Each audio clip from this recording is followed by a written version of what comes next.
Oh, yeah. I feel like this is just at home. Welcome back to Three-Peat Sports. I am your host, Ian Monhay, and welcome to the second annual live NBA draft reaction show. It was so much fun doing this last year, and I'd figured that I would come on and do it again. This time, do it even bigger, right? Scout way more prospects, try to have on as many guests as I can. They will be here relatively soon, probably closer to draft time, if anything. But I'm so stoked to get this whole thing started.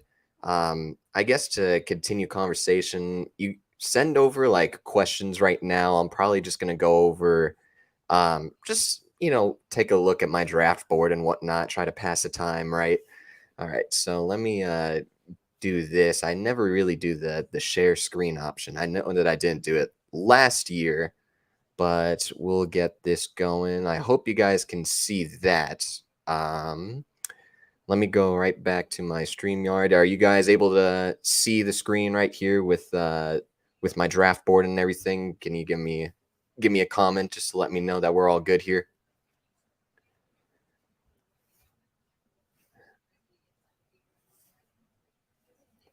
All right, I ain't seeing shit, so I'm just gonna go about it as if you guys do see it. So obviously, you have the number one prospect here in Victor Wembanyama. You got a guy over here that's, again, I describe him as the most unique player that I have ever seen. 7'5", 200 pounds. He is just very pure in everything that he is able to do, whether that is jump shooting, whether that is getting to the basket, dribbling. A 7'5" human should not be able to move the way that he is able to move. It's really, really unique. And sure, you could have the concerns about the injury history. He does have an extensive injury history, particularly in his lower extremities, and that's not a good thing by any means.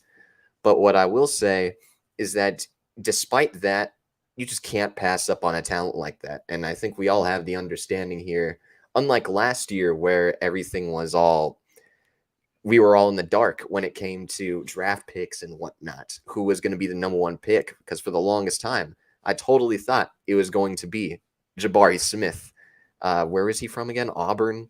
I totally thought it was going to be him, and then Paolo Banchero becomes the number one overall pick. And again, it's just kind of it was more fun last year, I guess you could say, knowing that everything was a mystery and we could talk about these different sort of things. But we have a number one prospect here, and I don't think that we need to spend too much time on him, right? I mean, he's going to go number one, and here's to like a really healthy career. Because again, I described it as easily the greatest prospect ever, while also having the potential to be one of the greatest players ever. Now, I definitely dramatized it and went ahead and said he has the upside of being one of the five greatest players ever.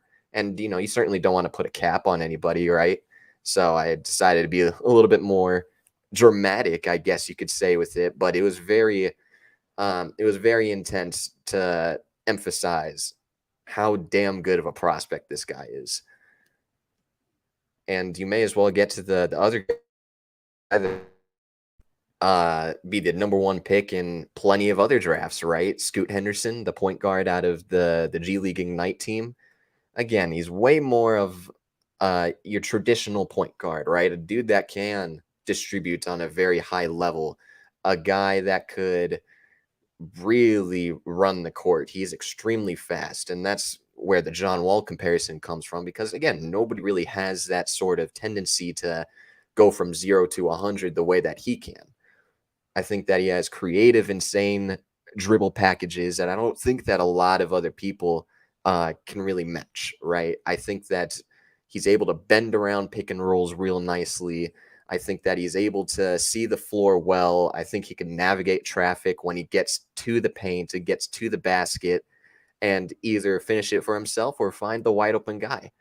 I think that his shooting is a little bit of an issue to some degree, right? I think that he's uh again, you have the comparison of John Wall and Russell Westbrook. You don't have like the same spot up shooting that you would be able to get from a number of other guys.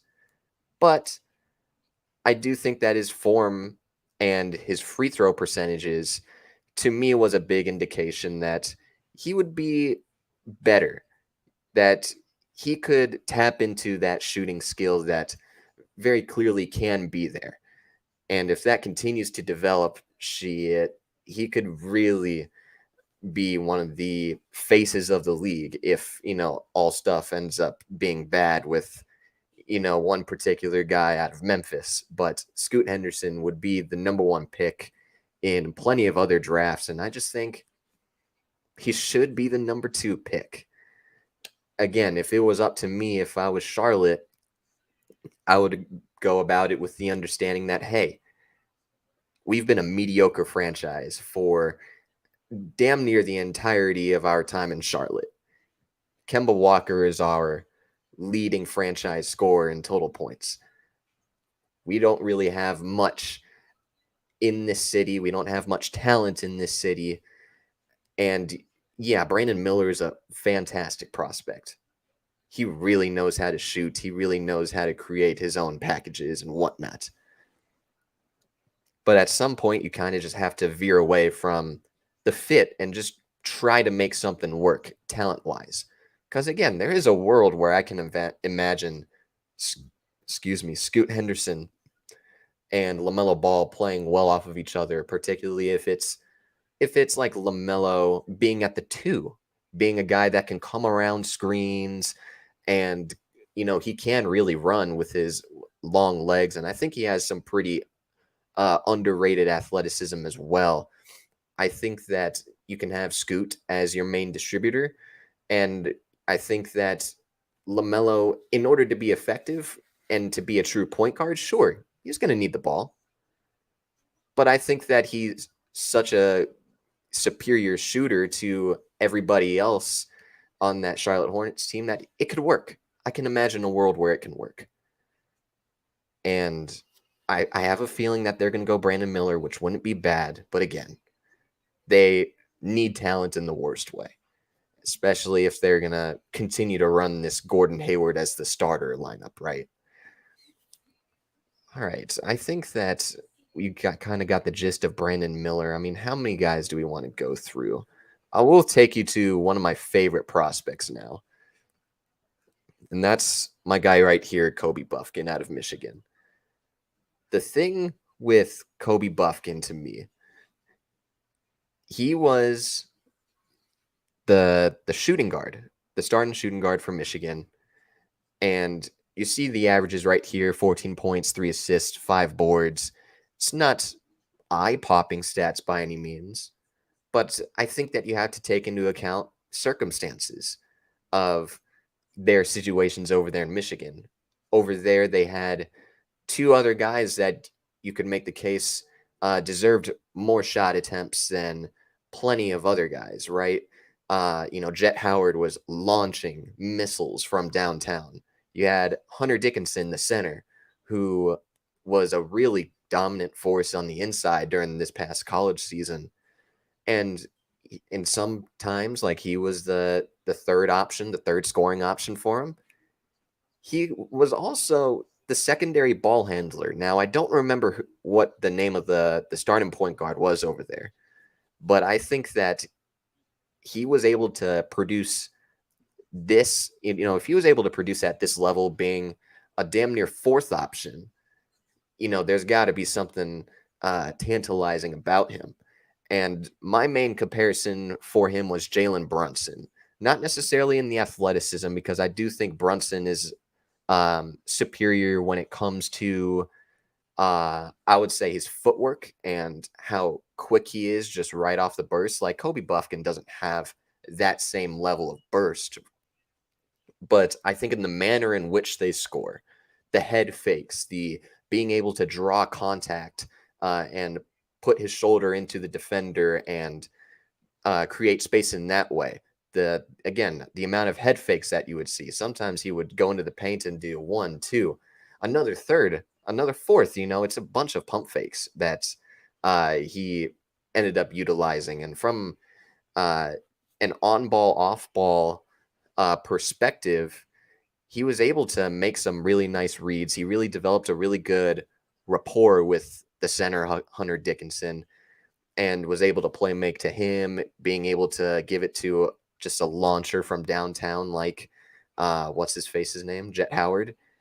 I also think that in an off-ball role, he was able to catch and shoot really nicely. I'm trying to go back and forth between screens, so I'm sorry if it's a little lackluster. Okay, so this was a little early on, so I don't have catch and shoot percentages here, but I did think that his ability to get to the basket and shoot at a high level was really important in my evaluation. And I think it's especially important for these point guards, right? To kind of fit the modern NBA of, being able to distribute, being able to finish at the basket, being able to shoot it. I also just really thought that as a defender, sure, he's a little bit of a lightweight. He doesn't have the greatest quick twitch athleticism that you would like to see out of, someone like the top tier point guards that have that athleticism, right?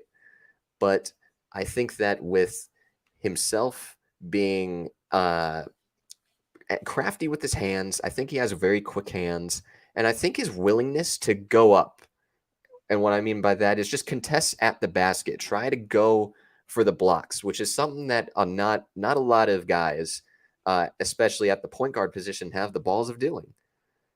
A lot of people don't want to deal with the contact. A lot of people don't really want to, I guess, be on a TikTok edit, right? Be on a poster.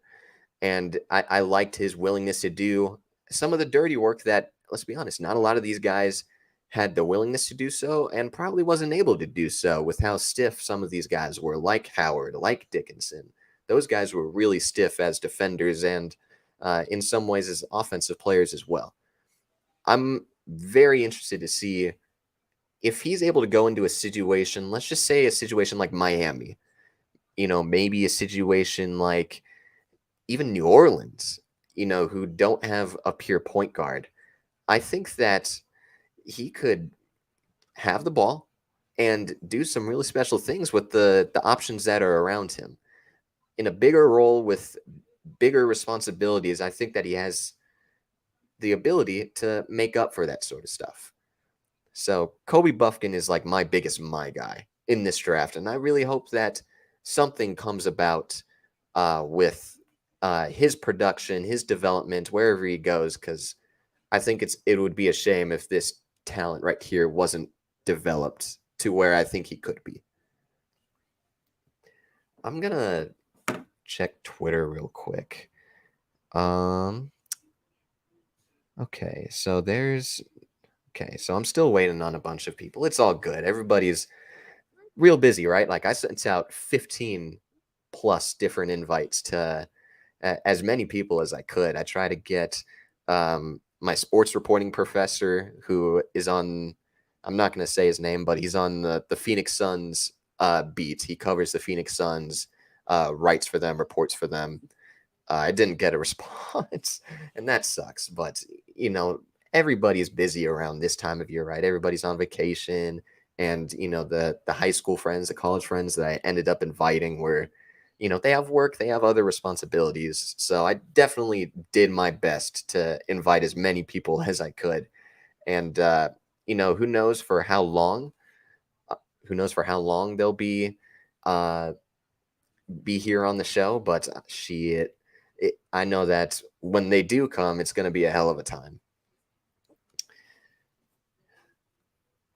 Again, send me some questions over. I'd like to answer some of your questions, whether or not it's draft related. I'd love to answer some of your guys' questions that you guys may have in the chat.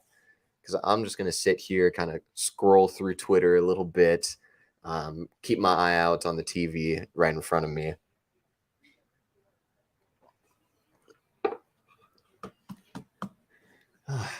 Maybe I should throw in like a little bit of background music for this too. I don't know if you, let me know how loud this is, if it is at all. We'll just play this one.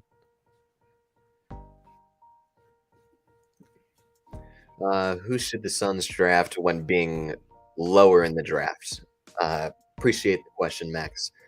Um, I would say I would keep my eye out on a trade. I do think that from a team building perspective, especially after the Bradley Beal trade, I think that with him in particular, with the Suns, I thought it was really important for them to go ahead and get those two other guys that they traded for, which was like Jordan Goodwin and Isaiah Todd. And, they may not be, humongous role players for this team or rotation players, but at some point with the amount of draft picks that you did send out to the Wizards, you have to infuse your team with some level of youth somewhere around the roster, whether that is rotation or not. Being able to have young guys that you could develop over time and potentially have them be rotation players for you, I think that it's really important, especially in garbage time, just to have fresh legs, right? I would certainly keep my eye out on a trade up, whether that is like cash considerations and their 52nd pick, and probably go after like a wing. I wouldn't expect like a center. Um, if they were to go after a center, we'll go to all the way down the board. He is way down here. Noah Clowney would be really nice. He's improving his shooting. Like the idea of him is way better than the reality of him, but his defense is really legit. I think that could be a really nice target if he ends up falling closer to 40. Where's this other guy that I'm trying? Adama Sanago would be a really nice fit from a backup center position. Again, he's also been like a relatively good 3-point shooter for them as well.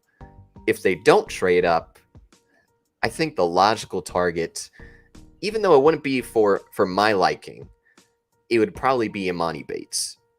He's a hell of a shooter. He has confidence, and he really knows how to utilize his good footwork that he has and go ahead and launch from deep. The problem is like he has athletic deficiencies, and his wingspan is a little bit shorter. You certainly hope that you could get him to have a little bit more effort on the defensive side of things. That would be like the logical target, in my opinion, to go ahead and grab somebody that is either a big man or a guy that can shoot it, and try to roll with point book. What's going on, Uncle? What are your thoughts on the CP3 trade to Golden State? Weird. That's like the first word that comes to mind about the Chris Paul trade. He's a guy that I think he has shown an ability to adapt to certain situations. The problem was with last year, the situation kept changing. It was different injuries for him, and every time that he came back, it was a different variation of the roster. And, that creates a level of inconsistency, I guess you could say, in his play. And it overall was a really rough situation for him. The thing with him, though, is that even though he can do a little bit better of things to where he could stay in the NBA for longer without being a primary point guard, he still doesn't take the catch and shoot threes that were supposed to be designed for him after the Durant trade. He's not a guy that really does anything off the ball. He really does have to be effective as like your main point guard. Send everybody up, play with slower pace, be a guy that could just smoothly run your offense. He's not going to drive to the basket. He's not really comfortable with that, and let's be honest, he has to preserve energy. And I just don't think that is a good fit over there in Golden State and their system, where it's fast-paced, where you see a bunch of off-ball screens, you see a lot of running around, and Chris Paul's bread and butter is the pick and roll. They rarely run the pick and roll, mainly because they don't have anybody to do so outside of Draymond. Like, you're not going to rely on Kevon Looney to be one of your top guys, right? So I am curious about the fit for sure with Golden State. I was also relatively shocked that it ended up having to cost probably, I don't want to say their most valuable asset in Jordan Poole. And very clearly, like, he wasn't valued around the league enough to the point where he could net maybe like an extra wing, maybe an extra big man. But I found that just to be real strange, is all. For Golden State, the pick that they threw in there, or the picks that they threw in there, the just having Chris Paul in that system in general, it's just weird. It's just very weird. But I will say, the IQ of that team would be off the fucking charts. For Washington, that's way better than the two previous trades that they made, for sure. There's this guy that you can go ahead and have be ball dominance. You knew that Jordan Poole was way better as a starter than as a bench player at this stage of his career. And yeah, he wasn't good, but this is like an excellent way to build out your roster. Send out a really, dare I say it, old player with a large contract. They have really nailed that trade. Bring in a level of youth, better youth than they had before they made the Bradley Beal trade, and just have them do everything that they can. And on top of that, they finally get some draft capital. It's a win. It's a win for Washington. It's a bigger upgrade, and a bigger win in terms of trade compensation than anything else. Okay, Max. Anyone that would be able to even start, not start, but be on the team. Any trades to look for specifically for the Suns? I don't think at 52. I think at this point, I think it is deep. If you're able to trade up high enough, I have a couple of other targets from the wings, and if you want me to talk about those soon, I will. But I don't think that at this point you should be going after a starter unless you trade DeAndre Ayton for a lottery pick or some level of first round pick or early second round pick. At maybe at that point you do. But at 52, everything is way more it's more of like a development piece. You have to go ahead and trust that Frank Vogel is going to get the best out of, let's just say, Jalen Wilson or Keontae Johnson, right? Maybe even Kobe Brown. Who knows what type of players that they would be interested in at 52. But I certainly wouldn't think that they would start at this stage of, the roster construction, free agency, the offseason. Any trades to look out for. I will say, like, over the last 2 weeks or so, I've became less confident that they're going to trade DA, and then it peaked and it spiked even more once the Bradley Beal trade went through. And then by everything that I'm reading, it's very conflicting. The NBA reporting scene is just very strange. I think that you have guys that very clearly are kind of like mouthpieces for teams trying to gain them leverage, and some of them are just straight up saying the wrong things. So I'm not sure what to make of like a DeAndre Ayton trade, whether or not that would be coming to us in this draft. But if there was like a trade that wasn't DeAndre Ayton, I would still keep my eye out on trading up with the 52nd pick and maybe getting cash, trading away cash as well, whatever cash that they have left over. Maybe with a team like Charlotte, who has 3 second-round picks. Maybe you do the Indiana Pacers with one of their later second-round picks. I think that would be a logical starting point in terms of trading up from 52 and trying to get some more value and better role players, or better young guys that you could go ahead and try and develop. Okay. Getting a bunch of tweets on my burner account, so I'm kind of switching back and forth. Any mock trades for Ayton? You know what? Let's go over to the trade machine. Let's try to come up with stuff. I don't think that there is a perfect landing spot for him. I think that whatever team that is trading for DeAndre Ayton, it's got to be a team that really buys into him and is an upgrade over their current center that they have. And some of the other returning pieces aren't very logical to send back to Phoenix. It might just be an overpay at that point. And then like the players that we should be interested in and have like really good contracts, really good value to what they could provide for Durant, Book, and Beal. I'm not entirely sure where you can go in terms of a logical trade destination. I would say like my two favorite spots, and again, they're both wild cards because I really have no idea how to go about value and whatnot. The Atlanta Hawks is one of the bigger wild cards to me. I think that if you were Atlanta, you would totally be interested in trying to get off of John Collins or Clint Capella. And I feel like they have been trying to get off of him for a long time.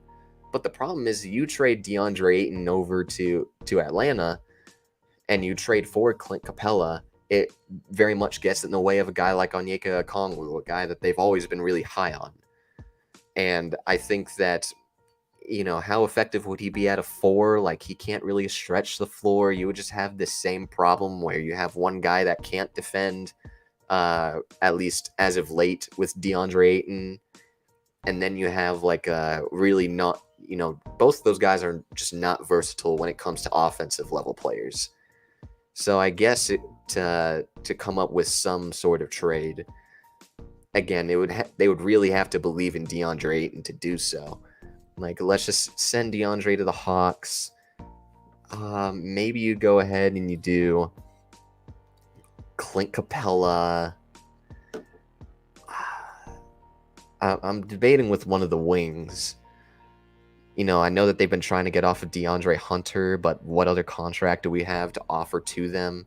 I mean, maybe Campaign, but that, we would be completely out of bench guards, and you'd really have to scour the market for potentially a guy like, what the hell is his name? Dennis Schroeder. So I think that if any trade and a package that I would love to bring back would be Clint Capella, Sadiq Bey, and then we'll throw in like some other contract as well. We'll throw in like Vic Krejci just to make the salaries work. We'll try it out, and it does work from every angle. And I think this is just a matter of like maybe you go ahead and fully buy into Point Book, and you run this extremely versatile lineup where you have all the scoring in the world.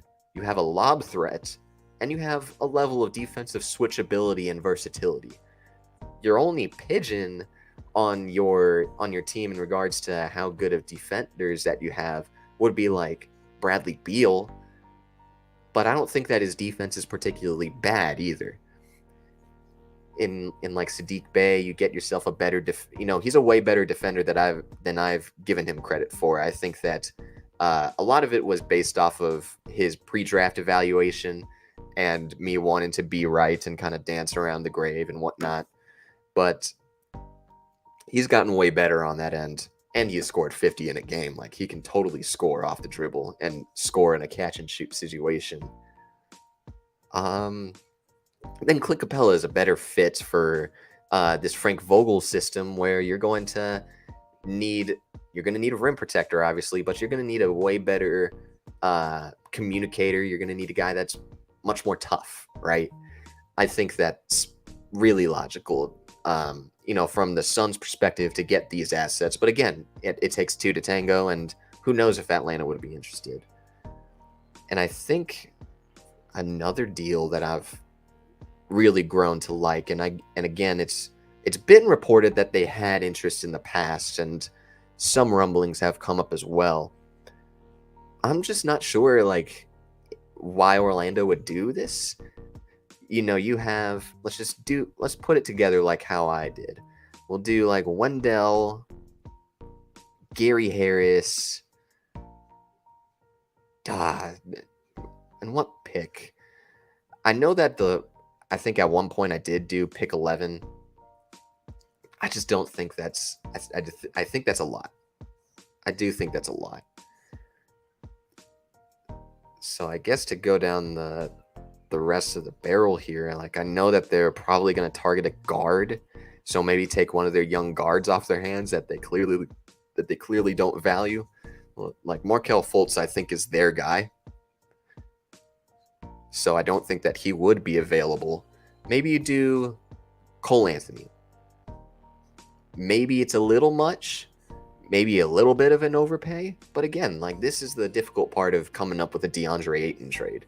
You really have to find a team that A, really believes in him, and the Suns, if that team believes in DeAndre Ayton, they probably don't have enough, or they have too much to offer, right?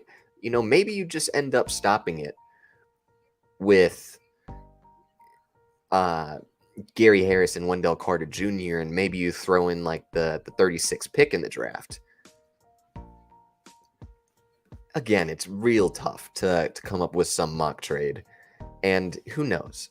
Who knows if uh, that he's even of value to a team like Orlando, to a team like Atlanta, and if they're willing to pay a steep price for what's going to come.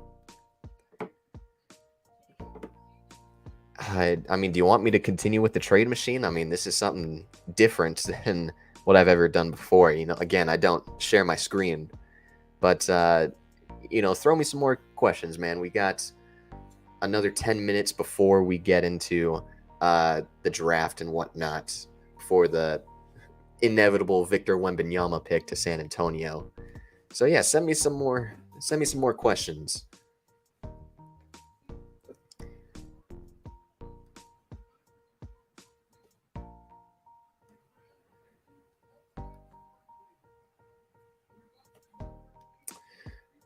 Okay, so you want more trades.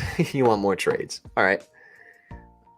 We'll do okay. So we'll continue that, but I also did opinion on how the Lakers will do next season. God, there's going to be so many Lakers people. We have one guy that's I think is going to be the first to come on. That is a major Laker fan. And I don't know if I could deal with all that sort of hatred that I have in my heart for him. I mean, it's totally dependent on how they go about their roster construction. And I think that's like the cop-out answer for sure. Like, I don't really buy into Austin Reeves at all.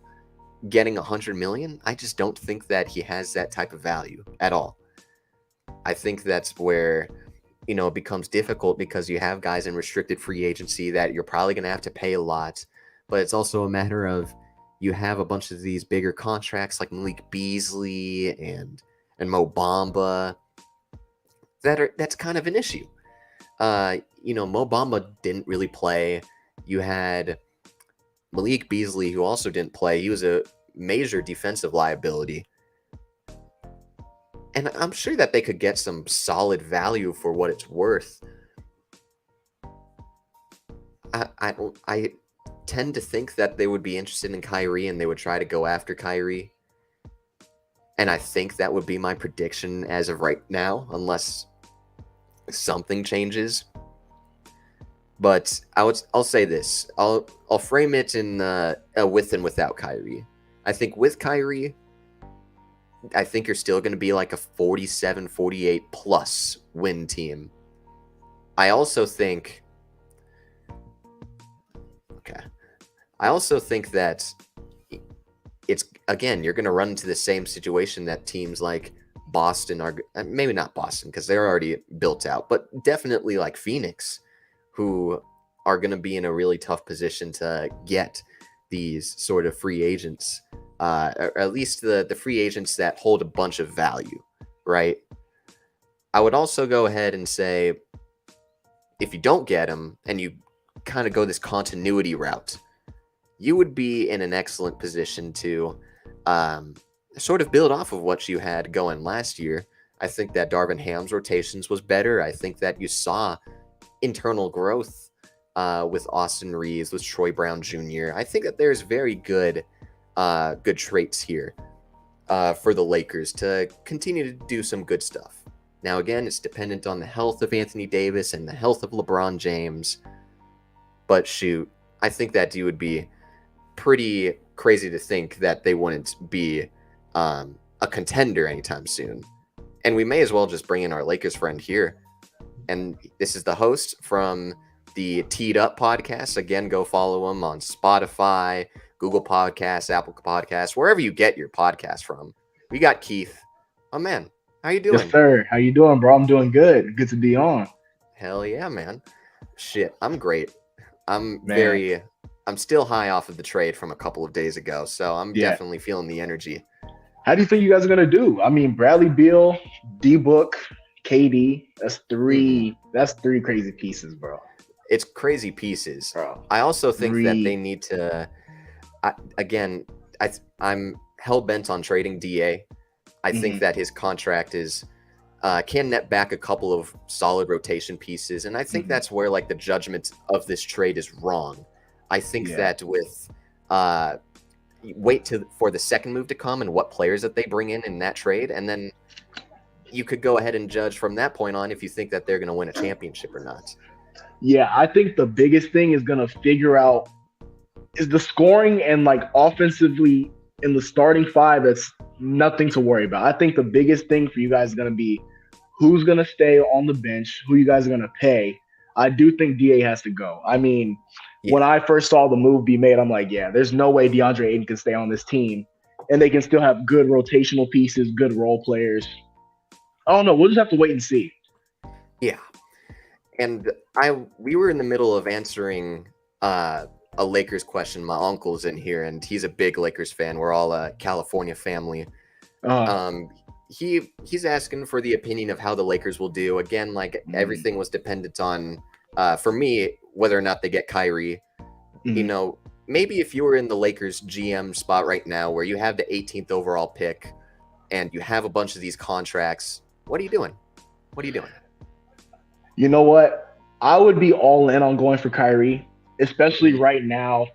We saw what the Lakers can do. I personally don't think that we were fully healthy. I don't think LeBron was anywhere close to 100% in that conference finals matchup. Sure, yeah. I do think that long term, we have to think about what we do when LeBron does leave as well. So we have to put in a lot of different things into perspective. I think Kyrie and AD, even if LeBron's not there, would really feed off of each other well.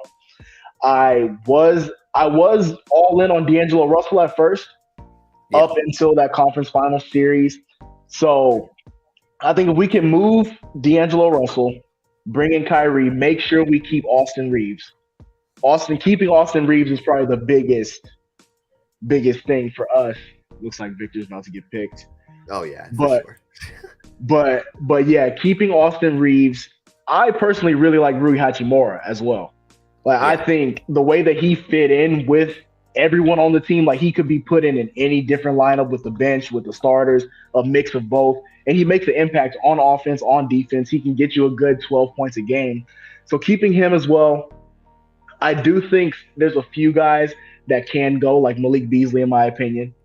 I'm hoping that the Lakers tonight can make a trade to get Malik, maybe Malik and Mo, maybe even the 17th pick that we do have, and possibly trade it to Indiana for Buddy Hield and Miles Turner. That's what I would hope to happen.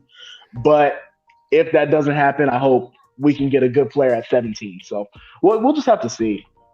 I feel like you guys been connected to Miles and Buddy for so long that it's just kind of like a tired package. Dude, I know. It's been a good probably 3 years since those rumors first started, which is insane. Like, I have no idea how it hasn't been made by now. It's been like we've had like 8 different key players stuck in that deal that could be made. So if it doesn't happen tonight, it's done. It needs to be over. Like, no more rumors of that. I guess we could go ahead and answer some more questions here. Could you ever see the Spurs trading Victor, even if it means they get a superstar? Absolutely not. No way. Absolutely not.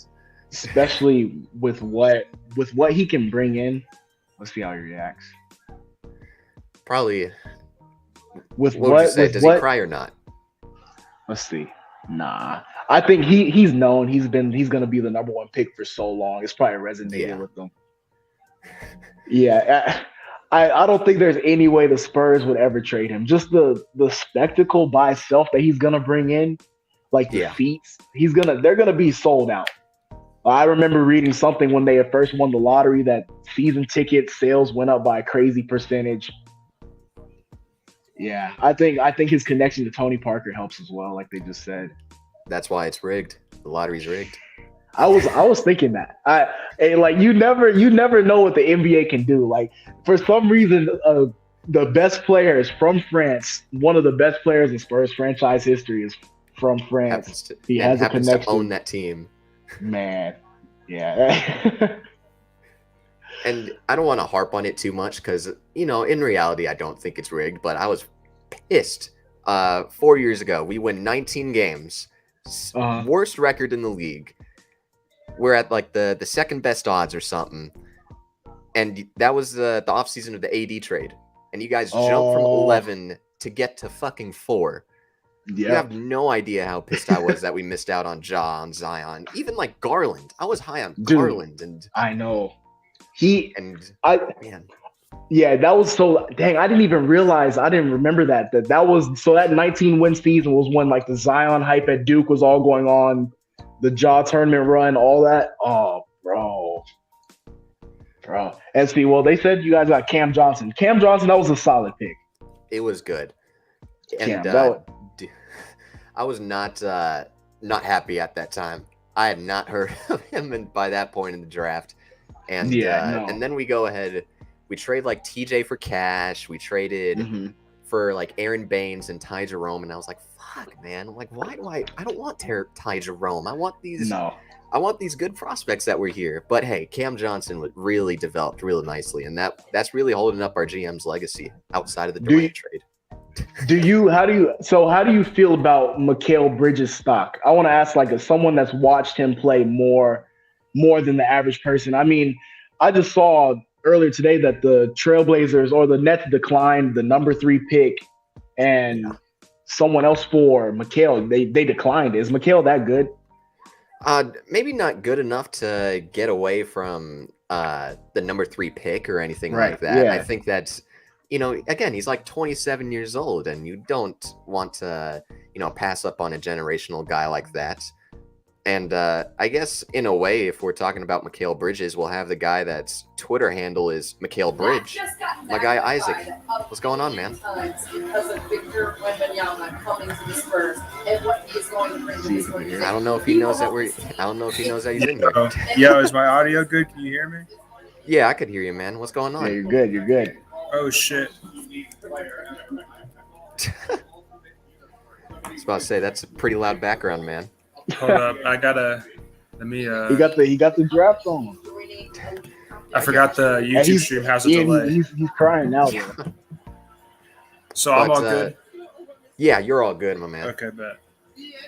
So we were in the middle. He was asking a question about Mikal Bridges and how we view him as a future piece of that Brooklyn Nets team. And you're Mikal Bridge on Twitter, man. I'll let you take the floor for this. I heard what you were saying to him before.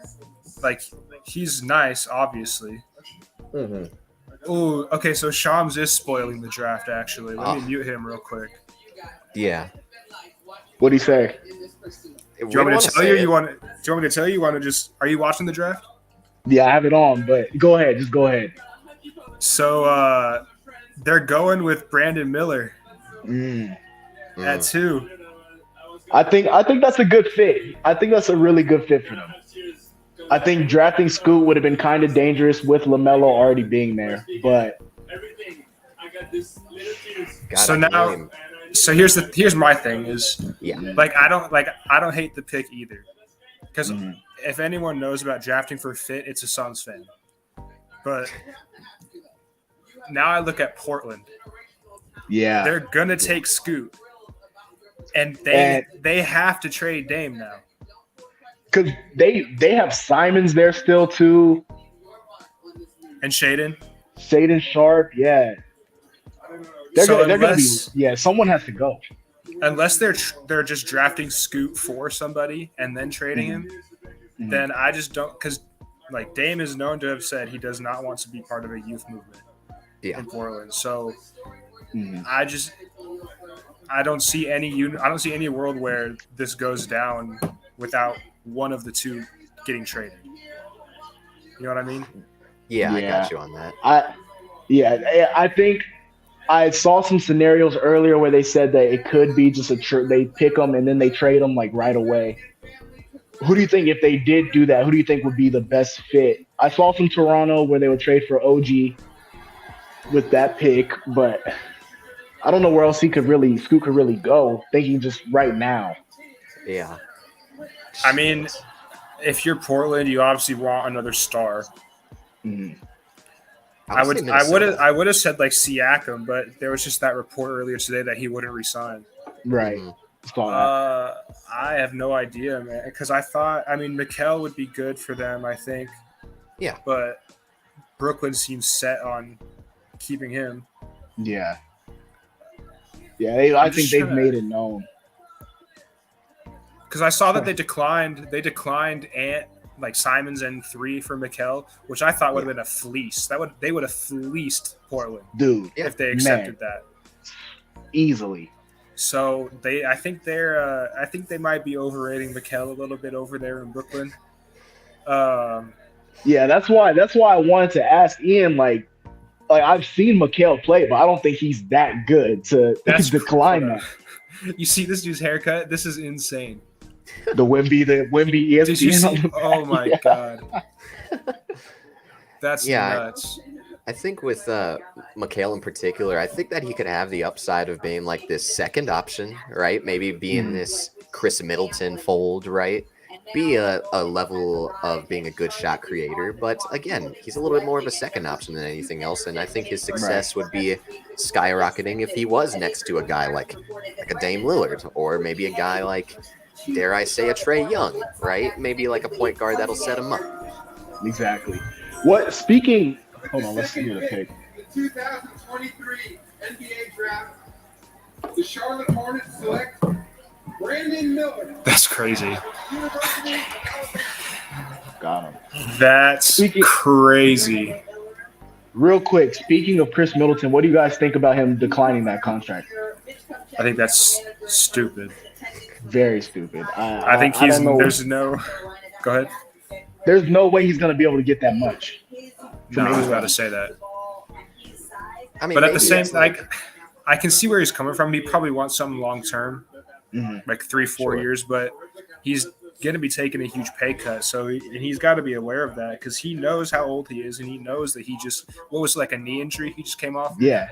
He's not going to get any better than what he's ever been.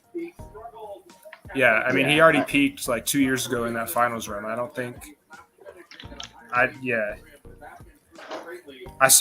don't know if you guys listened to the Timeline pod, but they were talking about the Suns trading for Middleton, and I was like, and I'm not saying he would fit on the Suns per se, but a team that needs like a third option, someone that can go in average like 17, 18 a game. He'd be perfect for a team like that. I just don't know exactly which team that would be. Yeah. I mean, he was perfect in Milwaukee. I don't know why. I mean, if you were going to try to go ahead and get a bag, I got that. Yeah, I think Houston. You think so? Maybe go with like another shooter, maybe another guy that could be a little bit more of like an alpha. Again, like I'm kind of spitballing because, again, he's probably going to want a little bit more money. Maybe not more than 40, I would say, but he would still want a bag. And I think there's very limited places where he could get that. And I think Houston will provide like a decent spot. I don't know. You think? I mean, Houston might be going with Harden. I think Harden's going to come back. I think he's going to end up once free agency starts. He wants to go back to Houston. You think he ends up back in Houston? I think so. But someone's going to have to go between Jalen Green, Kevin Porter Jr. Somebody's got to go there too, I think, because if they bring in Harden, who do you think they're going to draft? Probably Thompson? I'm not familiar with the draft prospect at all. I don't watch college basketball, to be honest. Yeah, I think they'll – Go ahead. Who would you go with? Go ahead. No, you go. I would go with Cam Whitmore. If you're not going to go ahead and sign Chris Middleton, and maybe you have Harden be your point guard, maybe you have like a de facto forward that can do a little bit of everything from a scoring perspective. Yeah. All right. I like Whitmore's game. Yeah. Shams just tweeted pick 3 if you guys want to hear it. Man, you're gonna ruin it for all 5 guys, man. all Hey, 5 I have Shams muted. This was an accident. I'll save it. I'll save it for you guys. I saw it too, but I'm just like, do I want to say it? I wish we could go back to where they don't spoil the picks. Woj is not. So if you want to unmute Woj, you can. So he's all good. All right. Yeah, he's not tweeting any of the picks. It's just Shams. He's valid for now. Woj, because I asked on Twitter, and they were saying Woj wants to focus more on the trades because he thinks there's going to be a lot of trades going down. Mm-hmm. Which, I mean, there could be one here, I hope, for Portland's sake, or else Dame's out of there. Yeah. I mean, if there was like, I saw like a couple of questions in the chat asking, about teams for Dame. I think Brooklyn would be logical for sure. You obviously know the pairing. Miami would be logical. But I think the tough part about maybe not the destinations for Damian Lillard if he were to be traded, I think it's more so the value. It's, a 33, 34-year-old guy, and the teams that have the necessary assets to do so probably wouldn't be interested in him. Maybe you're talking about a team like Brooklyn, who have a lot of first-round picks, and that'll work. And you have a bunch of contracts, and they're way over the tax line. But particularly with Miami, like how would like a Tyler Hero 2 to 3 firsts and stuff package work out for him? Right. It would be more than it would. Yeah, it would be definitely some stuff. I don't think that's a good move for Miami if they did try to do that. I think Tyler Hero, even though he's coming off the injury, he's still a really good player. And I think Dame is he's gonna start falling off at some point. I think he's gonna get to that level where he's a great scorer, but he's gonna be a liability defensively. He's gonna be a liability in a lot of different other ways, and his contract is so heavy. He's getting paid. I forget how much it is exactly, but I know it's a lot for a team. It's I'm on Fanspo right now. It says 45.5 mil over the next for 4 years. Jeez, that's a lot of money. Jesus, yeah. Pick 3. Let's see. I'm trying to put together a trade. I mean, I might have a little something. I mean, how many firsts are we thinking for this trade? I would say like 2 to 3. So definitely this year's. Let's go. We'll give him 26. We'll give him 28. All right. Picks in.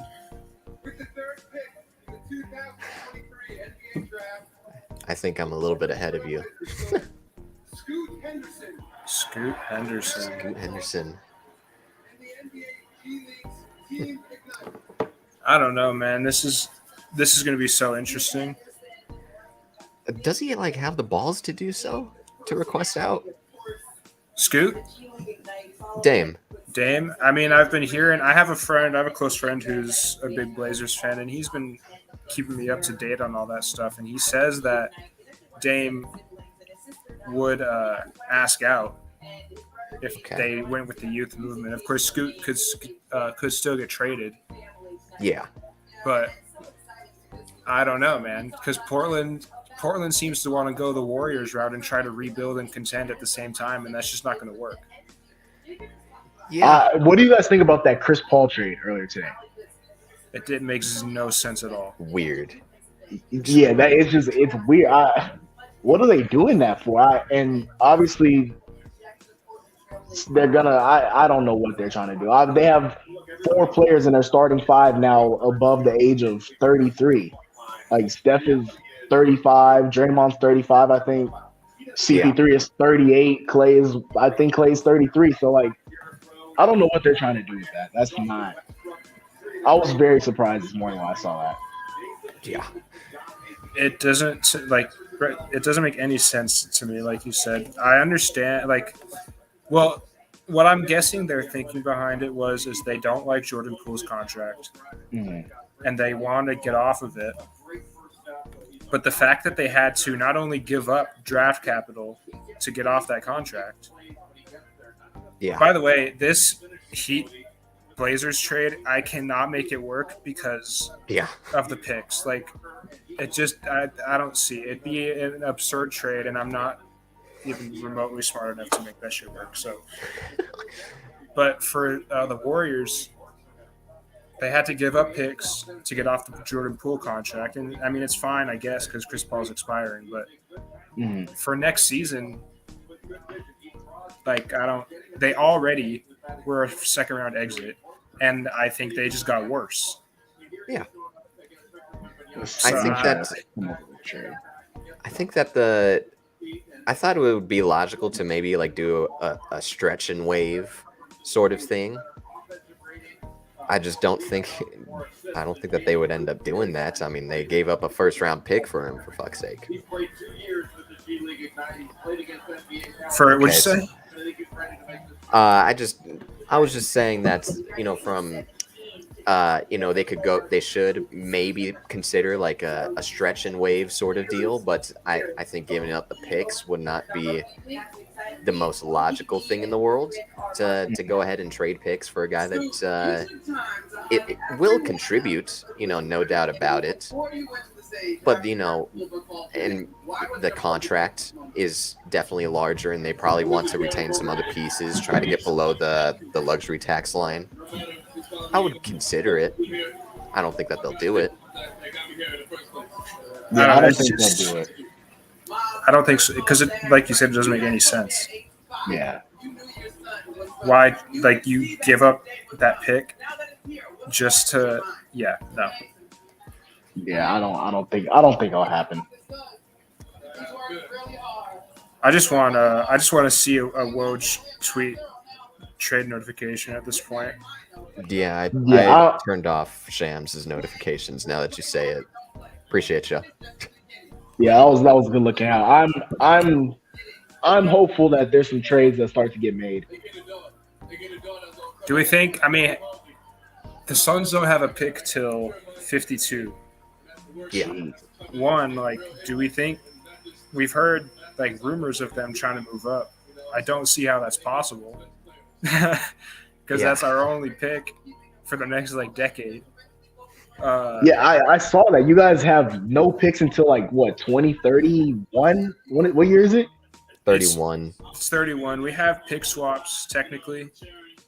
Because and we still keep our picks technically. Like we have the first round picks, but we can't trade them. Right. Yeah. And we have 0 seconds. So I just don't know. I hope, because the whole thing is like I'd be okay trading the pick this year, the 52, if it was part of a DeAndre Ayton trade. Yeah. But I don't think Ayton's getting moved anymore. Yeah. Just because it's kind of complicated and his value is not really like his value is pretty shit right now. To put it bluntly. Yeah. So I mean, I don't know. I hope there are ways like they can. I saw a tweet that said they can do 52 in cash and try to move up a little bit, but I don't know that it's going to be like I don't know that they're going to move up any significant enough amount to make it worth it. You know what I mean? Sure. Yeah, I think with cash, you guys maybe can move up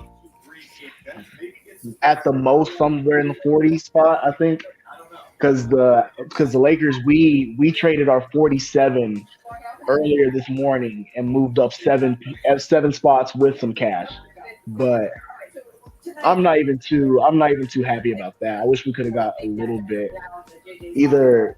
We either trade that pick for a role player, bring in somebody else, or we just go all in and trade our 17th pick. Which I think would be a bad idea. I think y'all should use that pick. Use it. Yeah, the only way that I think that I would be happy, I was telling Ian earlier, the only way I would be happy if we did end up trading that pick was if we brought in the Buddy Hield, Miles Turner. But like Ian said, that's being washed out. By the end of the night, I'm done with that. Even done with that possibility. They make so much. Like you can't even do. I tried it earlier. You can't even do Turner and Heald for Ayton because they both make too much money. Too much, yeah. See, So how much is Aiden making a year? 30. 32. I would say like 30, 32. I didn't even know he was making that much. So like there's deals that can be made like with other because we were talking about like Boston or like Dallas, but they're out. Atlanta's probably out. Yeah, Atlanta's out. So that leaves like you have for just and there's not even reported interest from these teams, but like Orlando and Indiana are two. Oh, Rockets pick. Unless you want to consider like Flex's report or whatever reporting we can consider that. What that he said? What did he say? Just he named like a couple of teams before the Beal trade went down. What did he say? Like Boston and Atlanta a couple days ago, something like that. Yeah, but I think they're because Boston just got Tingus Pingus, so I think they're out. Yeah. unless they want to have like a weird Porzingis Ayton like Twin Towers situation, but that'd be pretty weird. I think it's already weird enough with him and Rob Will, especially with the health concerns with both of them. I think they're trying to move Rob Will just because of that injury history, but that's the thing is his injury history. I don't think that's really going to work out for them. Yeah, I think that they are stuck with those contracts. And Atlanta, what I didn't consider was they want to develop a Kongwu. Yeah. So I really like Kongwu's game. He's nice. I mean, he's small for a center. Yeah, really small. So I don't know that I agree with that decision on their part, but I think that it means they're probably out on Ayton. Sure. Yeah. I mean, unless they would consider like a Kongwu being like a, he is like smaller for a center, like 6'8", 6'9", but again, and maybe move into power forward, but again, like that's just going to be like a whole nother John Collins, Clint Capella situation where there's not a lot of offensive versatility between the two of them. There you go. Yeah, I don't know. Well, that's why they've been trying to trade John Collins for like 3 years now too. He's him and Miles Turner is like the two perpetual trade candidates over however many years now since their rookie years. Which I'd be thrilled. I'd be happy with. I wouldn't be happy with Miles Turner. Like he has his issues, but as far as an Ayton trade goes, I feel like Miles Turner. He's a stretch five. He's a good shot blocker. Is that you don't really need him to do anything else? Yeah, I think Miles Turner is a good piece that you guys can have. I think because he doesn't need the ball too much on offense. When he does get the ball, he's decently effective. Like he'll be able to score. And on defense, yeah, he's going to help out a lot. I think he's not going to do anything less of an amount than what Ayton's doing, or if he is, it's not going to be significant. I don't think. The rebounding will take a hit because Miles Turner is not really a good rebounder, but his shot blocking is great, and he can shoot the three really well. And I mean, you don't really need anything else as far as because Ayton's whole thing is he's like the offensive skill set center. We don't need that. We don't need him to do that. Yeah. And I was, listening to the timeline. I always listen to the timeline pod. If Ayton turns out to be a guy where you have to get him his touches for him to be motivated, then that's just not going to work. Because between Booker, Beal, and Durant, like he's not getting the ball. No. Yeah, he's not. It's no room. It's no room for anyone else. I don't think. How do you guys, as Suns fans, I kind of want to hear because I haven't really talked to any Suns fans about that whole the trade as a whole. How do you think realistically? What do you think the ceiling is for you guys? Do you think it is a championship? Do you think you guys have the pieces, or will make the pieces made, or make the trades made to get pieces to be a championship team? Ian, I'll let you go first.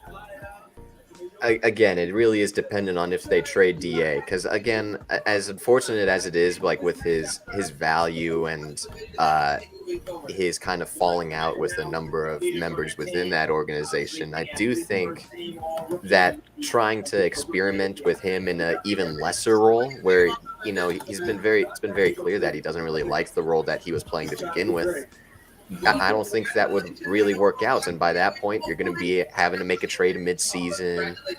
And by that point, if you make a trade mid-season with a player of that magnitude, with a contract of that magnitude, I think that it just kind of fucks up with the chemistry. I think that there is something legit to, you make a big transaction in the middle of the season or multiple transactions in the middle of the season, you kind of lose a lot of your, I don't want to say competitive edge, but you lose a lot of your chemistry. You lose a lot of it. And Frank Vogel's defensive system is complex.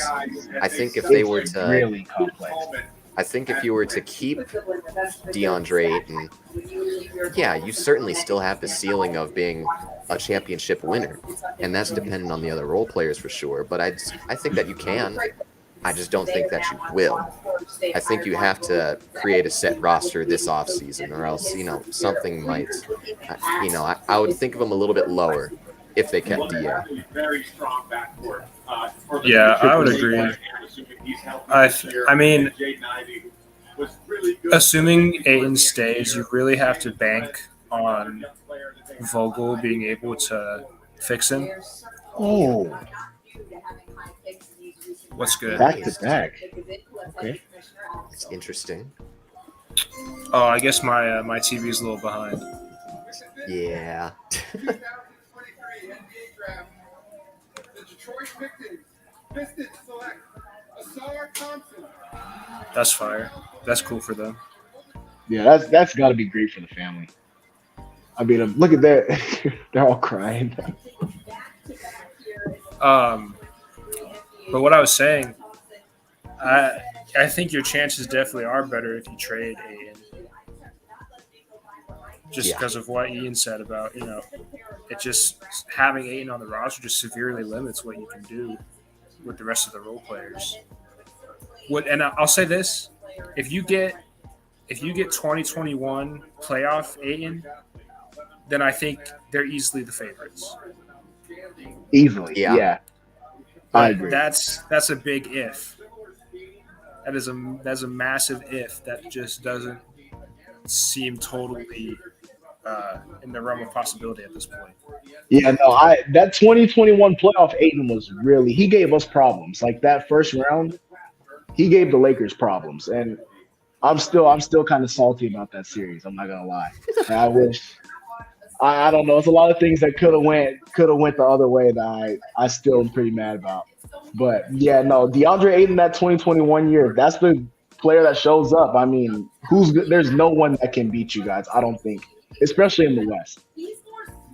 Because with the team, the roster that you guys had that lost to Denver, I don't even believe it was even that good. You guys are gonna be better next year. So yeah, I don't think if that's who you guys get, there's no one that you guys can that can stop you guys. Yeah. And obviously, as a Laker fan, I don't want that to happen. But if it's like that, it is what it is. I'm just looking at upcoming free agents. Is there a way to sort them by like age on here? I mean, what are you on, Fanspo? No, I'm on. It's called Spot Rack. Is there one? Do they have it on Fanspo, the free agents? I mean, I think that you're able to do it if you're like make a trade and you kind of go to the sign free agent bar and there will come up some free agents. You guys have any thoughts on this Asar Thompson deal? Because I definitely thought it would be like a Cam Whitmore situation, but it does seem like he has like a health situation that has had some rumors going around that he would drop a little bit to the back half of the lottery. Any thoughts? I mean, I've watched a good amount of the Thompson twins, not a lot, but I really like their game. I think if they all their one flaw is shooting, they can't really shoot that well. But offensively, everything else that they can do is at a high level. And they're 6'7", 7 foot wingspan, and they play like point guards. I think they can help both teams that they're on. I think for which one is this that Asar that went to Detroit? I think it will be a little weird with Ivy and Cade there. Both, I Sure. mean, both lottery picks that they've had over the two previous years. But I think obviously their teams are not going to be good, but I think they'll make an impact on the team that they're on, both of them. Yeah. The thing about Asar for me, they're both like you could just copy and paste their athleticism and their athletic tools. They're literally the exact same. I think with Asar in particular, I particularly like him more than Amen. I think that from a jump shot form perspective, that has looked way better and more. Better. It looks like you could tap into it on the NBA level way more than Amen, who I just, at this point in time, he could make some crazy developments in his game, but his form is really bothersome to me. And I think that Asar's ceiling as like a finisher, as a mid-range scorer, I think that he could do some good stuff on the wing if he was placed out there. It's like a hitch in the jump shot. I don't know how to describe it. That like when they bring it, it's like on the way up. It's a weird like curve on their wrist. It doesn't look natural. Yeah, that's for sure. God damn. I'm waiting for the trades, man. Come on, man. Come on, Woj. Anthony Black. Wow. Yeah, nothing going yet for the trades. Anthony Black, that's interesting. What do you guys think of? Wow. I did not see him going 6. I mean, he reminds me a lot of like Giddy, Iguodala, like those two guys in particular. I think are like good comps for Anthony Black. Just a guy that can do just a little bit of everything. There's nothing like elite about the athleticism, but I think that from a defensive perspective, he's a little bit better than plenty of other guys. Like his 7-foot wingspan is legit. He's very quick to recover and switch and front the post. I think that he'll be a good piece, and I think he might be like the starting 2 guard, maybe even the starting point guard. Who knows? I think he's a little bit more of like a point forward than anything else. But I had better guards on the board ahead of him, so it's a fine pick. It's a good pick. He's a good player. I just like better players. You know, as I think it's funny too. How you said he could be like a point forward with all the memes last year about Orlando going so big with some of their lineups. Like he would fit right in with something like that. This is going to be an extremely exciting journey for Anthony Black. Yeah, I mean, you guys are. I don't know anything about any of these prospects, so you guys are filling me in here. Dude, I nerded out this year in terms of a draft board and everything. Yeah, Ever I'm since familiar with like the top 10 prospects probably. Gotcha. last time I got invested in the draft prospects was the year we drafted Aiden. Yeah. That was And probably even the most then, fun like- draft to cover. Even then, I didn't even know who Mikal Bridges was when we first traded for him. So I mean, I've never been a big like college basketball fan. So any prospects that I knew, obviously I knew Scoot and Wemby and Victor, yeah. Brandon Miller. Yeah. But that's pretty much it, bro. Like, I know. I don't even know, man. I couldn't think of another prospect with my life on the line. Like, it's just. I probably should get. It's just because the Suns never have any picks. Yeah. I mean, even like they say we traded away all of our picks before. Like, we didn't have any picks before now either. Like, we barely ever make draft picks. Or the right draft pick, Jalen Smith. Actually, that's not true. The last time I got invested in a draft was the year that we had that 10th pick, and I was like incensed that we took Jalen Smith. I remember exactly. I was at work at a grocery store. I was working at Albertsons, and I was filling up the dairy cooler with the draft on. I had the draft propped up on my phone behind me with the headphone in, and I hear the Phoenix Suns select Jalen Smith, and I lost it in the dairy cooler, man. I was so mad because Halliburton was right there.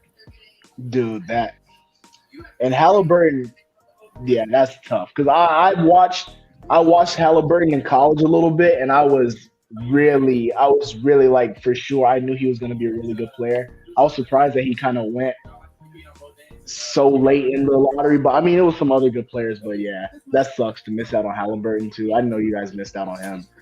I have my list of prospects that I wanted us to take in that draft. I made this list. Tyrese Halliburton was my number one name on that list.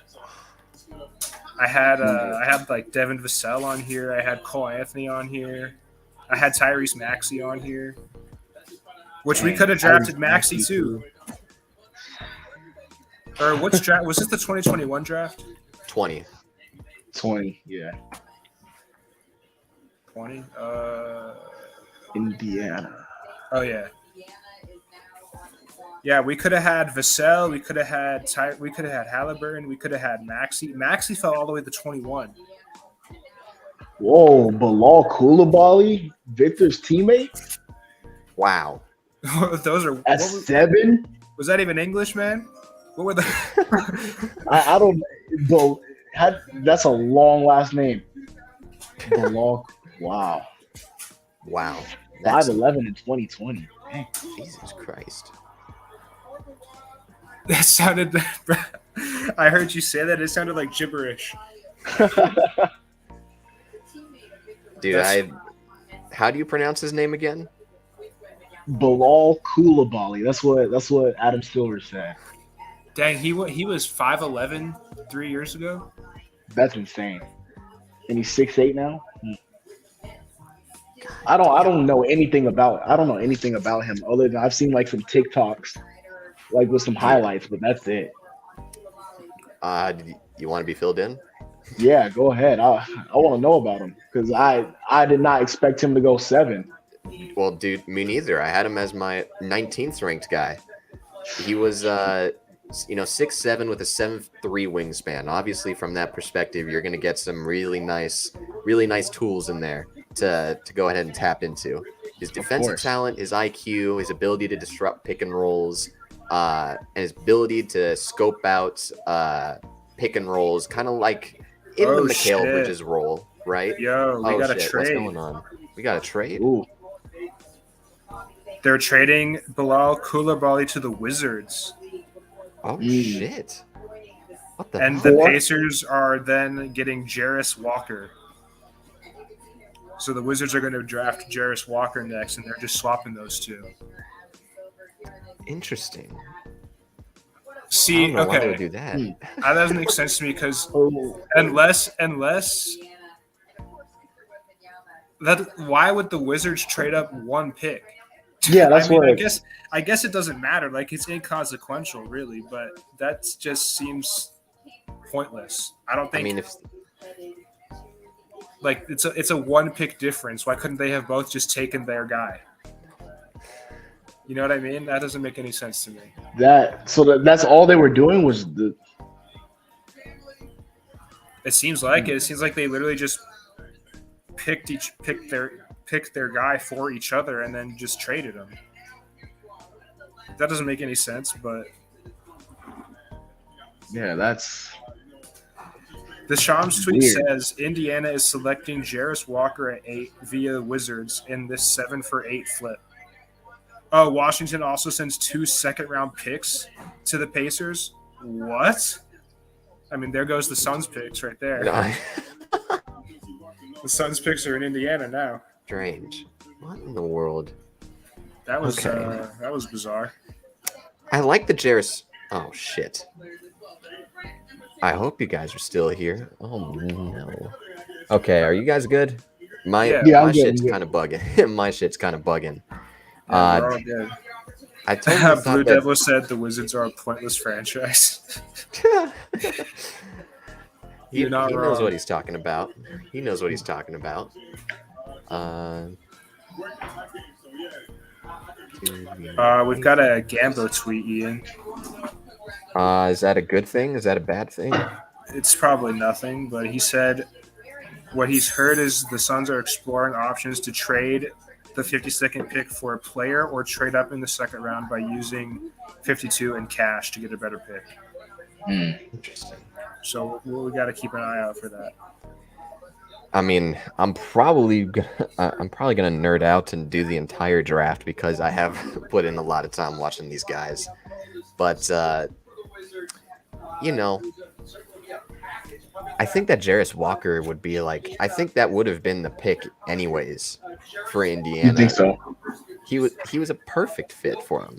Now, respectively, like I like Taylor Hendricks a little bit more, but there's no doubt like Jarris Walker is just has one of those unique athletic builds where he's built like a linebacker around like the 240, 250 mark.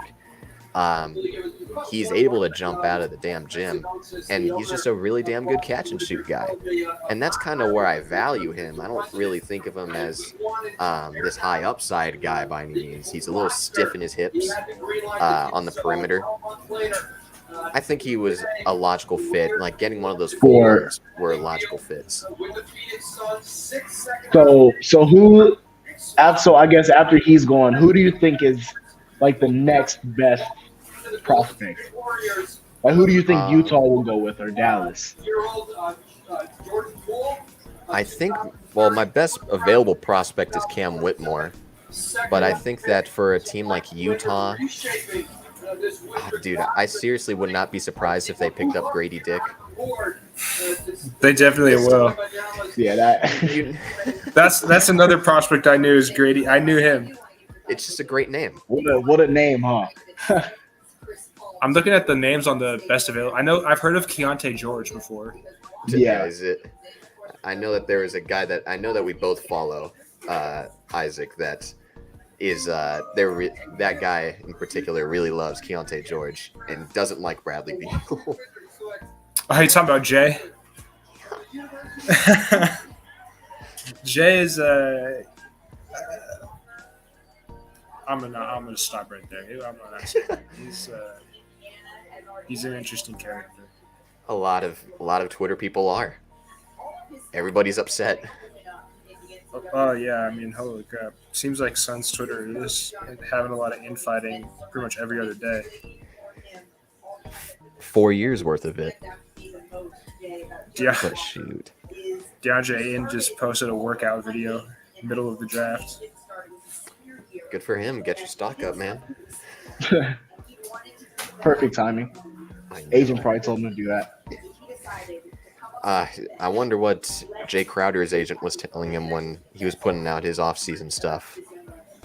I wonder what Jay's agent is telling him about his burner account that everyone knows is his. I can't believe he still hasn't taken that down. I remember like the first time in like November, December, where he was tweeting on a burner and then he immediately deleted his account once people caught on. He went private. Oh, Jesus Christ. Which now there's just no point in having the burner if it's private. Speaking of burners, what do you guys think about that Eric Lewis burner account situation? That's the ref, right? Yeah, the ref. I mean, there's way worse that has happened. I mean, fuck.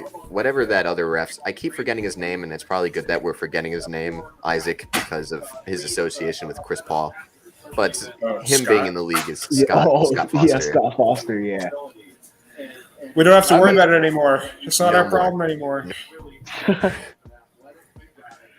Nah, yeah, that because Scott Foster has ties with Tim Donaghy too. Or what's the guy? No, is it Tim Donaghy? The guy they made that documentary about. Okay, yeah, that's what I thought. Yeah, he has ties with him, or he used to, I guess. This draft class, just like as someone who doesn't know anything about it, it seems very top heavy. Kind of like the Zion LaMelo class. It seems very top heavy, this class. Yeah, would I be incorrect in saying that? No, you're right. Because as we're starting to get down with these, like where the lottery's about to start wrapping up, like I'm familiar with the names. I've maybe seen them play a few times, like on ESPN, but I don't really know that much about these guys, and I don't know. I think Ian definitely would, like, if they'll even have an impact. Yeah, I don't really. It is very top heavy. I agree. I think that because I like a lot of the features that everybody provides, I think that, I could go ahead and say, oh, they have some NBA skill. They could go ahead and produce. I think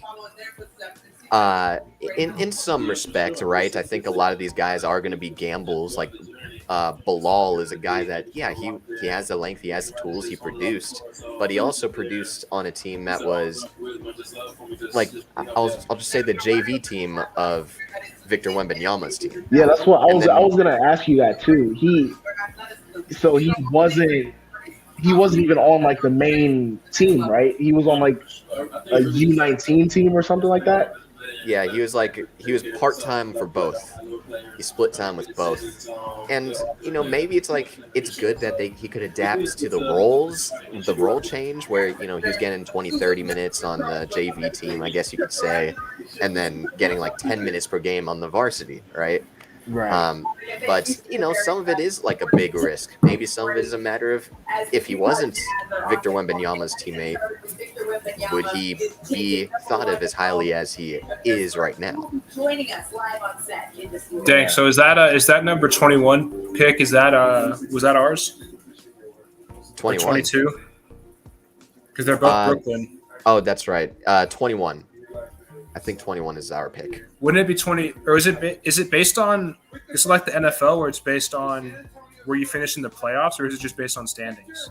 I feel like it would be based off of standings, but it also might be a matter of how they are. Dude, I don't fucking know. Shit. Yeah, I don't know how that works either. Because I know that obviously the lottery is determined by the lottery, but yeah. Right. But I don't know. I guess I've never really known how they determine the order after that.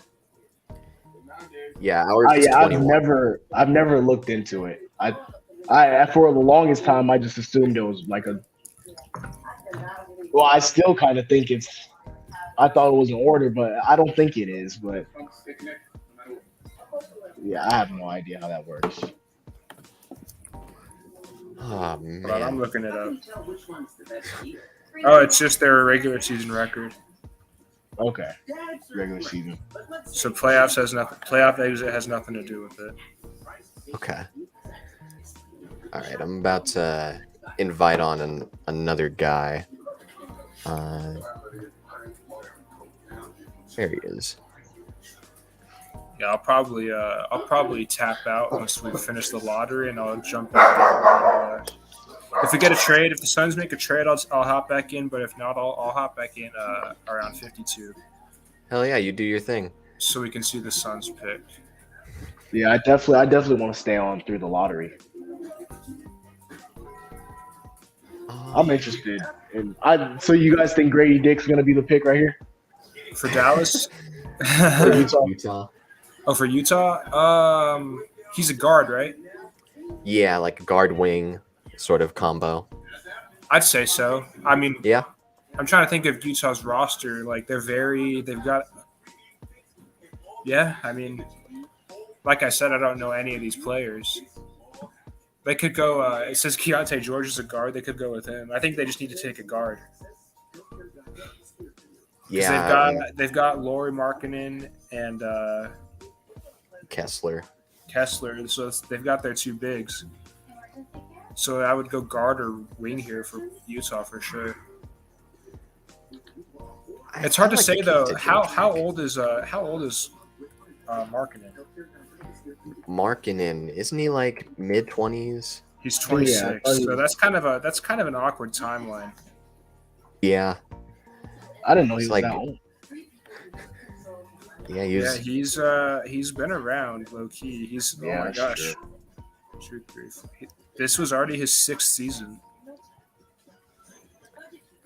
Jesus Christ. And that's a long time. That truly is a long time. Really long time. So I don't know. I don't know about Utah's timelines, to be honest, because Markin, he's already 26. What about Kessler's like 20, 21, right? Age 21. So I don't know. I don't know that. I would definitely look at Lauri Markkinen as someone that could be, traded to a contender in the next couple of years. Because I think Utah. I don't think Lauri Markkinen's he's not going to be your guy that leads you to a championship. So, he had a great. Oh, was it Grady? No. I have no idea who that is. They went forward though. Yeah, I don't even know who that is. I guess it can't be a bad pick if you're going for fit. Okay, we've got some updates on that Washington Pacers trade. Yeah, what's going on with that? So the Wizards moved up to 7 and got the French guy after sending Indiana the 8th pick and the Suns 2028 second round pick and their own 2028 second round pick. That's just weird compensation. That's just so weird move. They traded 8 and 2 seconds to move up 1 pick. Yeah. That's which weird. I guess they have second round picks to spare at this point, but that just seems kind of like a pointless trade. Because I don't think, unless Indiana told them we're picking Bilal, then I don't know what the point of that is. It had to be something where they were gonna pick Bilal. And maybe Jarris Walker was Indiana's second guy on their board. That's just that's kind of a bizarre trade. It's weird, yeah. It's very weird. I guess to continue it with Taylor Hendricks real quick. Yeah, how good is he? He's my 6th prospect. Again, he's only 1 spot ahead of Jarris Walker, so it's a matter of preference on what type of guy that you want. The thing with Taylor Hendricks is that he's electric as a catch and shoot guy. He shoots 41% on those, and this was on really high volume as well. It was really only that or drives to the basket. You're not going to get 3-level scoring from him, but you certainly love the 7'3" wingspan, the 6'9" frame, just sort of. Oh, we got another trade. Oh shit! The Mavericks are trading number 10 and Davis Bertans to the Thunder for number 12. Okay. What in the world? Who could they possibly want here? So OKC is moving up. Interesting. I have another Gambo tweet for you, Ian. Feed it. Gambo, and this isn't directly from Gambo. It's someone quoting Gambo from his radio show. Gambo just said on radio, Vogel has been very vocal and adamant with the front office and ownership about Ayton staying in Phoenix. Again, it wouldn't be the worst thing in the world, but we have preferences. Like I said, I don't hate it. I'm not against it. Yeah. I think there's better ways to go about it, but I would rather have Vogel doing this with Ayton than whatever Monty was doing. Because Monty despised him. Monty hated his guts. So this is better. What did Monty say? Was there anything that he said or did that started the whole thing? Or did DeAndre how did that whole beef start? Well, between the two? There's no direct quotes or anything from either of them about it because they all they're all media trained, so they always would just say their relationship's good. There was a Gambo report. I don't know if you know Gambo. He's a big Suns insider. He said that Monty wanted the Suns to trade Ayton for Miles Turner last offseason. And he did not like coaching Ayton. He did not even show up or congratulate Ayton when he signed his extension. He did not say a word to him. And I think that's the gist of it, right, Ian? Like, did I miss anything? I mean, if you want to continue talking about Crowder and like his beef with Crowder, but Yeah, again, like it's a matter of like he had favorites, and he played his favorites over the guys that were probably best fit for the basketball team in a certain situation. Yeah, Monty definitely played favorites because he was telling we signed Terrence Ross and we got T.J. Warren in the KD trade, and he pretty much said like he apparently told them like you guys aren't going to play. I'm going with my guys, and his guys were fucking Ish Wainwright, a former tight end, and Yeah. like so it was just rough. So I don't hate what Vogel's doing here, and you know, to cite the timeline guys once again. Yeah. They were talking We might about just reference them damn near every time we talk about the Suns. hey man, they're a great podcast and they know what they're talking about. Roy Hibbert, back when Vogel was coaching the Pacers, Roy Hibbert was kind of not good until he played with Vogel, and Vogel turned him into a pretty good defensive center for those teams. So I mean, I don't hate that if Vogel can get Ayton to lock in, and it'll definitely be a different approach than what Monty did because he's already apparently very vocal about how much he likes Ayton, which is already just polar opposite of what Monty was doing. Yeah. Yeah. I think as a Laker fan, I think Danny can say this too. Frank Vogel's defensive concepts are really good. Like just being like as a fan, as a basketball fan, but like also just analyzing the game, like he knows what he's talking about. He's gonna have good pieces. I mean, we had Dwight Howard and JaVale as our centers when he was with us. But JaVale's not a good defensive center. Right. DeAndre Ayton is way better than both of those guys. So I think if DeAndre Ayton can buy in and can listen to Frank and Frank has the right thing, it'll be all good. And that's why I was pretty happy with the Vogel hiring because, you know, offense was never going to be an issue with this Suns team.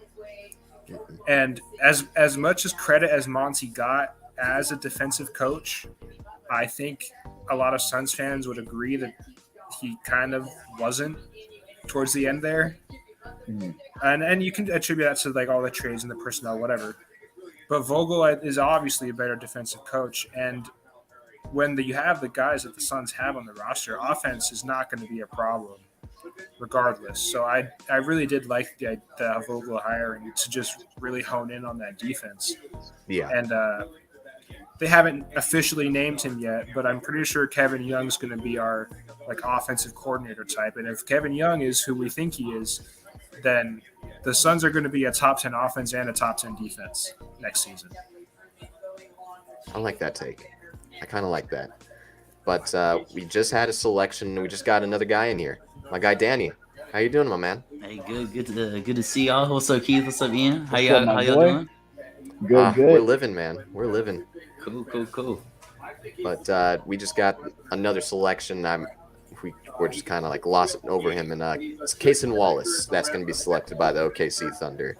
He's another one of these Kentucky guards, in my opinion, that has like all the tools to be like this Drew Holiday. He has a good base. He has good strength. He's a really solid defender. He's great as like a weak side guy too. I think that he could really do some stuff from that aspect. And I think that his catch and shoot ability is off the dribble stuff, and I liked his ability to get to the basket. I thought it was very efficient. I think he could be one of these next Kentucky guys to go ahead and blossom. Guys like Book, guys like Murray, John Wall, a bunch of these guys that have been through this Kentucky program. A lot of the guards have really panned out, and he could definitely be the next one up.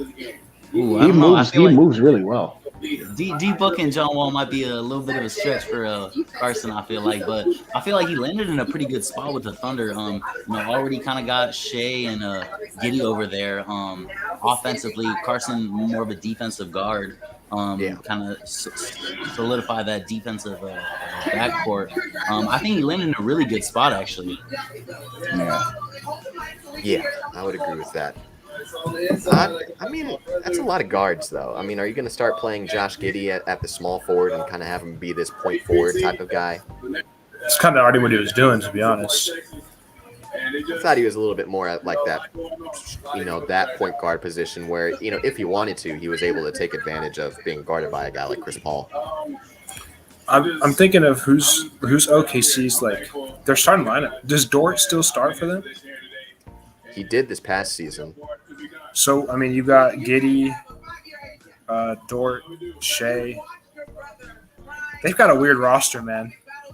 I don't know. They got Chet. I mean, I feel like Carson probably really doesn't even have to start for them, honestly. They already got, like you said, a lot of guards, and if this guy can just come off the bench like a Davion Mitchell kind of, play defense like,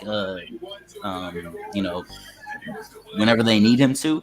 And then, like you said, Ian, he's pretty good at like catch and shoot, really. So he should be able to find his way into the rotation. That's a good comparison. Davion Mitchell, I really like that. Yeah, it'll be interesting. They got Orlando's up again. Yeah. That's the Bulls pick. Oh, from the Vucevic trade, huh? Yeah. Or was that a trade or was that a... It was the Vucevic trade. Okay. Man, we thought that Bulls team was supposed to be nice. Dude, it is unfortunate with Lonzo. Do we, That sucks. just to kind of go on like a little bit of like a discussion, what do you do? I'll start with Danny. What do you do as like the GM if you're handling that situation over there in Chicago? You have Vooch as a free agent. You have no idea, and you probably are of the mindset that Lonzo's not going to play again. And you have two assets that I think hold a lot of value around the league. Two guys like LaVine, DeRozan. What do you do? Man, the Bulls are in a tough situation because I feel like they don't really have like a modern roster besides LaVine. They got DeRozan, who's kind of a mid-range guy. Vucevic, we've seen Vucevic, we know what he is, and I think the best situation is to either build around LaVine, get him a number one, because I'm not sure if LaVine can be your number one. And maybe you hit the reset button. I probably would hit the reset button, honestly. Mm-hmm. I was about to say that. I thought I heard that they were trying to trade LaVine too. I thought I saw some report about that on Twitter. It was I saw they were that gauging too. their value. I heard like the Knicks somehow, but how reliable is Ian Begley from like New York or whatever? Not entirely sure. I mean, how reliable is Woj at this point with how much he's been getting wrong lately too? Let's just ask the Timeline Pod about where their stocks are at in these insiders right now. Right. But Jet Howard. Do not. Wow, I've never heard of him. This feels like Juwan's son. That's funny. And you said he's going to Chicago, right? He's going to Orlando. No, Orlando got the pick from Chicago. From Chicago. Oh, okay. Interesting. I'm curious. I don't understand. Can we go back to that Mavericks trade? Yeah. That doesn't More make update? sense to me. Because, I mean, I guess I need to see who they take here. Because they're going to be up after this pick. But I just don't, like... Can we just talk about the Mavericks in general? What the hell are they going to do? I'll throw out who I think the Mavericks are going to go. I feel like they traded back from 10 because I feel like they might take the center, Derek Lively. What do you think about that, Ian? Kind of just Luka's tough to build around, and Derek Lively, he might be a reach at 12, but he definitely was a reach at 10. A great rim protector. Only 5 points per game, I think, at Duke, but this guy knows how to play some defense, and that's what they were lacking, really. Rim protector down low. Yeah, and there was like a reason why they ended up trading for or signing a guy like JaVale McGee and expecting him to be the starter. They wanted that sort of rim running. They wanted this sort of defensive-minded center. And, I'm not the highest on Derek Lively, right? I mean, I don't see like too much offensive versatility for him to explain to the three-point line, which was nothing that I ever saw at Duke. But as a lob threat, he's extremely long. Just to put it bluntly, 7'7" wingspan, is a 7'1" center. I think that would be logical to pair a guy that's like low maintenance in terms of shooting and attempting to shoot the basketball. I think that it's a solid fit, but it's still going to be a reach for me. Yo, are Anthony Black and Jet Howard both guards? Jet played a little bit of 2 and 3. Okay, because I'm just thinking they both went to Orlando now. What are they doing with Cole Anthony and Jalen Suggs? I think they're gone. Yeah, they're gone. Especially Cole Anthony. Cole Anthony is for sure gone. I think Jalen Suggs might have a little bit slightly more breathing room than Cole, but Cole is for sure gone after those two. So I mean, hey, if Ian, if an 8-2 Orlando trade does end up happening, I don't think it's likely because I think Me neither. any sane person values Wendell Carter Jr. over Ayton at this point. But assuming let's say that trade does go down, would you want Jalen Suggs or Cole Anthony on the Suns? I think that from if they're going to help us right now perspective, I would prefer Cole Anthony. I think that he's a little bit more of like this microwave scorer that I don't want to say that we're missing because I think Campaign could certainly be that, but I think that having a little bit of that younger upside, I think younger with a little bit of upside, a good dribble package, I think he would be a better fit than Jalen Suggs. I think he has a ways to go in terms of finding consistency with his scoring ability, which was not too much of an issue when he was at Gonzaga. So it would be Cole Anthony for me. Yeah, I'm not necessarily a huge Campaign fan personally. I mean, he inspired me to get the hat, man. I like this hat. Upside down. It's valid, bro. As a player, I don't love him as a player. His energy's great, and he's a great locker room guy, I'm sure. Yeah. As a basketball player, man, like if I just can't. How did he get to the NBA never using his right hand? Yeah, his right hand is non-existent, bro. Like I don't want to sound like a hater, but if you took away like some of the skills that he might have that are decently good in the league, you take away 1 or 2 of those, and he might not even be good enough to dominate the G League. So yeah, I've never been high on Campaign. If he somehow how old is he now? Fucking like 27. He's old. Yeah, he's been in the league for a minute. If he can somehow, some way develop that right hand, he's 28. So if he can magically develop that right hand, then yeah, he could totally do that. But I don't see how after he's been in the league 8 years now, he still doesn't have a right hand. I just don't see it happening. Yeah, by 8 years it should be developed. And that's why I really like the idea of getting the guard back in any potential Ayton trades, because Campaign kind of sucks. Like, he's fine. He averaged 12 and 6 last year in the games he played, which is really good for a backup guard. But I think it's the fakest 12 and 6 I've ever seen. Yeah, see, I don't watch enough Suns games, but that 12 and 6, when I have seen it, it's not an impactful 12. Like I went to a Suns game right before the school year was over, and he had 10 points in the first 3 minutes of the game, and he finished the game with 14 points, and he did nothing. And the 10 points that he had, it was a good little spark to start the game, but realistically, it wasn't something meaningful for the team. Dude, yeah, his most frustrating bit, anytime when he was in the corner and he received the ball, he would always have his back foot out of bounds. He has no court awareness at all, man. There was 3 instances in this year's playoffs, one against the Clippers and then 2 others in crucial moments against Denver. He's just such a mess. And the amount of times you'll see him do some dumbass little left-handed floater when he's on the right side of the hoop. Like, brother, use your right hand. You're in the NBA. You're a professional basketball player. You don't got a right hand. It just makes me sick to my stomach sometimes. But then again, Ayton doesn't really have a left hand either. So I don't know. Ayton can get away with being it being a big kind of mask that a little bit more than being a guard. Yeah, if you're a guard with no opposite hand skills, it stands out so much more.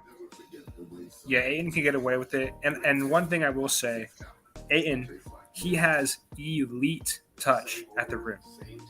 His touch around the rim is elite. That's one of his best skills, which, I won't get into it, but that's part of what makes the whole Ayton situation so complicated is because he's really good when he wants to be. Do you think there'll be, if he does stay, do you think it's going to have to just come to him where he is playing hard, really motivated, like a dominant sort of player that he knows he can be? Or do you think it's going to be just whatever, like he's just not good? What do you guys think is going to happen with that when he comes out in training camp, when training camp starts? I'll take this one. I'll break it down. If you just take Ayton's skill set, like I've got him maybe as even like a top 4 center. Like if you take just his skill set and take his mindset and all that out of it, just his skills, I've got him like you got Jokic, Embiid, Cat, and then it's Ayton right there for me. I've got him above Bam. Ooh, right there, hold on, right there in that top 5 skill set. But when you factor in that mindset, like because Ayton is taller than Bam, I think he's probably a better rebounder than Bam just because of that height. I'd say Bam's obviously a better defender, but if we're talking offensive skill set, I think Ayton's got a better offensive skill set than Bam. I think what Ayton doesn't have, though, that Bam does, is the way that Bam can stretch the floor out a little bit more. And his ball handling skills are, I think, on a different level. I think Bam, that's what Bam has. Yeah, Ayton doesn't dribble at all. But are you talking like around the basket, or are you talking like offense, like everything, like the whole, like a plethora of different things? I don't know, because Bam was really hitting those middies in the playoffs too, huh? Yeah. So I guess they're interchangeable for me if you're talking about skill set. Like you could go either way. Bam's definitely a better defender right now, but a lot of defense is just mindset, and I think if Ayton got that mindset, he could be up there defensively. So I guess they'd be interchangeable to me, but it all just depends on if Ayton decides that he wants to be that guy. Right.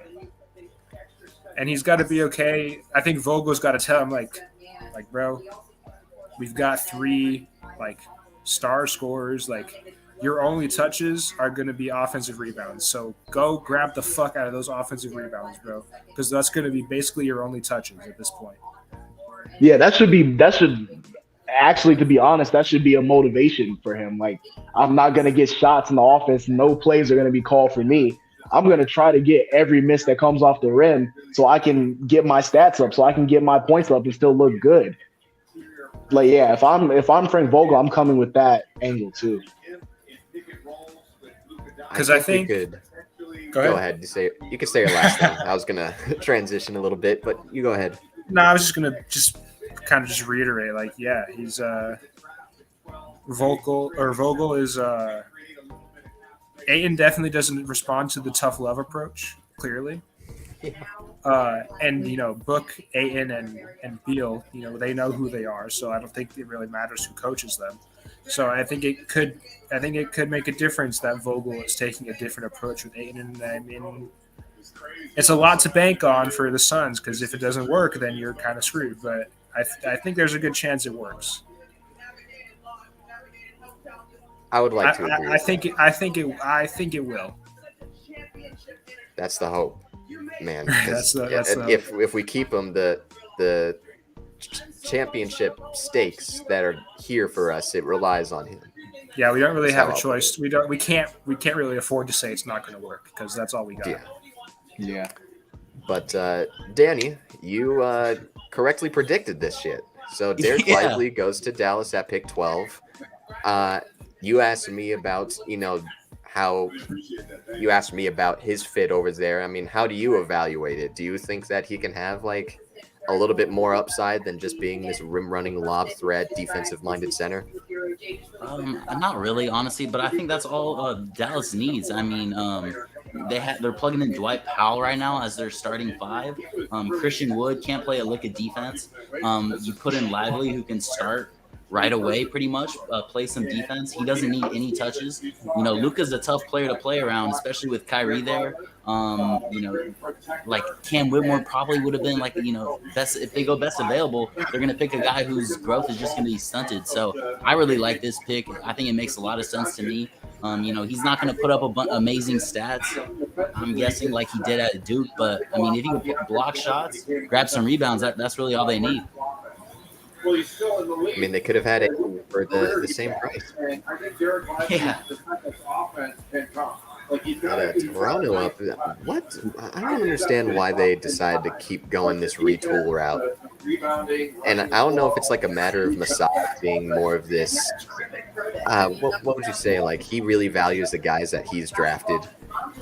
I just don't think that they should continue going down this route, and maybe they end up losing Fred VanVleet and that starts something. But shit, it feels like they're up there with one of the more directionless franchises. I'll say. I was about to say that they don't have any, like they don't got anything at this point. And you would think like maybe go with like a guard upgrade potentially. I mean, I know that shit Cam Whitmore is falling. Do they end up going with him, and do they, trade away OG? I know both of those guys in particular have had like injury histories. I guess what position would you be targeting if any? If you're looking at a trade, I understand it, but if you were them, is there like a position of need that could maybe raise the ceiling a little bit for them? Is there anybody any position that would be like if there was a drastic improvement, they could do some damage? Dame.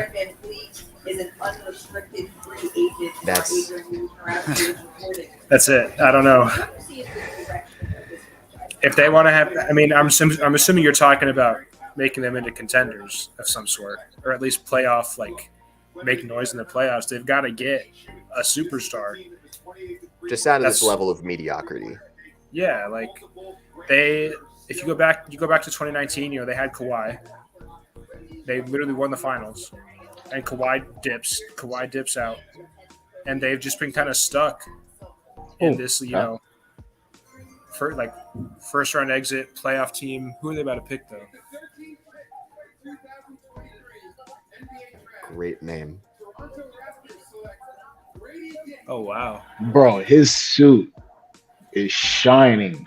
So VanVleet is definitely gone. But that just goes to show. Then I don't understand why Siakam wants to stay there.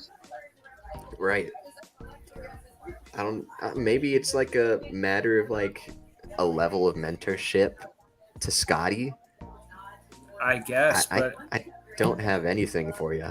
I feel like you just at this point have to trade Siakam, trade OG, trade, just go for the full rebuild at this point, because I just don't see like this. I don't know, man. That's just like you said, directionless.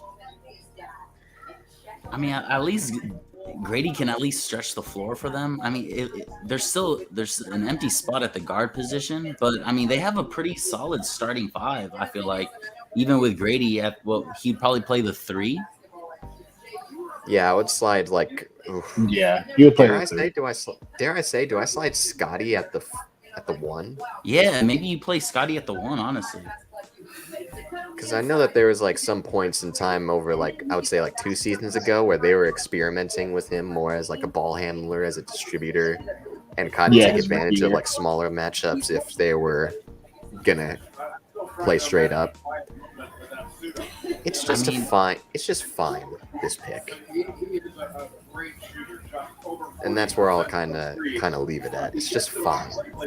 Yeah. He's a good player. You understand what he brings. You know that he's a shooter. You know that he has a high motor. Doesn't really raise their he ceiling. brings some swagger to Toronto. It feels like Toronto was kind of losing some of that like juice. So maybe he's kind of I feel like he might help that locker room too as well.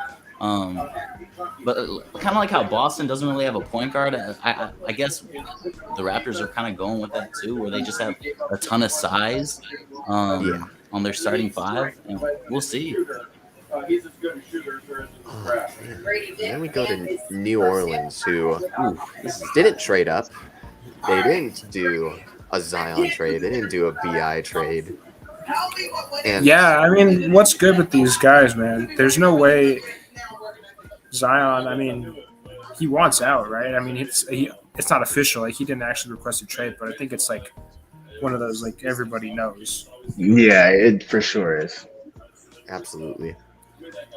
But dude, You guys really think he's gonna go out? I don't know. I feel like he'll stay. like if push comes to shove, like I would go with that route. But I don't Whitmore think is that he still wants. available? I don't think he would want to be there. And this would be a logical spot for a guy like Whitmore if they were to go that route of trading one of those two guys. But even then, it was clear that they were only interested in trading one of those guys because they wanted to go grab Scoot. He's no longer there. And then you're going to, if they went ahead and picked up Whitmore, they would deal with maybe not the same injury history, but it's an extensive one for sure. So I think that they'll keep the core together and try to add on to it. How would they go about like adding more of like this influx of youth? I'm not sure. They're in one of those tough spots where they may as well continue to try to buy. And if they continue to try to buy, maybe you just need a couple role players here and there, but it's a really complicated one where it feels like in some sense they want to do this 2 timeline thing as well, where they have the veterans there with, I guess you say Brandon Ingram is now a veteran. He's been in the league 7 years. You can go Valanciunas, CJ McCollum, but their roster is overwhelmingly young. And I'm just curious if they end up cashing in at some point. I think they have a solid roster, top to bottom. So I don't know. I could see them going best available. I'm guessing they'll go Whitmore right here, just another wing defender who crazy athleticism. Yeah, Twitter is up and having fits that Cam Whitmore is still available. But that's another thing with New Orleans, man. Like, they're kind of a fringe like playoff team right now. I just don't see that drafting another rookie is gonna do much for them right here to really make that leap to contender. Which I guess, this was supposed to be the year they contended, right? This was supposed to be the beginning of their contention, and it just didn't work out. We all thought that they were finals contenders after the windmill. After the windmill. But, it's no doubt that they still, like, if they end up keeping this core together, I would still like to think that this is a contender. Would you say with this roster as currently constructed would make a push for the finals? Do you think that they're in that close to that tier or in that tier already? It requires Zion playing 60 games. Yeah, it all depends on Zion, I think. I don't even know. We haven't seen what Zion can truly even do in the NBA. I think, I'm not too sure. I haven't been tapped in on him at all. If he's lost more weight or if he's in better shape, if he's in a good shape at all. But Zion hasn't played. Like, I was watching NBA Today earlier this morning, and it showed the list of games that he's missed. It's insane. Like, for someone that's in he's going into his 4th or 5th year, and he hasn't even played like half a season. It feels like. I think if he's able to play 60, even give us 60 games, maybe even 50. And if he's at 100% by the time mid March comes around, like right before the playoffs start to really ramp up, I think they could be maybe not a finals team, but they could go deep in the playoffs, maybe get a couple series wins. So I've got the numbers here for Zion. He's played in 114 out of 246 possible games. Yeah, like, which is it's 46%. Yeah, that's insane.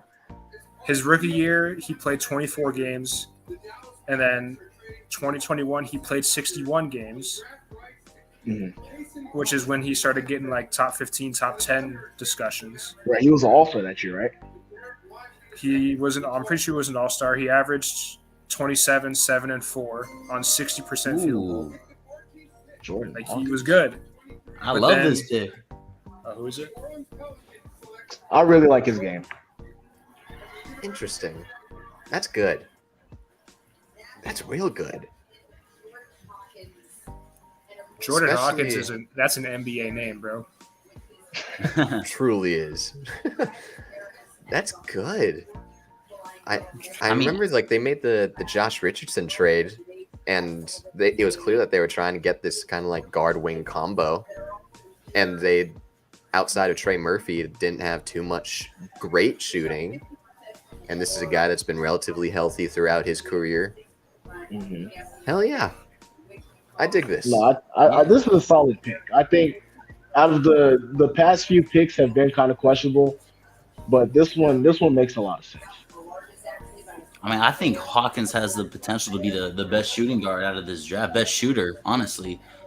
He's got the championship experience. We saw Christian Braun on the Nuggets really contribute after winning a championship in college. I think this guy could contribute for sure right away. I mean, other than CJ McCollum, they don't really have someone to like stretch the floor and like spot up and shoot. I don't think. I would say Trey Murphy can. Murphy, yeah. But, they don't have that from, like, a guard. I mean, unless we're just highly underrating Jose Alvarado. But I would like to think that we're not. All right, I think I'm going to tap out here. Sure. Yeah, right here is a good spot for me, too. End of the lottery. Man, I appreciate this, Ian. Yeah, I appreciate you two being on again. You guys are always welcome to come onto the show, whether it's another live show like this or just want to record an episode. You guys are always welcome. Yeah, we'll see what the Suns do. If we get it, if the Suns make a trade or something, I'll tap back in. I'll probably come back on for around 52 to see who they take. Yeah, I might come back on right after the first round ends, so I could talk about the Lakers pick and then see some of the other picks that come out of this. Hell yeah. You guys do your thing. I will see you guys soon. Again, appreciate y'all. Yep. All right, y'all. All right, my man. It's just us two for now. All right, cool. For now. I know that I had another guy that was like a bigger name, like the Isaac kid. He was a Twitter mutual follow, and he's like one of like the faces of like Suns Twitter, I guess you could say. I had another guy that was a even bigger one say that he was down to do so, and he hasn't gotten back to me in a little bit. He said he was down and then just couldn't go. So that sucks. Good. Yeah. But I know that we should have 2 more different people at the very least. So we'll be very excited for that when it comes. But I think the difference now, you are a big draft guy. You are a guy that keeps up with all of this stuff. And it feels real great knowing that, hey, you, like, I don't have a lot of people back home that, keep up with this basketball stuff or know these prospects as well as I'd like to think that I know them to be. But you are. Who are, like, some of your my guys in your draft? Ooh. My guys, like that have already been taken, or like looking ahead? Either or, if there's guys beforehand. Beforehand, I really liked Jarris Walker out of Houston, just as I feel like he was one of those guys that teams could plug in. Just a big body. I mean, Yeah, this dude could huge. play defense, and felt like he had an NBA body, high IQ. He was a great shot blocker, great defense. I forgot where he landed at. He went to the Pacers, Pacers. in Okay, yeah. the Wizards trade. Okay, yeah, no, I think that's a great spot for him. I'll throw Fantastic. you another sleeper too, Ian. Jaime Hawkins out of UCLA. I don't know if you're familiar with his game. I got him. I got him on the board. Okay, where do you have him going?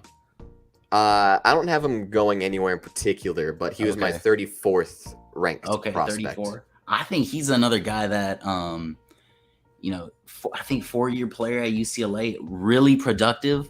But he's another guy. I just like these guys with NBA bodies. This dude's 6'8", big body. He can pass the ball.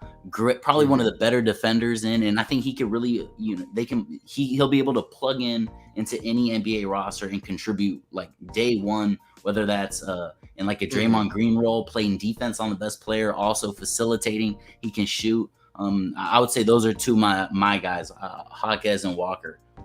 Interesting. I don't want to say low, I guess in a sense, like lower on Jaime Hawkes. I mean, he was number 34, but I found his game to be really interesting from like a guy that really liked posting up and whatnot. I just found that to be really, really interesting in my eyes. But this pick right here, now this is my biggest my guy right here. Ooh, Kobe okay. Buffkin. I love this pick. So what is that?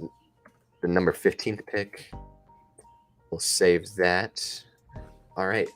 Kobe Buffkin was my number 12 guy. I talked about him near the beginning of the stream where we had some time to kill.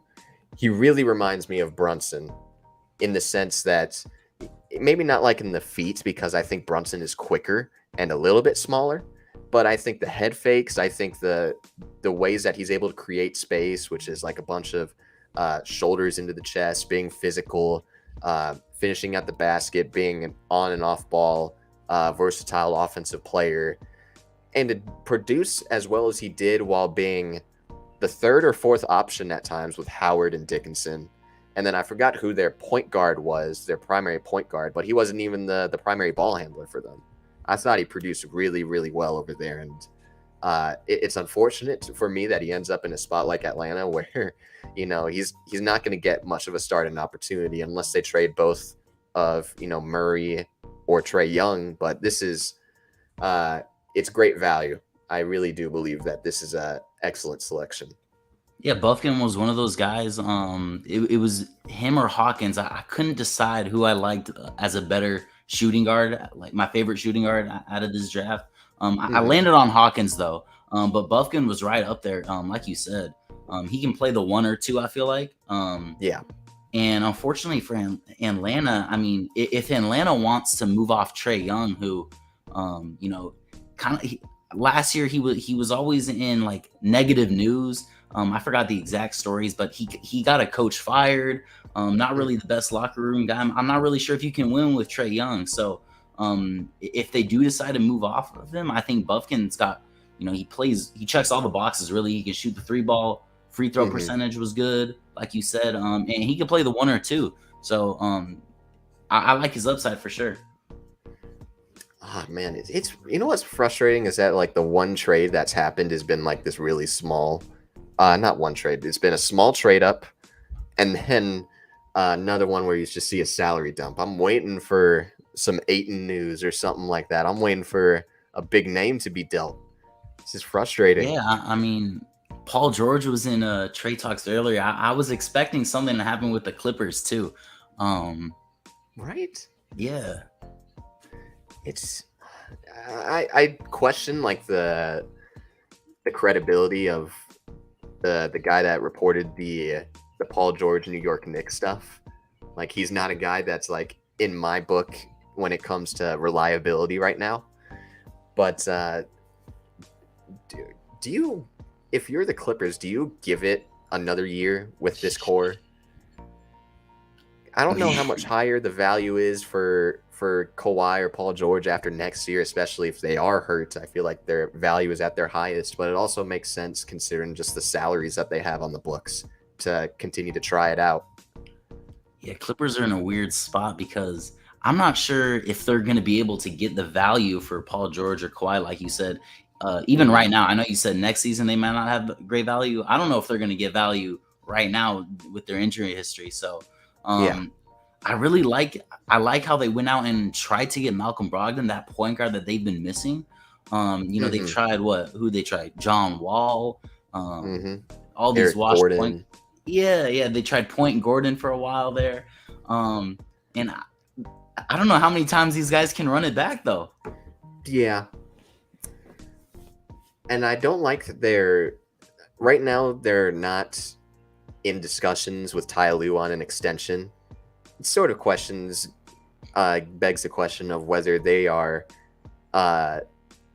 confident in their ability to kind of contend for the long haul, because again, that's a lot of picks that they gave up.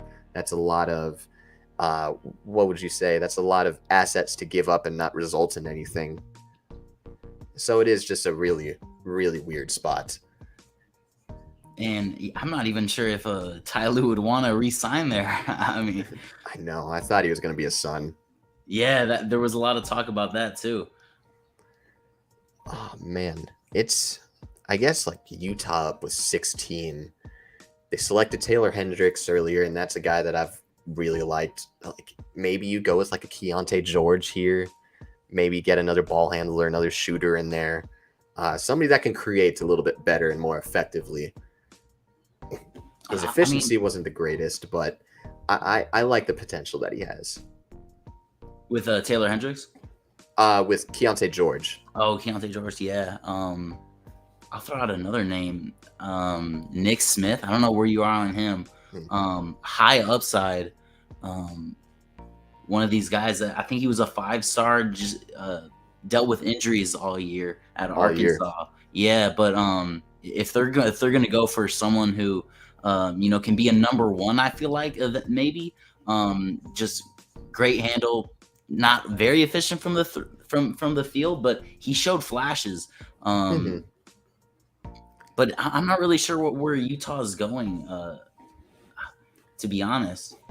Because again, like the other Isaac was talking about, just the timeline of it all with like Markkanen being 26, 27 and being their best player. How do they go about building around that sort of guy when it's clear that he's not a young guy that could continue to progress the way that he has? And this really isn't that strong of a point guard draft, unfortunately, for some of these teams. Where I mean, if a point guard was available right here, I got to pull up who's been drafted though. But other than Carson Wallace, Anthony Black, there's not really too many point guards I really love. Sure, and that's kind of why. I'm in the boat with you on that, but that's for like Nick Smith as well. It really is one of these high risk, high rewards guys. Because I didn't think that he wasn't a great finisher. I didn't think that he was particularly great as a defender either. I thought that he was able to get picked on way more than everybody else. I just found it to be his injuries and his inefficiency to be a little too problematic for me. So I had him at 24. Okay. I had Marcus Sasser from Houston ahead of him. Oh, I'm a big Sasser fan too. Interested to see where he goes. I think with how do you? Is there like a player comp that you have for a guy like Nick Smith at all?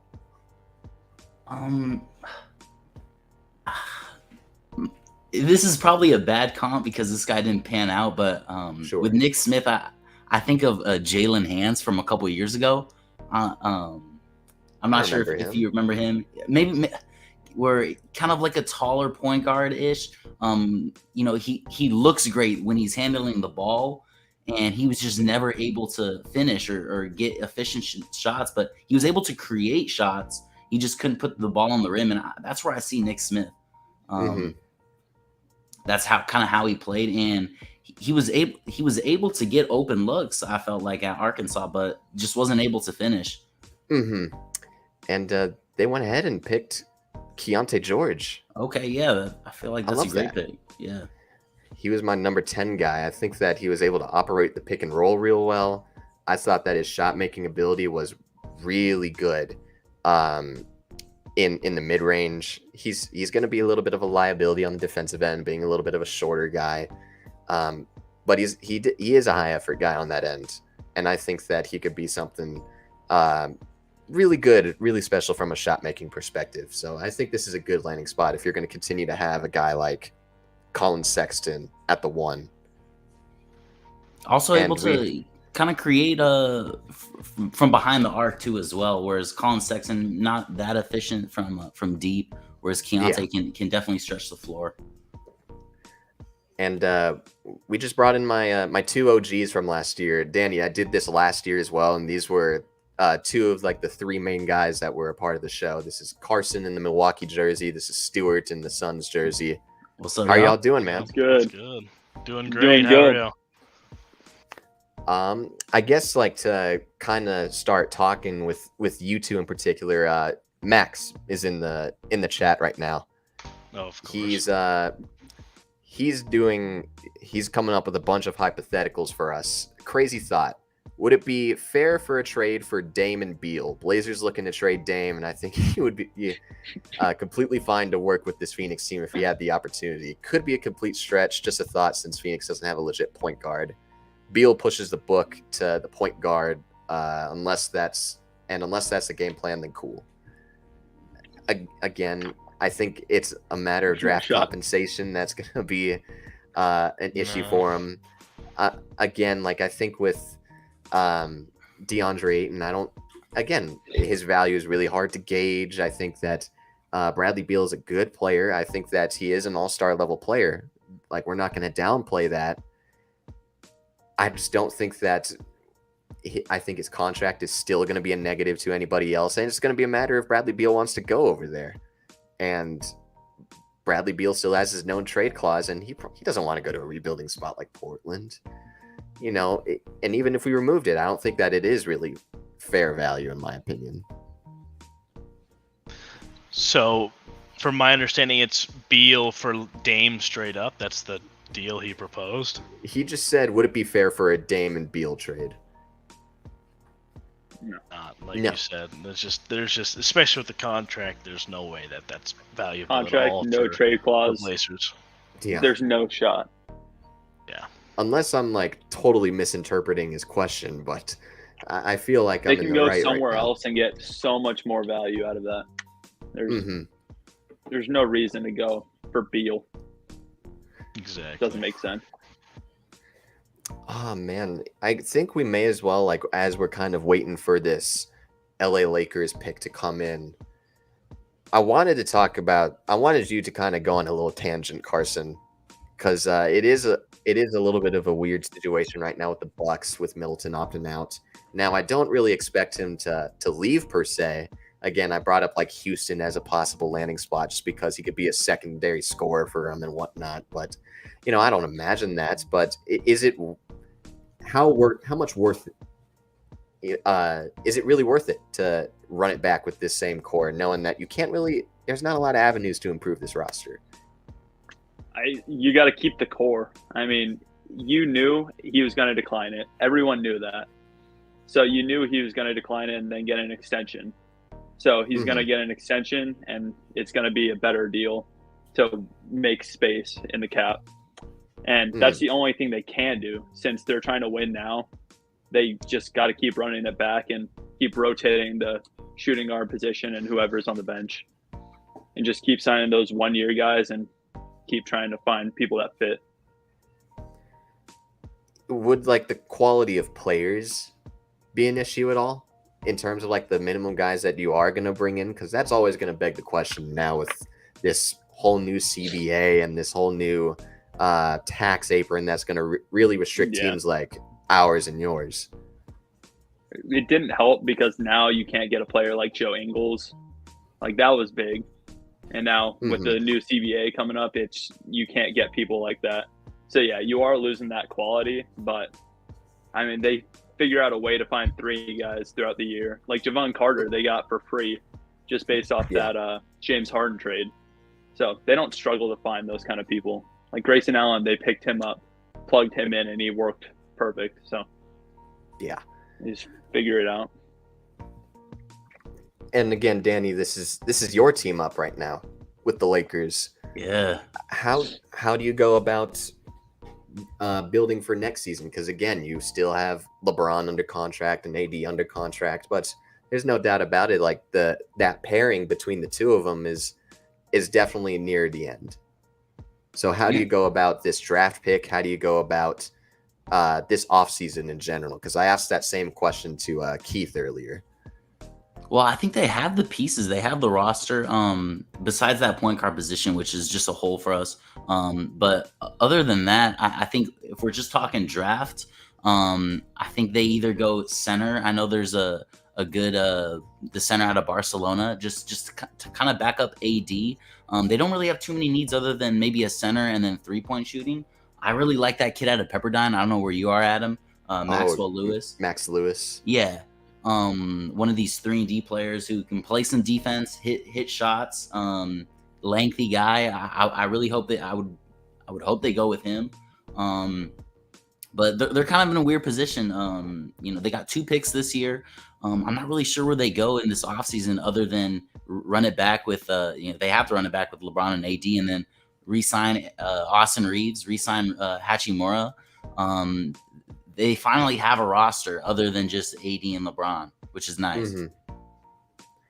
Yeah, I mean, you guys, I don't dare I say lucked out, but you definitely got an extreme amount of value for how negative of an asset Russell Westbrook was. And I know that my uncle's in the chat, and he's a big Lakers guy. So everything that you're saying in particular is how he goes about it, and it really is music to his ears. All right. But I do find it interesting because it looks like they're selecting here, and Woj isn't breaking any damn trades. So it's unfortunate on that front. You said Maxwell Lewis and the kid that you were talking about from Barcelona. Are you thinking Najee? James Najee? Najee. Okay. The pick is about to come up here. I would have personally went with like a Bryce Sensabaugh. Who do you have them taking? Well, I had somebody different than this guy, but I am high on Jalen Hood-Schifino as well. Okay. Oh, I'm behind on my stream. All right. Shit, man. Well, now you guys know. Well, Jalen Hood-Schifino is a member of the Los Angeles Lakers, and I like it. From it is insurance in the events that one of D'Lo, Schroeder, Austin Reeves ends up leaving. How your emotions right now as you kind of learn about Jalen Hood-Schifino becoming a member of the Lake Show? I think this is an upside pick. If I remember correctly, this guy was a highly touted high school prospect out of Florida, and didn't really pan out in Indiana. Kind of a disappointing finish for them with them and Trace. But this guy has the upside for sure. Not too much of a 3-point shooter, but he can facilitate. Like you said, if D'Lo or Schroeder go down, I don't see why he wouldn't be able to fill in. I'm not too familiar with how good he is defensively, but I know he showed burst. 5-star guy, upside pick. I like it. Man, Carson, Stewart, you guys have any thoughts on this man? I watched a little bit of Indiana, obviously, over the college basketball season, and I was really impressed with him, especially offensively. He's got a really high motor offensively. He can get to the rim pretty much with ease. Defensively, he can be good if he really puts an effort. Like in the higher importance games, he was really putting in defensive effort, which was good to see and interesting to see. But in some of the smaller, not as important games, I would notice he would sometimes be lacking in that department. But usually he would be really aggressive offensively, looking to attack the rim and get his own, but also he would be good at distributing the ball to excellent players like Trace Jackson Davis on that team. So I think he can be a really good fit for the Lakers. Carson, if you have anything to add on. He said it all, but I like the way like he can space the floor too. He's a combo guard, and then he's just a great 3-point shot that LeBron and AD can dish out to. I don't have to leave. I'm not going to say that. I'm going to go quickly use the bathroom. If you guys want to, continue the discussion real quick, I'll be back in a minute. No problem. Where do you guys see Miami going with this next pick? Let's see. Not exactly sure. I think they could go in a bunch of different directions. They could. I think they might go with guard, especially if they're looking to trade Hero, and maybe if that happens, they would be looking for more guard help and more shooting. And that's kind of something that they lacked, was consistent shooting. They had great shooting for most of the playoffs, even, but towards the end it started to falter as like those guys started to like not get as hot anymore. And that was kind of an area of struggle for them towards down the stretch of that playoff run. Yeah, I wouldn't be surprised if I see them go guard out. Like you said, if Tyler Hero especially gets dealt, I think they definitely need some scoring. I mean, out of that playoff run in the regular season, they weren't that much of an offensive team at all. So exactly. I'm guessing they go offense here. Yeah, I think they should just go best player available. I think that'd be the best thing for them. Yeah, I think Nick Smith Jr. out of Arkansas would be a good option for them. He was a freshman last year, played really well for them, 12 points a game for them, 34% from three, which is pretty solid. But he's a really good pull-up jumper and runner. Like, he can get to the basket really easy, and I think he would be a good, like, consistent scorer for them that they could use that at the guard position. I like it. So I was overhearing those conversations. Nick Smith is a nice one. I kind of was walking out. I'm like, oh, that's nice. I kind of like that selection. I think that if they were to, because I don't know how you guys value Max Strus from like a contract perspective. I'm not so sure. Like he's definitely in like that middle ground of like role players and whatnot. And I don't imagine like one of these teams with cap space offering him like a $15 million a year deal. Is he, this is like the struggle with like some of these mid-tier role players now with the new CBA that really affects those types of guys where it's just like, all right, the team has to budget a little bit wisely. And they, if they were going to go over the cap, they were going to have to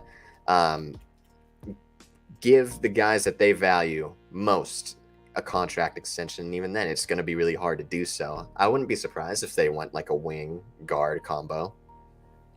Maybe, you talked about Maxwell Lewis earlier. He's my 17th guy. I had him ahead of Grady Dick, mainly because I liked the shot making versatility of his. I think from a defensive perspective, it's a little bit different. I think Grady Dick is the better defender, but I think that there is this, what did I have as his wingspan? 7-foot wingspan, 6'7". There's certainly aspects that could be taken advantage of. That's for sure. I think from a shot making perspective, they still need more offense. I mean, you guys talked about it earlier. I think that it would be a good fit if it was another one of these bigger guys going ahead and creating the offense for each other. I'm gonna. Also, I wouldn't be surprised if they go with that James Najee kid, super raw talent, but he kind of need. Oh, Cam Whitmore's still available. I forgot about that. What? Oh, yeah, I was Jesus just about Christ, to mention that Cam Whitmore. I just saw that. I thought he had gone by now, but apparently not. So I guess if they got him, I think they could make that work for sure.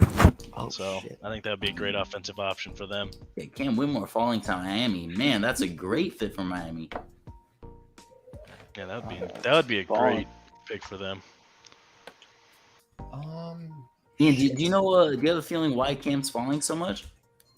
It's his injury history. There is like a medical concern that has come out over the last couple of days or so that I would assume like that's the main reason why he's fallen.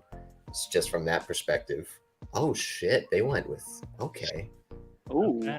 I don't know if it's up for you right now, but wow, that's interesting. I like that. That's I like absolutely that a pick right there. Absolutely. Wow, that's a reach. He's gonna fit in that culture so well. I don't know if that's definitely not the best talent at this position, but I think he's gonna fit almost perfectly with the culture there in Miami, and I think he could end up being. He's good offensively. He can get down on the post. He can even shoot like outside jumpers. I think he can work pretty much anywhere for the Heat, and I think that'll be a good pick for them.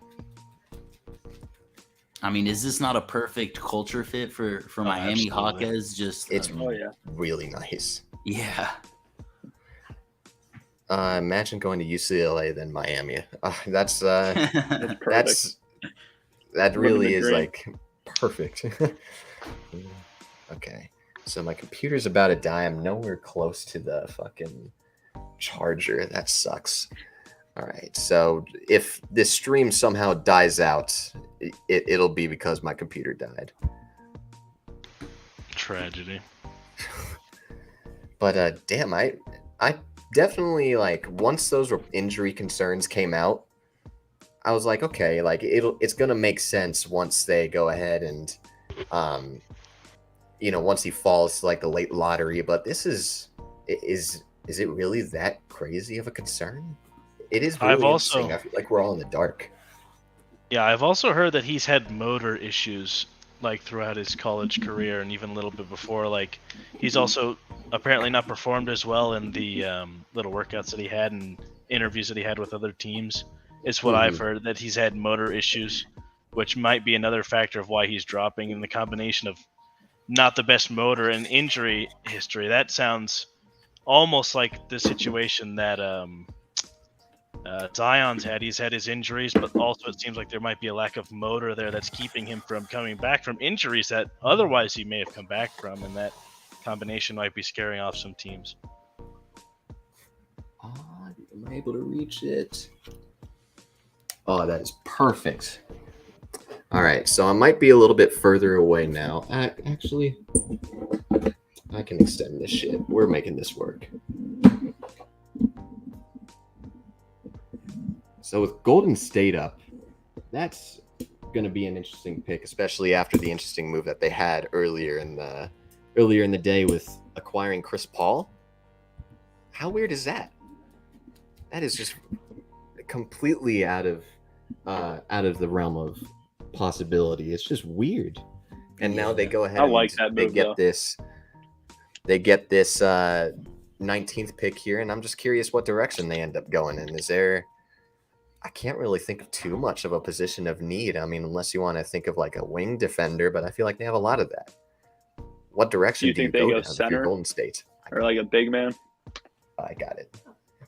I had to adjust. If I had to guess, that's exactly where they would go. They'd go big here. Especially now that they got Chris Paul, they don't really need that facilitator. It seems like they'd be as much reaching anymore. Look, get out from under there. Okay, so if you're Golden State here, I'm just gonna kind of look through my board. Oh shit! I'm gonna kind of look through my board. We said Cam Whitmore if they wanted to take a shot at some really nice,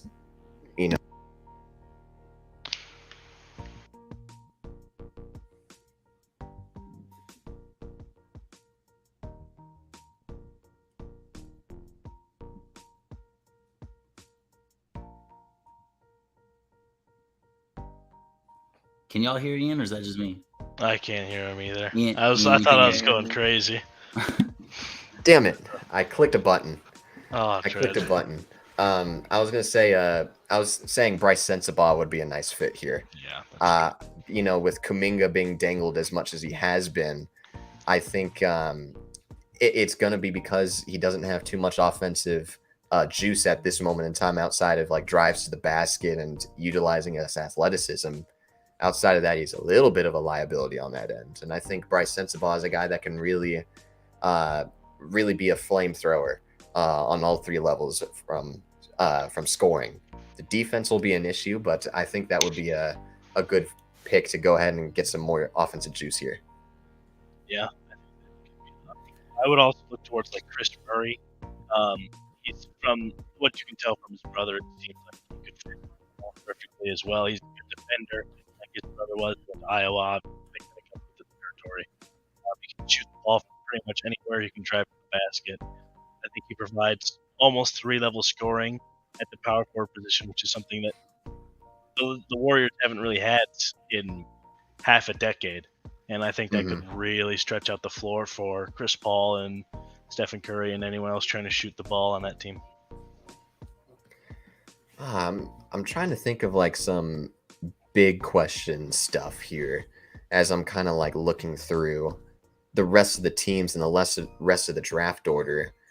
And I guess Golden State is about to select right here, so I guess I'll hold off on that conversation. Who do they select?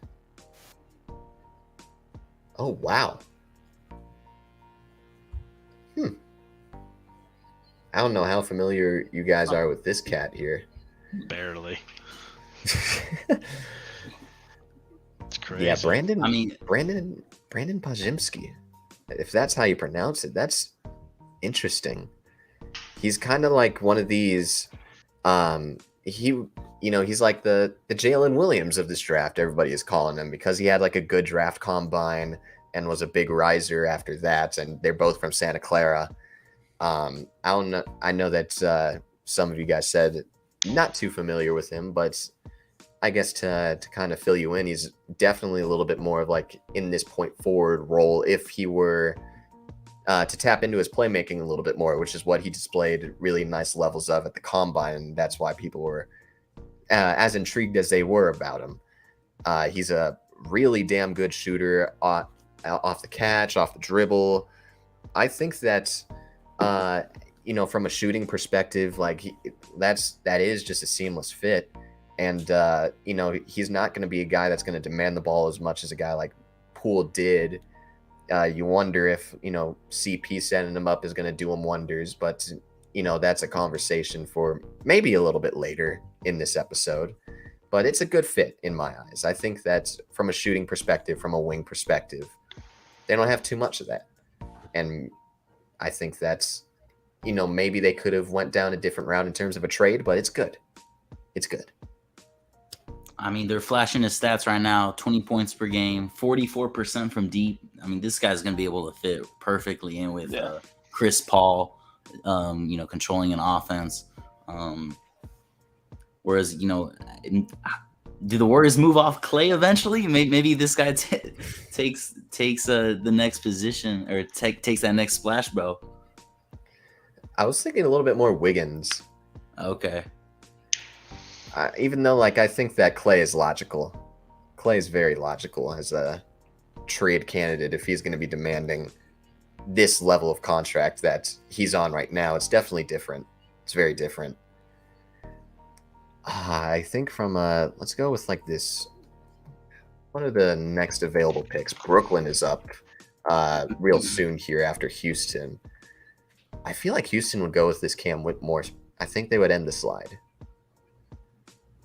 If there was any other team to do it, because they do need a little bit of a wing. They do need a little bit of offensive juice outside of Jalen Green. You got a couple of guys that can do some good stuff, but I think having another creator in there is pretty nice and physical as well, which is not this team. This team is a very, very finesse team, likes to utilize a bunch of crossovers and whatnot. I hope Houston goes with some sort of defense because, that I feel like that's what Houston's really lacking. Just some sort of defensive presence, whether it's Sengun, Jalen Green. I think none of these guys really play much defense at all. So, I'm not too familiar with what prospects that are left that shine on the defensive end, but I hope that's where they go. The funny thing is, from the people that I've watched so far, it's quite literally just either you're really good at offense or you're really good at defense. There's really not a whole lot of in between. And I think that there would be a bunch of good defensive minded guys here. Like I do like Julian Strother. Ben Shepherd would be like a really excellent fit anywhere. I think that there's very positive stuff from this draft, and I know that I got asked earlier about how deep this class is. It is top heavy, but I think there's a bunch of role playing guys that would really fit any team in particular, whether it's shooting, whether it's defense. That's why I am intrigued with the Suns and trading up at some point, because I think that there's a guy maybe in the 40s that could really shoot it, and I think I think the role players here are going to be pretty good, is how I'll put it. Okay, as I'm kind of looking through now, Carson, I think I'm not entirely sure how many of these prospects that you know. I'll just put it like, who's your favorite prospect? I know that we have like Wembanyama and Scoot as like everybody's main people. Is there like anybody in particular that you would think he was just taken? Slept on? Stuart knows. I like Tommy Jaquez. He was my guy out of UCLA. Okay, that was my guy too. Every time I watched UCLA, he just was a stud out there. And the fit with Miami, you can't go wrong with that. But I found it like right now, I think the Rockets, what they should do is just go best player available. Like they're terrible right now. So you might as well just stack up on best prospects you can get, especially drafting at 20. If you can take a top 10 guy and just go off people's fear, whatever. Mm-hmm. You just go best people. And who would be your best available? Cam Whitmore. I feel like we're all in this same boat. I think we're all pretty high on Cam Whitmore and pretty confused by it. Again, this is just fucking. I don't like that there's no trades, man. I feel like I'm gonna reiterate that every two picks or whatever, but it's frustrating. We need action. We really need some drama. But Brooklyn, what is the best way to build a team around Mikal Bridges? Because that's the direction that they're planning on going in. They clearly didn't want to trade for Anthony Simons in pick 3, which is kind of it's ridiculous in my eyes. But I think that there is a viable way to create a championship team around what's his face's name, around Mikal Bridges. But what is the best way to do so in your guys' opinion? Good question. You guys are more familiar, or Ian is. I don't know if you guys are Suns fans like Ian, but I'm not sure if Mikal Bridges is quite a number 1 on the championship team. So in my opinion, I think Brooklyn goes upside with these 2 picks. Unless they really believe Mikal is that number 1 on a team. Mm-hmm. There it is. What more? There we go. I mean, they called it. Just to kind of talk about this a little more, man. Cam Whitmore. I think that this might end up being the steal of the draft if all things pan out real nicely.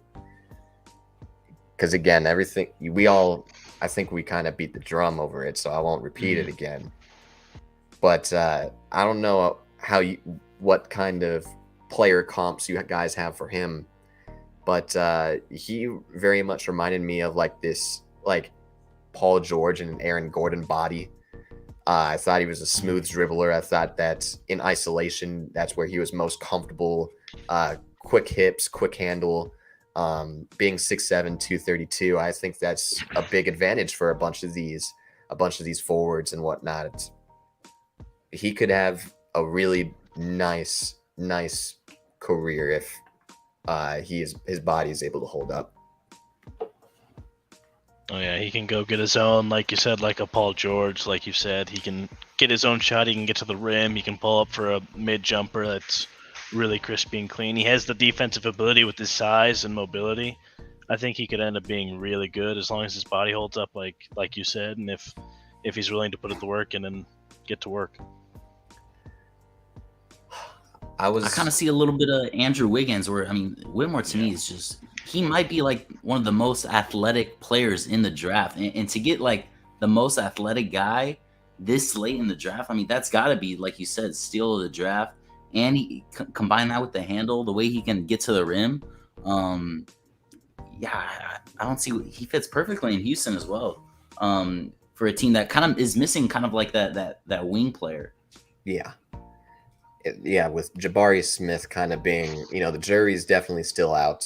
And granted, it's only been one fucking year, but there's definitely been a lot of guys that were not impressed with his scoring ability, his confidence, and I think that's going to be the key for unlocking him. Who's going to set him up to gain his confidence? Not entirely sure. Maybe it's Udoka with his leadership, but I think that, dude, how does this make an attractive landing spot for Harden? Because again, they are going to try to go ahead and build a winner of some sort, and it feels like they just have too much right now in terms of talent, in terms of contracts and whatnot. Do you go ahead and you try to build for right now? Do you go ahead and try to make some drastic changes to this roster, or do you go with internal development? Definitely internal development. You got too much potential on your team. And, yes, you can get Harden for the win now, but you got rookies, you got people second year. It's hard to step up and win a championship like that. Granted, you have a great head coach in Ime, but it's very tough to win now with second-year players and first-year players. I don't think you can do that, especially with just a James Harden. I don't think that puts you over the top of other teams, especially in the West. Yeah, I gotta agree. I think this team is still 2-3 years away from like even competing for a playoff spot. They got so much raw talent on this team still. Bunch of this is the AAU team in the NBA for real. So I really do believe Ime is a really strong presence in that locker room, and he'll be able to develop this talent. But I really don't think they should go out and get Harden. And I agree with you. I think internal development is the way to go. They got too much talent. On the offensive side at least, to just let James Harden kind of take over the entire offense. Mm-hmm. Oh man, Brooklyn up. I don't remember if we finished our conversation about the Mikal Bridges building out sort of thing. I know that Danny was talking before Cam Whitmore got picked. So if you can remember where you were going with it, we would like to answer it. I was just saying, if you guys think Mikal can be a number one on a team, I'm not sure I'm sold on that. And I could see them going with some upside picks here. Yeah, I'm not exactly sold. Oh. Yeah, you go ahead. I'm not exactly sold that he could be a number one either, but I think he could be one of, if not the best, number two star on a team. He can do whatever you want. He can fit into any situation and be good at whatever it is you need to do. You need a really high level defender that can be a 3-and-D guy. You got him, Mikal Bridges. You need him to go get a bucket when you need it. Boom, he can go do that. So I think if they were able to get maybe someone in free agency, someone in a trade, then I think that would really, really help him, especially right now, get better. As of drafting for this year, I don't really know what's left on the board that would really move into that number one spot on that team. So I'm not really sure what they could do in this draft, maybe other than trading these picks. But we'll just have to see what they do with this pick as the pick just came in. Yeah, I think with Mikal, I talked about it earlier, but I think that his ceiling right now would be in this sort of Chris Middleton mold, where he can go ahead and get you a bucket at any of the three levels, but it is there is some limitations there in terms of athleticism. He's like a sneaky athletic, but it's there's nothing about his game that that speaks to me as like a superstar, right? I think that his shot making is great, but I think he needs to be set up in order to do so. Again, like I think he would have to be next to a point guard, right? And whether that is like a Dame is a logical piece for Brooklyn, but even if you got like a Trae Young, a DeJounte Murray, if you went ahead and like a sneaky, like probably personal favorite option would be like a Markelle Fultz, somebody sending him up in that way. You're definitely going to need like a star next to him to either dish it to him or to be a complimentary scorer. But I think that he has he's like a low end one, number 2 guy. Yeah, I would agree with that.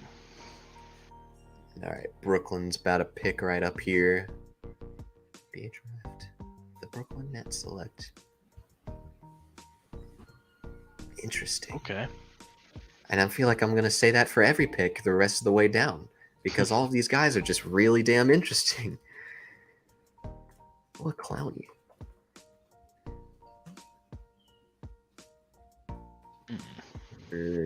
What is this, pick 21? This is the Suns pick. Interesting. Danny, do you have any like immediate reactions to Noah Clowney at all?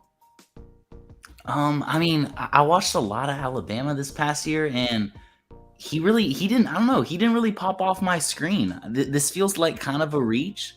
At 21, I kind of expected him to go later, maybe even second round, to be honest. Yeah. That's where I had him going. Yeah. Because Noah in particular, it's more of like the potential outlook, the hypothetical. Like everybody loves his shooting form and how he could be a great shooter. He wasn't that in Alabama. There's stuff to tap into for sure. But I think the idea of him is a little bit more attractive than the reality of him right now. And, you certainly have to give him a shot, right? Like I think that there is interesting tools, which also includes his defensive length and ability. But he's certainly super limiting from an offensive perspective. And, who becomes available at this point? Is it going to be Finney Smith? Is it going to be Royce O'Neal? Which wing is it going to be? I think it's going to be it's just a weird fit at this moment in time is how I'll put it. They got Nick Claxton there who really can't stretch the floor. Like you said, Clowney can at least shoot the ball. Do they pair him up and start Claxton with Clowney? That'd be interesting to see. Because modern NBA, you really need your big guy to be able to stretch the floor nowadays. Mm-hmm. I would say Claxton is way better defensively though. So interesting pair. I think that dude would rather go the Cam Johnson route if you're looking for a shooter at that forward position. Oh yeah. And I hope that they bring him back, because I think that he was an excellent fit, and try to do whatever you can with the other guys that you got if you wanted to go get something different, right? Now and then they're up again, and Yep. Do they go with a guard here? Like, is there a logical fit / development guy that could be good for them? Someone who hasn't been taken yet. I was talking about upside earlier. Derek, I don't know where you are with him. Derek Whitehead at a Duke. And I mean, this guy, he was dealing with the injuries as well. Kind of was disappointing at Duke, but he's another highly touted high school player. I think 19 years old, 5-star. Mm-hmm. And I mean, they got Spencer Dinwiddie running their offense right now. They could definitely improve their guard play. Mm-hmm. Derek Whitehead, he was my biggest draft board, we'll just say descender. And a lot of it did come from his recent foot surgery and just what he was dealing with this entire season. That is a really tough thing to do and to deal with. His shooting was excellent. I'll give him that. He was an excellent shooter. And I know that he has athleticism. I know that he can defend with his 6'11", 220-pound frame. I know that he can do this stuff, but I didn't see it at a higher level than high school outside of his shooting. And I think that his athleticism can come back, and I'm not going to put him past it to bring back his high school, we'll just say shot profile or high school skills that could be translated. But again, he's a humongous wild card for me. I'm kind of surprised they went with Clowney over. I didn't realize Chris Murray is still available too. Who I thought had, maybe not as much upside as Clowney, but I would have taken the Murray brother instead of Clowney here. Let's be honest, he's just a Keegan Murray copy. Yeah, seriously. Just not how he plays his game. Yeah. And looks, I mean, it feels like they're going to have the same tattoos when they both enter the league. They are the same. They're carbon copies of each other. They could switch jerseys and you wouldn't know. Now that you kind of bring that up. now that you bring that up, Marcus Morris and Markieff Morris have absolutely swapped places before. Oh, 100%. There's no way they haven't. Because I don't know if you're familiar with it. They both have the exact same tattoos at the exact same places of their body. Everything. Oh, I didn't know that. That's cool. Dude, there's no doubt about it that they've been in that situation where they swapped. Maybe got off the injury report once or twice because of it. Just wasn't one of them injured one game? Like there's a conspiracy of one of them playing in like a playoff game. Yeah, I feel like I heard that before. I think I heard something about that. Yeah. You're gonna have to inform me. Maybe this was like a Wizards thing. Who knows? Washington's pretty irrelevant. Really irrelevant. Sketch. How big picture do we want to make this conversation? Because again, there really is nothing right now in terms of other moves. I guess if you wanted to go from a potential outlook standpoint, I know that I've definitely talked about the Suns quite a bit in the past week and in this show. I guess with all three of you in particular, how do you imagine this Bradley Beal fit going? How is it going to go for Phoenix? Is there where do you measure their upside, and will this work? I'm not personally the biggest fan. First of all, it limits the window dramatically from potentially being more than a 1 year thing to 1 year thing, because when the new CBA comes in and the apron effects or rules are in effect. Hold on, the pic just got in, I think.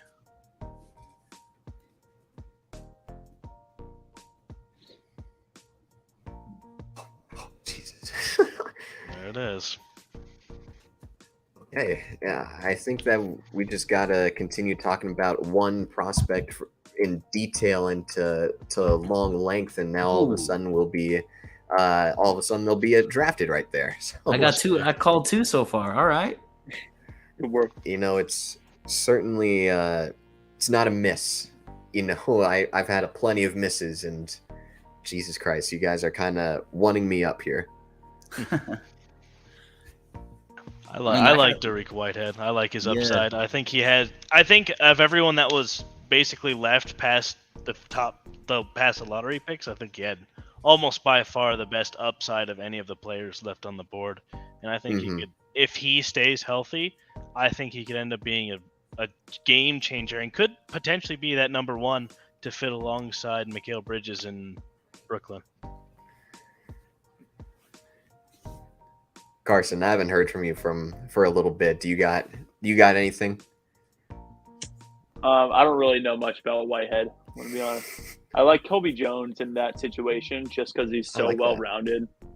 But just because I feel like they'd want to stay away from injury history. But it's not a bad pick. Like they're saying 3-and-D potential. I mean, it fits. So, not a bad pick. I don't know how much upside he really has, but 3-and-D fits that team well. And you were talking about Colby Jones for that, or were we talking Correct. about Derek? I was Okay. talking about Kobe Jones, but the Whitehead pick, the 3-and-D potential, it works. I like him too. I think that he was a really good. He was really good at using his body and being physical, getting to the rim. I thought that was his strong suit on the offensive end. I thought that he was a good playmaker as well, and I think his defense gets raved quite a bit, and rightly so. He's a thicker body and knows how to utilize it to his advantage. So it would have been a really good fit in Brooklyn, but maybe he goes to Portland.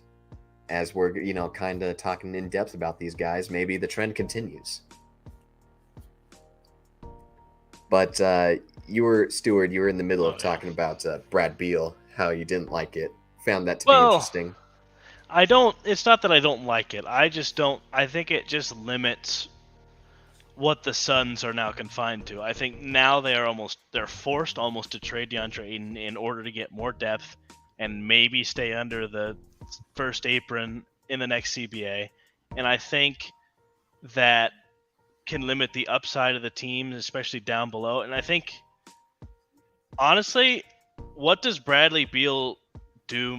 He's a great scorer, but he's not really known for his three-point shooting. He's a great mid-range guy, another mid-range guy, and he can get to the rim, but his three-point shooting isn't as good as many people think. He just shoots a lot of it because he's on a Wizards team that, frankly, has been pretty irrelevant over the past, I don't know, however long, ever since I can remember.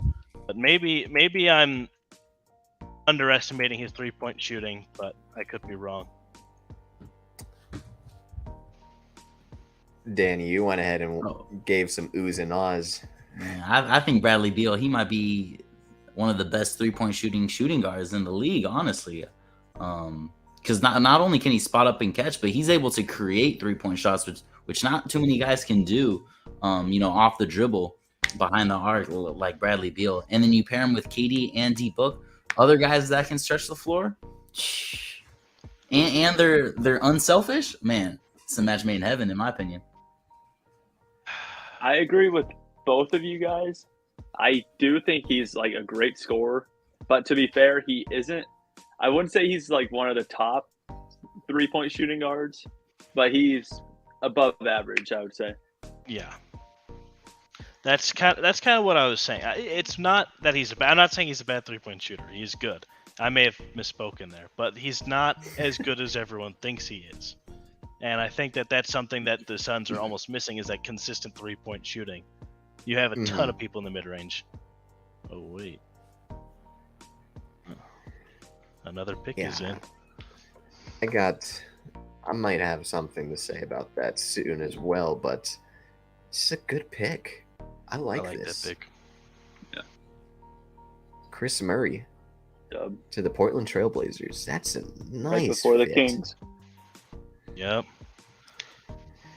Man, dude, I totally would have thought that was my favorite fit, not just because of how they twin and whatnot, but I think that from a shooting perspective, I think from a length perspective, and a defensive perspective, you don't have too many of those over in Sacramento. You got a bunch of alpha scorers, but you really lacked the defense, and I thought that he was pretty damn solid at it. This is a solid fit here, but it feels like a little bit contradictory to what that they've been trying to preach, right? Go ahead and trade these picks for some pieces around Damian Lillard. So I guess that I know it will eventually lead to this overarching question of what does Damian Lillard do? What do the Blazers do? It always leads to that, but it gets a little bit more confusing after they pick a guy that is going to need the ball in his hands like a Scoot, and then you have a guy that fits more of a win-now team in Chris Murray. It's a little bit contradictory. Yeah, I can see that. 20 points per game. Jesus, that's a crazy increase in production. Mm-hmm. Jesus, 10 points a season. That's unheard of. Basically increase 10 points every season. Sure. But I think I was going to respond to the Bradley Beal thing. I think the interesting thing about all three of those guys in particular is yes, they're all 3-level scorers, but I think that their preference of where they want to shoot it is different than everybody else. They obviously love going to the mid-range, getting to the rim, shooting the three, but Bradley Beal gets to the basket way more and way better than Book and Durant. Not saying that they can't, but Beal's better at it and has a preference of doing so. Book has a little bit more of a preference of operating in the mid-range and doing stuff off the ball and kind of being fed the buckets, right? I also think that with Durant, he's more so of the pull-up three-point shooter, something that's not a lot of, Book can't provide it and he provides it in inconsistent spurts. And I feel the same way about Bradley Beal in terms of pull-up shooting. And I think that they just have different go-tos that really balance each other real nicely. And yeah, I understand it does limit them to the quality of players that they end up bringing in. But to get him for as cheap as they were able to get him for, in terms of players, it's to me it's a no-brainer, and you kind of have to figure it out in that way. We're all in, and if we're gonna go on this ship and we sink like the Titanic, then man, I'm all aboard it. Mm-hmm. Yeah. I don't know. Go to Sacramento. Interesting. So are you thinking then? Say something. Yeah, I was just gonna ask then. Who do you think is going to be that facilitator then? Do you think it'll be Devin Booker? I would prefer it if there was a Dennis Schroeder there, right? I think that he's a guy that maybe gets undervalued on the market because, again, he does play it very inconsistently. But I think that I would prefer for him to be set up a little more, but there's no doubt about it in my mind that from a playmaking perspective, I think you could see this Harden-esque jump. Not Harden-esque player, but Harden-esque jump. There's been a trade. Ooh. Who is this? Olivier Maxence Prosper. And this is going to Dallas. Ooh. That's definitely a Dallas player right there. I Absolutely. like that. Olivier Maxence. They're trying to fill up that front court. Olivier Maxence Prosper. This was another one of these guys that really benefited from the combine. He had an excellent combine where he showed a lot of versatility on both sides of the ball. Mm-hmm. Huh. And he goes to Dallas, you said? What was the trade? Yeah, I think it was Rashawn Holmes, this pick, and I couldn't hear the rest of it. But I only caught the last part of it. I think the Kings are sending Rashawn Holmes and this pick for whatever Dallas sent. Ooh, that's interesting. I wonder who they got. I could be wrong, but that's what I heard. So it looks like the Kings are sending Rashawn Holmes into the traded player exception that Dallas created in the Davis Bertans trade. So they just absorb him into their cap space. Interesting. Huh, So they just completely with a salary dump. That's odd. rightly so, but I was always confused with Rashawn Holmes getting less and less minutes throughout his career. Yeah. I thought that he was athletic. I thought he was really good defensively. Mhm. It is weird that he fell out of favor. Maybe it's just from a floor spacing perspective, but I don't know if that should have had a big impact on his drastic minutes fall off.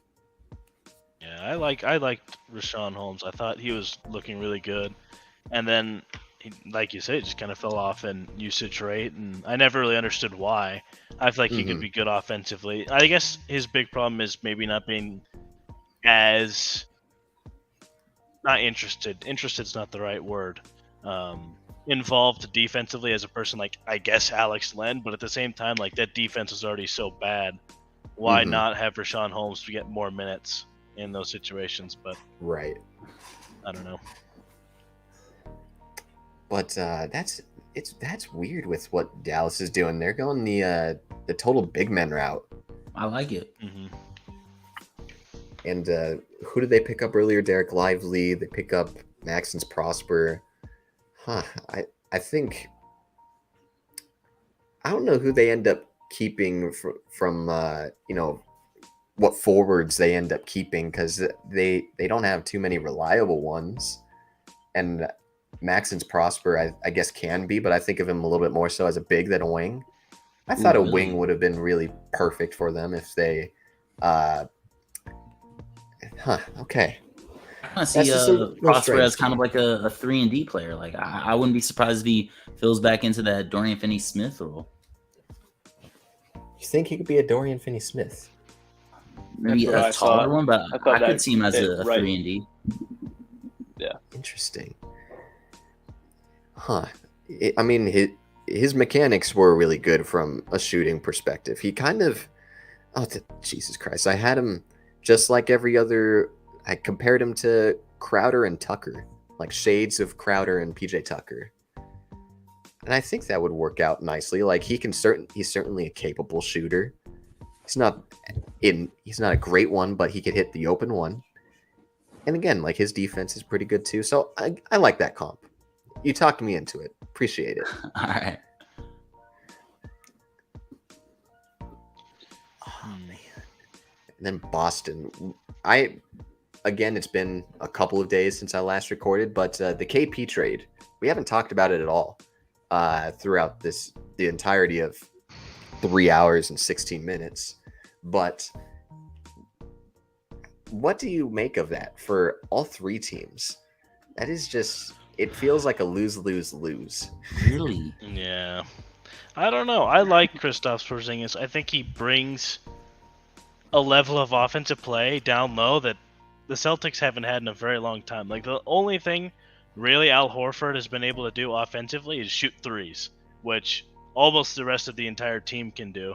And I think Kristaps Porzingis is able to bring in that big man and that big rebounding potential and that big offensive potential that they've kind of needed down below that they haven't had. And I think it stretches out the floor almost in the opposite way of adding like a three-point shooter. You get someone to stretch like that collapses the defense in, because you would see like in that Heat series, Al Horford would drive, but there would already be people he would kick it out almost every single time.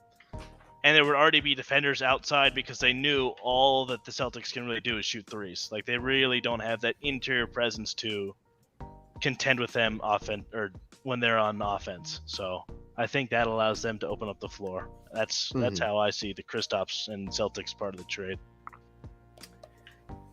I don't want to completely veer away from this conversation because, again, I want to talk about it. But the Celtics are trading away that 25th pick that they got from the Grizzlies last night to the Pistons. They're getting back 31 and some other stuff. 31 and some change.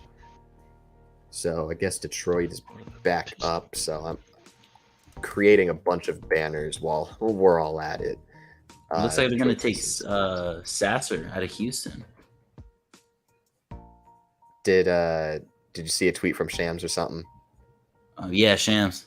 Damn.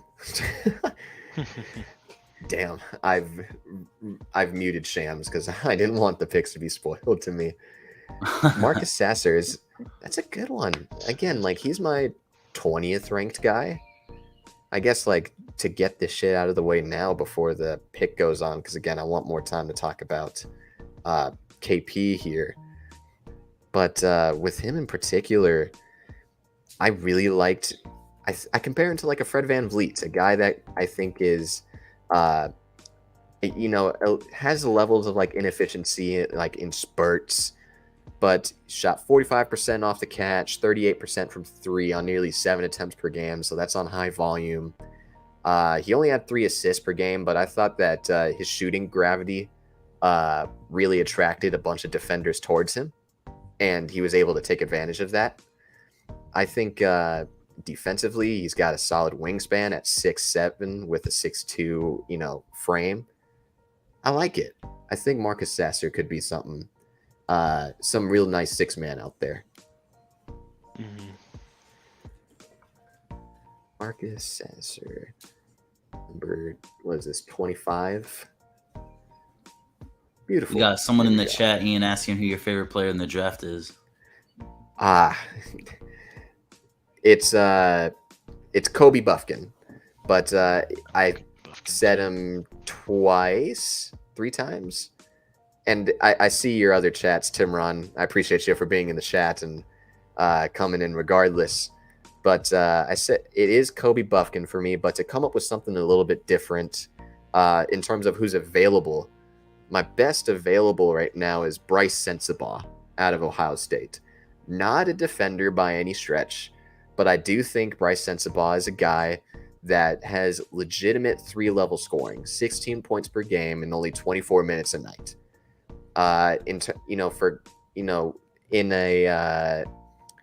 That would translate to a 41 points per 100 possessions. For context, like only 2 players since 2016 have reached that mark, in terms of advanced statistics, and it's Zion Williamson and Trae Young. He has shot 48, 41, 83 shooting splits, good stature at 6'6", 235. I think he could be really utilized on offense as that big-time scorer, and I think he could do that to the point where he could be a second to third option. Now, he'll be a liability on defense. He's very stiff and very slow from that aspect. But from a scoring perspective, there's really not too many other players like him. I mean, I had him so much so that he was 13th on my board. So, Bryce Sensabaugh, in terms of availability, players who are available, he would be my guy. So it's just 31 and some future second-round picks. Okay. So to get back to the Kristaps thing, I know that we'll begin right back to it with Carson. You got anything for me in terms of, I found it to be interesting, like the Marcus Smart trade, trading him away after including Malcolm Brogdon in a previous deal. Does that really affect the locker room of Boston? In your opinion, having that box trade to begin with? I think it hurts the Celtics fans more that they see their player leaving, but I think I think that's a great trade for the Grizzlies, just because the locker room's in shambles after all of that with Ja Morant. But since he's out 25 games, now you get a replaceable point guard and a guy who can solidify the locker room. So I think it's a win-win for the Grizzlies. And the Celtics have so much depth, and now they put Malcolm Brogdon at starting point guard, plus they get picks, and they get Porzingis. I think it works out for both of them. And Danny, you had a negative reaction to when I said that this was like a lose-lose-lose. I know that you definitely have some reasoning, but is there a reason why you think that one team is a bigger winner than the other? I mean, in my opinion, I just see it as a win-win-win, honestly. So I'm just on the opposite end. I think for the Celtics, they get a younger big man. I mean, biggest question is going to be, can he stay healthy? That's really it when it comes to KP. He's always been able to stretch the floor. Defensively, I mean, he's able to give you 20 points per game, and he can also give you 2 blocks a game too. Robert Williams, he wasn't as good as he is defensively. He wasn't able to stretch the floor at all. Al Horford, what is he, 45 now? I mean, how many more times can they run it back with him? And then it's not like a Marcus Smart was that great of a point guard, a facilitator. And then in stretches last year, especially second half of the season when Smart was injured and Derek White was running point guard back there, I thought White was doing a great job. I don't have the exact stats in front of me, but Point White was averaging like 6 assists per game in that second half of the season and scoring the ball. And it's gonna be up to Jason Tatum. I think he's gonna have to really take over as a vocal leader in that locker room now that big personalities like Ime and Marcus Smart are both gone, big culture guys. So it's gonna be up to Tatum and if KP can stay healthy. And then only part I would say that I don't really like is that getting rid of Tyus Jones, probably one of the best backup point guards in the league, the best I would say. But like your boy said, I mean, what Marcus Smart, that's a perfect locker room guy for a locker room who was relying on Steven Adams, who, as much of a veteran he is, I mean, that guy, he's only 29 too. It's not like Steven Adams has been, is like some old veteran guy. I get Marcus Smart isn't that old either, but he's definitely vocal. And I like it for the Wizards too, who is taking up Tyus Jones. And I mean, I wouldn't be surprised at all if some team comes knocking on their door come NBA trade deadline, like the Lakers, like the Suns, saying, here's 2 first-round picks, give us Tyus Jones. We need a point guard. So they have trade value in Tyus Jones now. So I see it as a win all around. Whoa. I am going to respond to that. The Pacers selected Ben Shepherd from Belmont. How many players have we heard from Belmont? Couldn't tell you. Unfortunately, I think I could. He's a nobody. His name's Dylan Windler. He was like the 20-something pick for the Cavs in the Zion draft. Sounds familiar, yeah. It's a humongous stretch to call out Dylan Windler, so shout out to him. But Ben Shepherd, that's a good pick. He was I was really hoping he would be a second-round guy. Is straight up just a shooter on and off the ball. He shot 51% on all 2-point attempts, and I thought that was really efficient for a 6'6" lightweight, I guess I'll describe him as. I think his shooting versatility is just really damn good, and I think that he's a guy that is a safe pick. He's a very safe pick. Who knows if this allows like a Chris Duarte or a Buddy Hield to be on the block, but Shepherd's a good one. I thought he was gonna be on a playoff contender, but this is a really good one. This is a really good fit. I hope they don't get rid of Duarte. I hope it's Hield. Yeah. If I had to guess, Hield would probably be on the move. Mm-hmm. So I was going to respond to that. You talked about Jason Tatum's leadership and how he's going to have to become a little bit more of that. Now, there's nothing negative that has been said about his leadership by any means, and the same could be said for Jaylen Brown. Like, I haven't heard any negatives, but that, everything was led by Marcus Smart being the vocal guy. Sure, you have Al Horford as a leader by example. But I think when you just traded away your biggest locker room guy, the guy that's led every single players only meetings over the last 6 years, and you trade him away after the failed trade that sent out Malcolm Brogdon. Now, I have no idea what his headspace is, but I am thinking if I'm Malcolm Brogdon, I might feel slighted a little bit, right? Yeah. I think that's, they don't value me at, enough to be a part of this team. Why would I want to come back? That's kind of how my mind would be. And I'm thinking, oh, okay, now you have to rein him back in. And there's nobody as of right now that can rein him back in. Bringing in Marcus Smart is good for Memphis. I just think that it came at a relatively hefty cost. I mean, I don't think that Marcus Smart's the greatest point guard by any means, and I don't think that his defense was great or good last year. I agree. Dare I say. And then the Wizards, it would have made sense to trade guys like that away, like Porzingis, if you were going to get like bad contracts and in return take on some first round picks, and they're just not getting that outside of the Chris Paul trade, and that wasn't even their own guy. They have Monte Morris. They have Tyus Jones, who I think are a little bit redundant in their skill sets, and one of those guys is going to have to be shipped off. So it's a nice asset, but they should have gotten more for what they had. That's where my lose comes in. I got you, but don't you think the Wizards are doing this whole rebuild the right way? Like if you look at how Portland is kind of rebuilding, just middle of the pack. I'm trying to think of some other examples, maybe like the Pacers, just middle of the pack, whereas the Wizards they're going full on rebuild mode. Here, take everyone we can. We're gonna be the worst team in the league next year, and hopefully get a top 3 pick. I would agree with that.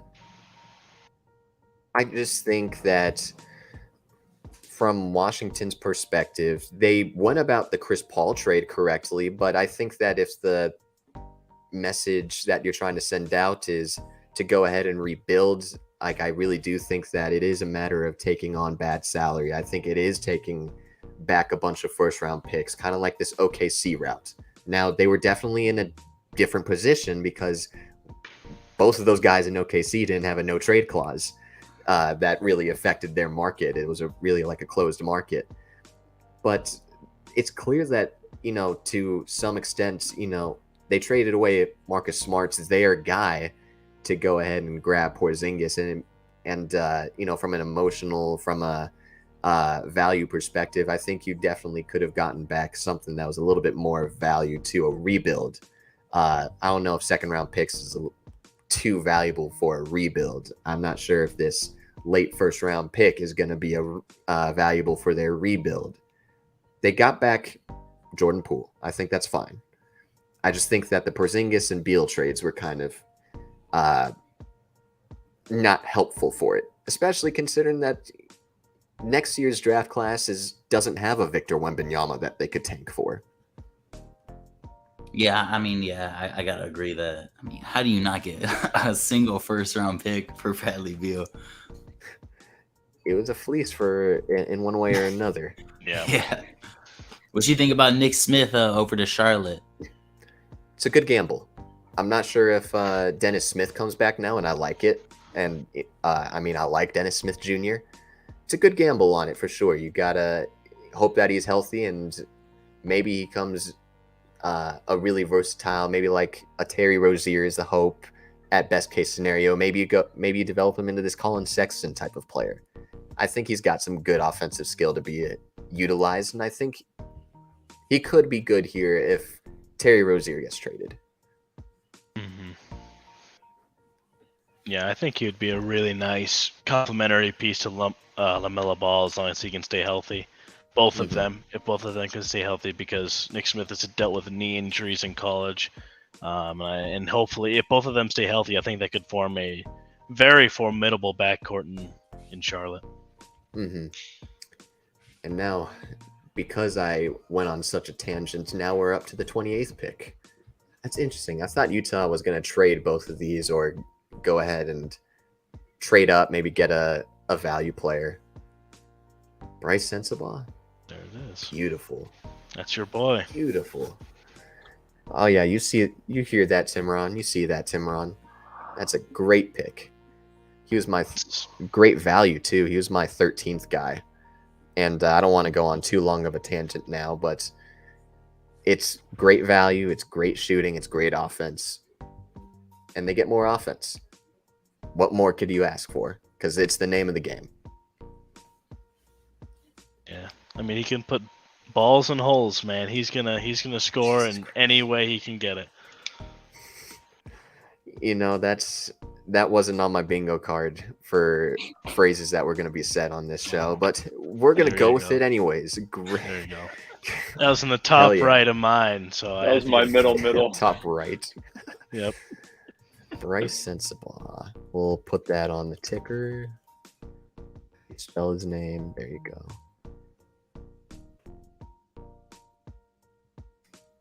There we go. And I guess, I don't know if it's like too big of a conversation in terms of the Indiana Pacers going ahead and picking the players that they picked up with Jarris Walker. And who did they just select? Who the hell did they just select? Indiana, Ben Shepherd. Ben Shepherd. I'm like, it's definitely youthful. I think they're definitely going to go down that route. Oh shit! This is Denver's pick. Jesus Christ! Mm-hmm. I think the biggest question here is how they go about this Bruce Brown situation for him. I think they got good pieces to remain great, have a level of continuity, but that's a little bit too big of a piece to where, okay, I think that you could develop Christian Brown a little bit more. I think you could develop some of these other guys that they have. Zeke Naji is another one. But I think that Bruce Brown getting a replacement for him is really important for him with this upcoming pick. And, do they, regardless of like whether or not they keep Bruce Brown, do you consider them the favorites for next season?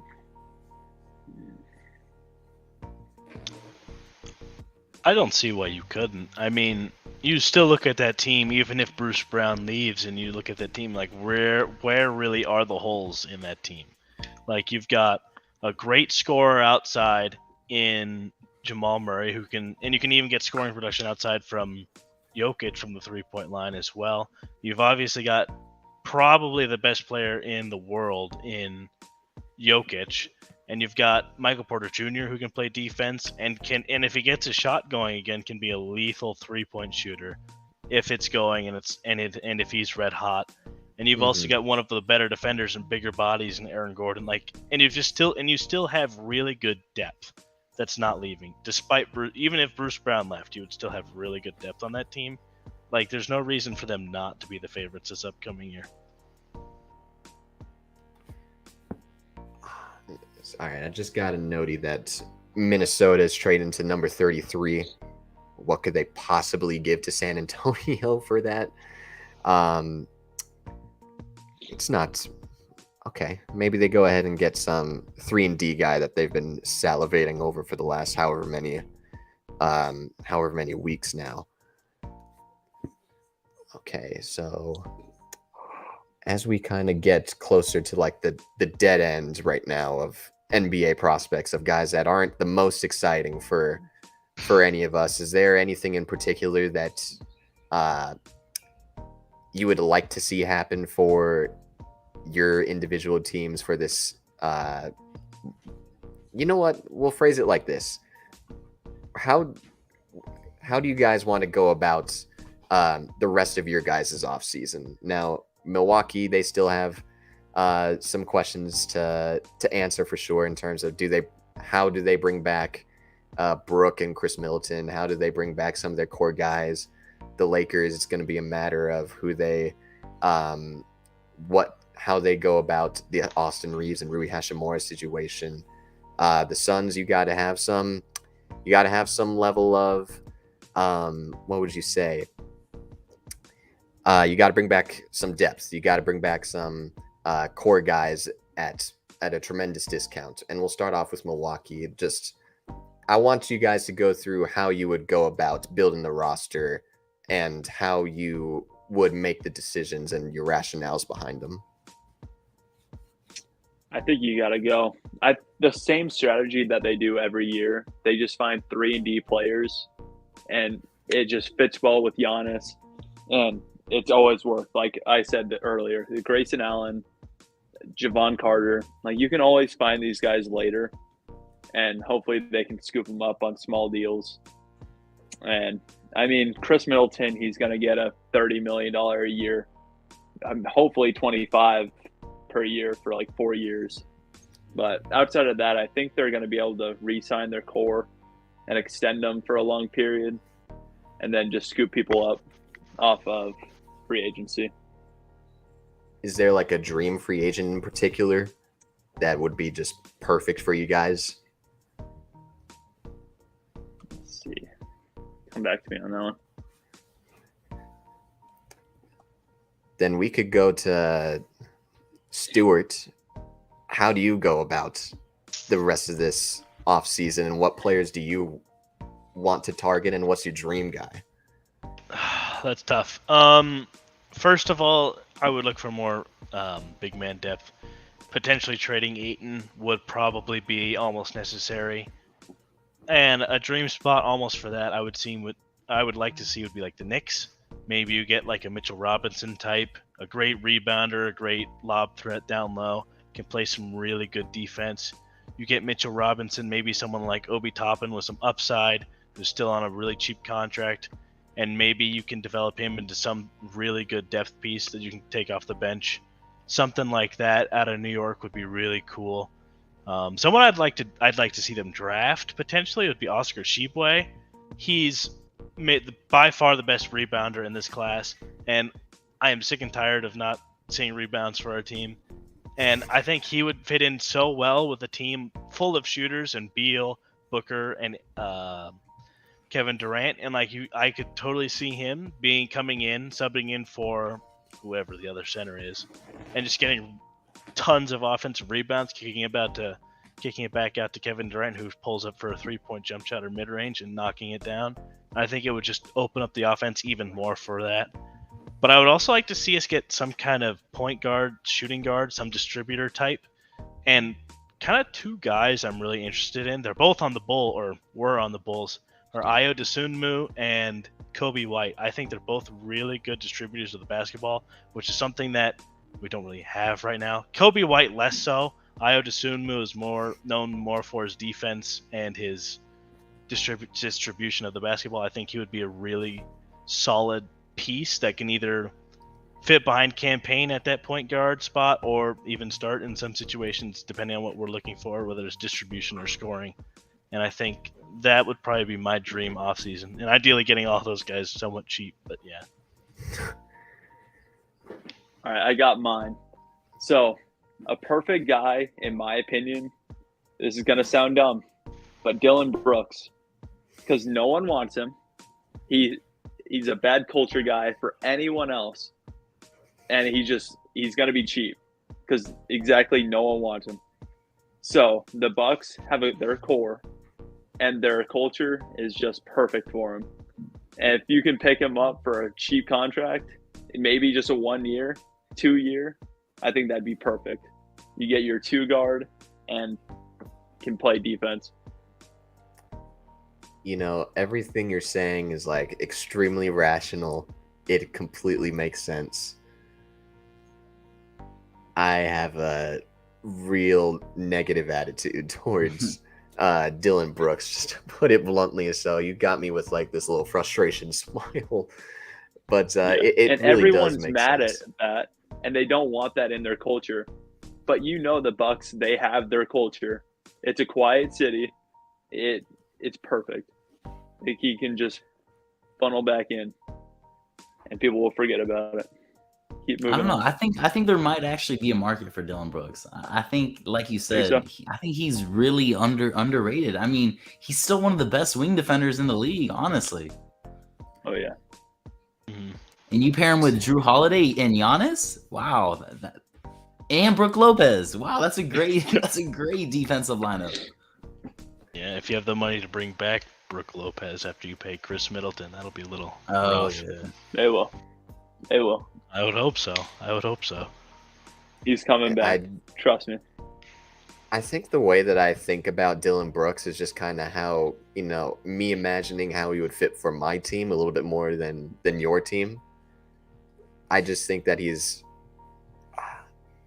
one of the dumbest players in the league. I don't think it could win a championship with him as like one of those guys that really doesn't have good shot selection. His true shooting percentage is down the damn drain.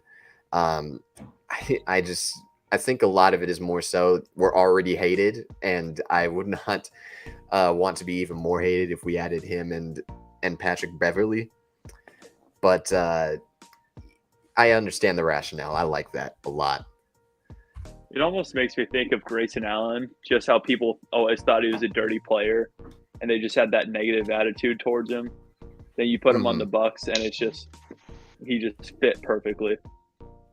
And you don't hear anything about him, which is almost the best part about it.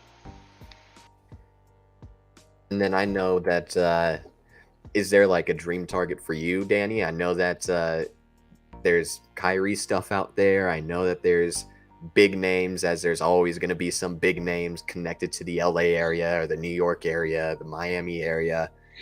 Is there anything in particular that's just like would be perfect? Any addition that would be perfect for your roster? I got to think of a new one because if you asked me like 8 hours ago, I would have told you Chris Paul. I thought Chris Paul, veteran point guard with the Lakers, would work well with LeBron and AD. I know it would be an old core, but I mean, there's not too many options that the Lakers can go out and get for a vet minimum that Chris Paul would have had to take. If you're gonna give me a dream player, I got to go with Fred VanVleet though. This is a two guard who can shoot the ball, score at all three levels. Get some pressure off of LeBron to bring up the ball and create his own shot, as well as AD. I mean, VanVleet knows how to run an offense. He's been to the finals before. He's won a championship as a second best player at times. So if you're gonna give me a dream player, I'm gonna go with Freddie. Do they have the cap to sign him? No, but we have contracts that we can get rid of. So we got like Beasley that's probably going to come off the books. Mo Bamba's going to probably come off the books too. And I'm hoping they don't bring back D'Angelo Russell, but we'll see. But right now they don't. Gotcha. I like that a lot too. I think that he's been inefficient for damn near his entire career. From the field, from three, whatever the case may be. But I think that you have him as a third option instead of this second or first option. And I think that he could increase his efficiency and his overall level of play next to guys that are going to take away more attention. I like that. I really do like that. Okay. We'll see if it actually happens. That wouldn't totally be out of the realm of possibility for me. I think the only other team that I think would have interest in him if it wasn't Toronto would be Orlando. But that asking price on his contract would be pretty nuts. I remember hearing 30 million is what he's commanding. Now, the question is, do you want D'Lo on 30 million or do you want Freddie on 30? Man, I think I'll take Freddie. I've seen D'Lo. I mean, at least Freddie's going to try on defense. D'Lo can't play a lick of defense. We saw him get exposed in that Warriors series where he wasn't even able to stay on the court. Mm-hmm. Okay, I'm going to go ahead and I know that there's like only a few people here, but I would love for all of us to kind of just take turns answering questions. Because again, we are kind of we're in the dog days worth of the NBA draft. And let's be honest, is outside of maybe my top 30 board, I don't know if anybody's going to really care if Mojave King is going to be a really special player. I don't think that the people would be like that. So if you guys have questions, go ahead and ask away. But in the meantime, I would figure let's go ahead and go to the trade machine. Let's try to cook up some trades that we would love to see happen. So I'm going to go ahead, share my screen real quick as we go over to Fanspo. There we go. Now we can go ahead and utilize the trade machine a little bit. I was curious, what is some dream trades that you would like to see, not for your teams, but just one that would either break the internet or just one that you think is just a really smart move for anybody and everybody that's involved. So I want to see what you guys think of this one. But yeah, did you see it was DeAndre Ayton for Nurkic, and then it was a first round pick. I think it was their 24th. I know that already happened, but I wasn't a fan of it, but I don't know how much value you really could get back for Ayton. Oh, shut up. My dog's barking, my bad. I don't think that it's... I think it's bad. I would not... I'm personally not a big fan of what's his face's name brings to the table, Nurkic, especially from an injury perspective. I think you just take a humongous downgrade. I think that if you were to go ahead and make that trade, I think you would get a lot of angry fans because it's not necessarily filling out the depth per se. You're kind of just getting off of him just because. But again, we have no idea what DeAndre Ayton's value is going to look like. So there's rationale behind your thinking, and I tend to agree with that assessment that his value is a little bit lower than anybody would think. I think it'd be fun to mock up some Lillard trades. What do you think? Lillard trades? We'll put together some Lillard trades. There we go. Have some Lillard deals. Let's see. I mean, do we just want to get like the obvious team out of the way over here? Sure. I mean, again, like the value that we're going to be placing on these guys is going to be really weird for sure. Do you think the Nets are the obvious one? I feel like the Heat would be the obvious one. I think I would say the Heat are probably my favorite to trade for Lillard. We'll go with the Heat then. We'll fuck around and do the Heat. All right, Damian Lillard to the Heat. Like, what's the value of his? Throwing Hero for sure. Yeah, I think it would be Hero. Tyler Hero. Ooh, interesting. Okay. I think you could see Duncan Robinson go in that thing as well. Get off some bad salary. Yeah, that or Lowry give up too. a couple picks. I don't know if they'd be interested in Lowry. I think they would rather just get a pick instead of Lowry if they're already getting Hero and Robinson. Do we think that Nikola Jovic provides like a level of youth that they would be interested in? He's definitely young. I mean, he's 19? 19, 20? 20? 20. I don't see why they wouldn't want him. I'm going to throw him in there. You could maybe do that instead of Duncan Robinson, and then you could throw in like a couple first rounders at least. So they already used 18. So we'll go ahead and do 26. We'll do 28 as like the main firsts that we'll trade to them. And then we're going to throw in this as like pick swaps. These are pick swaps. I don't understand the more favorable, less favorable sort of thing, but again, it says failed, but this is a successful trade if we're just gonna do pick swaps. So there we go. We just traded away Damian Lillard. Congrats, Miami Heat fans. Yep.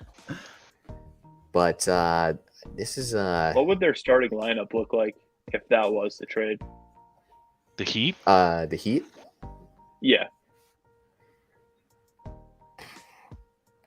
I would think that Max Strus still starts. Caleb Martin coming off the bench?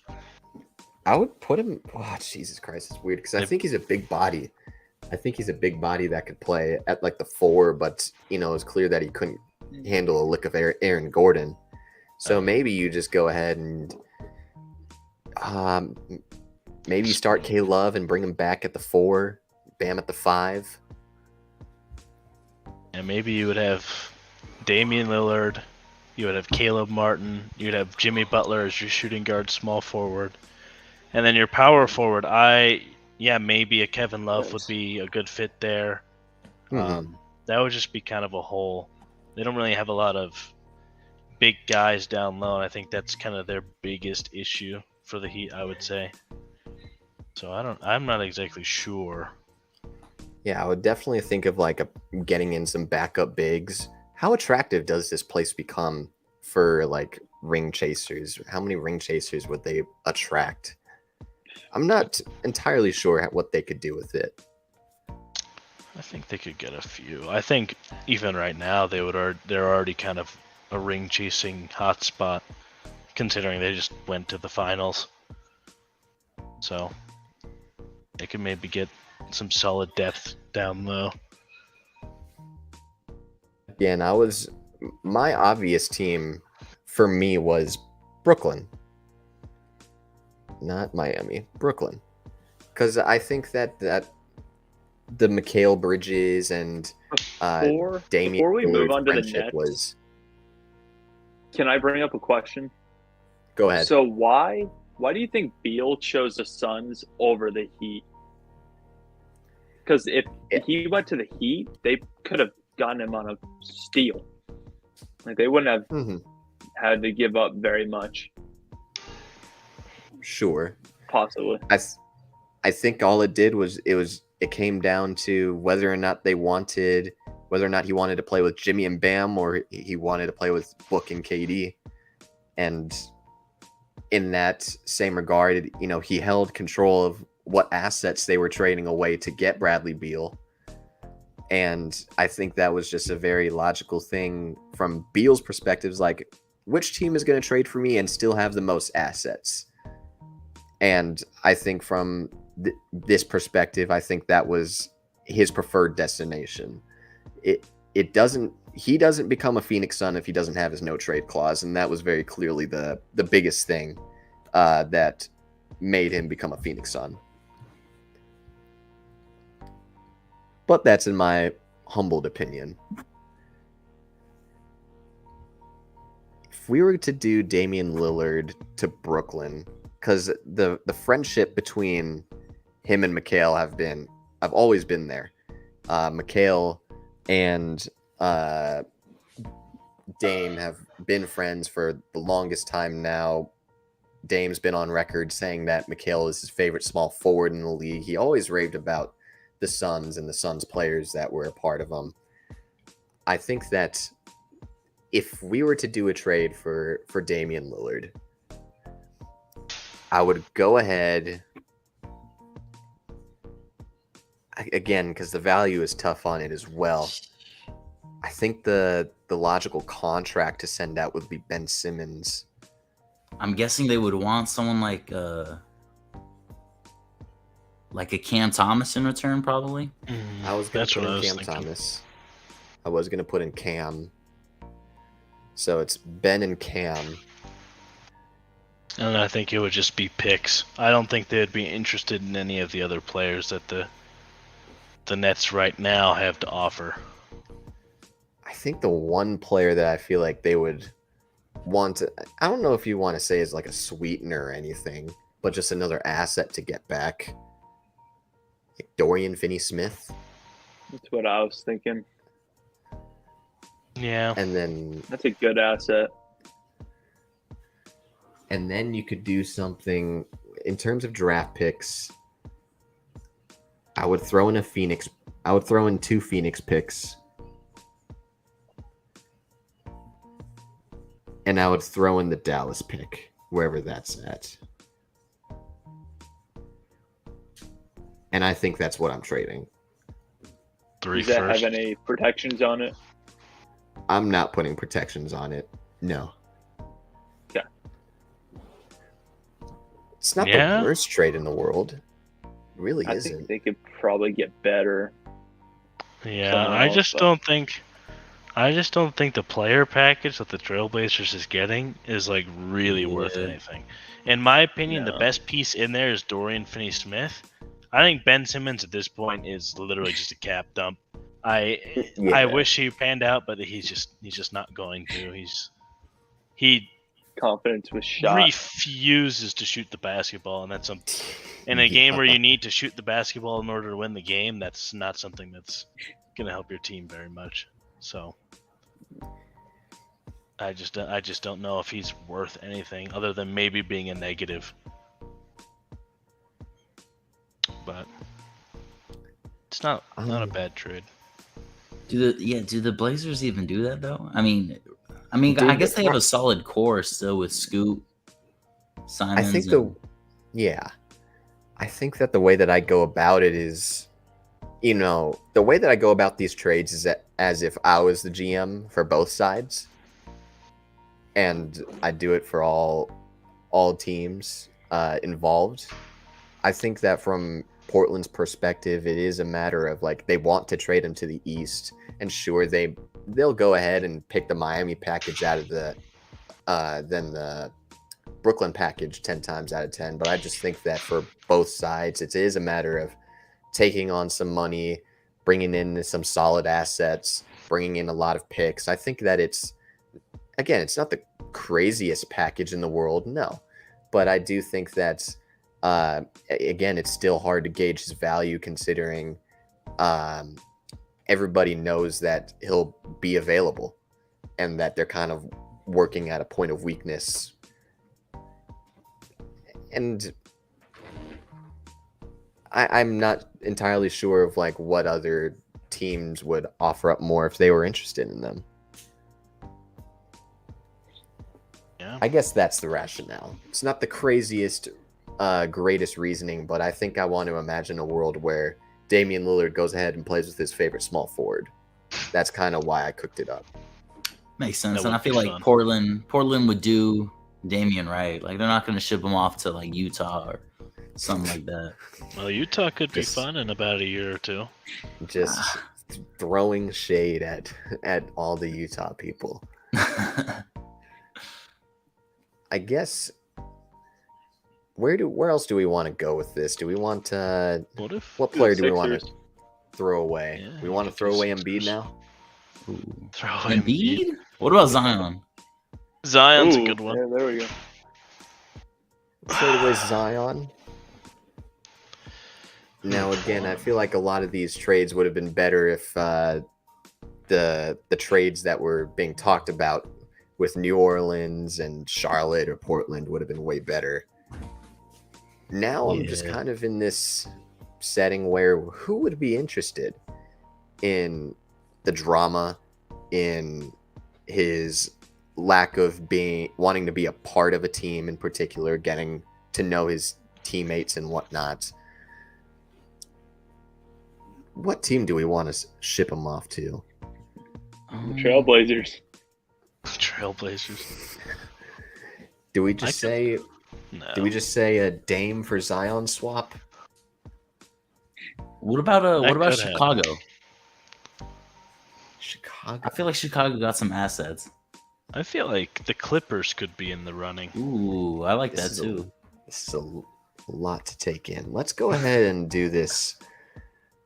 I want to start off with Chicago, though. Not necessarily because I think it's realistic per se, but I do think this is an interesting team. That's for sure. So if we were going to do Zion to Chicago, In the you chat, come up with the package. Max says Kings. The Kings. I don't know Now if I that's- necessarily agree with that. Yeah. No, I definitely don't either. I'm sorry, Max. I'm sorry, Max. I mean, you know, in some ways, like Keegan Murray, Mitchell, Monk. It Picks. feels like too many players that are like solid, but also, you know, the money doesn't all add up. hmm And does Sabonis provide value for him? I'm not entirely sure. I think it's going to be tough for it. You know, come up with your reasoning because I'm struggling over here. Chicago, Danny, what package you cooking up? I think they would want Caruso back. Caruso. Or is he a free agent? No, he's He's locked still up there. for another couple of years. Okay.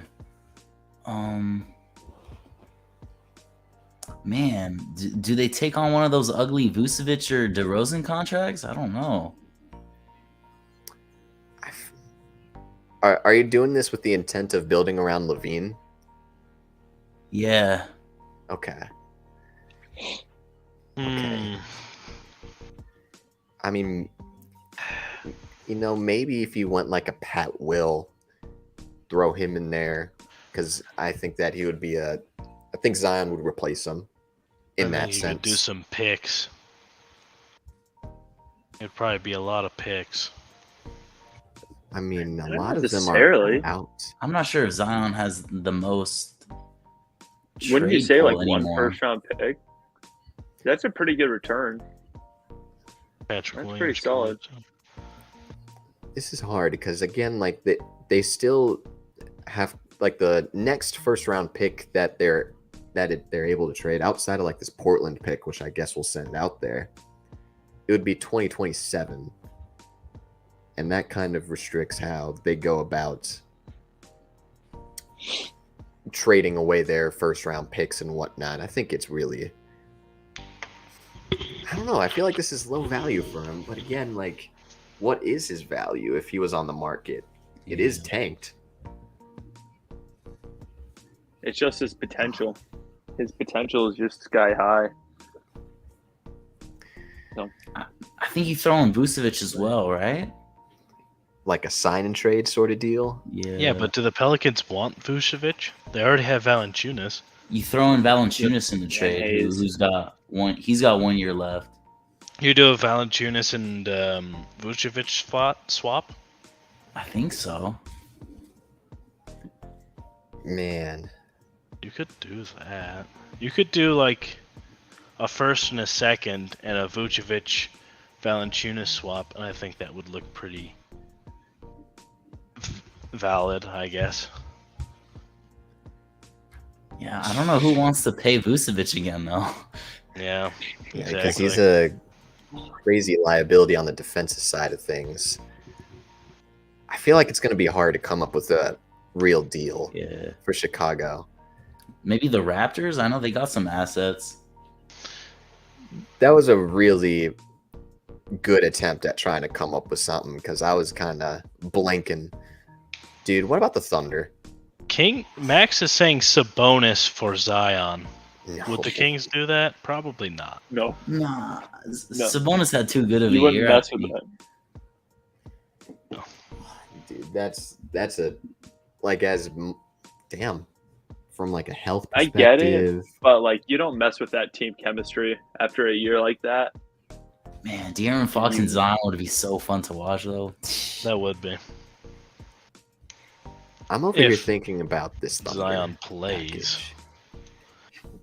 I'm thinking about the Thunder real heavily right now. For Zion, you could do Jalen Williams. Ooh, I don't know if they. I don't know if they mess up that core though. It might. You would have to mess with the core if you wanted Zion, at least a little bit. But I mean, what else is a part of their core along with these boatloads of picks? I mean, look at how far we're scrolling down. I think at some point they got to cash in for somebody. You don't think they run it with this core? See what they got with Chet. I mean, Jalen Williams. I don't think they touch this core at all. Oh, man. I think that they would strongly consider it next year. Going all If it doesn't in work. going all in with some piece for Zion Williamson. You know, whether it's Zion, whether or not I'm not going to throw his name in there, but if there's like some superstar level player that's available for them, that would be a team to really keep an eye on because they gotta make some moves at some point with, you know, these cheap guys. I mean, look, 31 damn picks. That's crazy. That's absurd. It's tough. You think they bring in a young guy or a vet? Ian, who do you think they trade for? Unfortunately, my first instinct was just to say Giannis, just to throw a godfather at him. No, but what about like Paul George or Kawhi? I don't think that they would do that. Nah. No.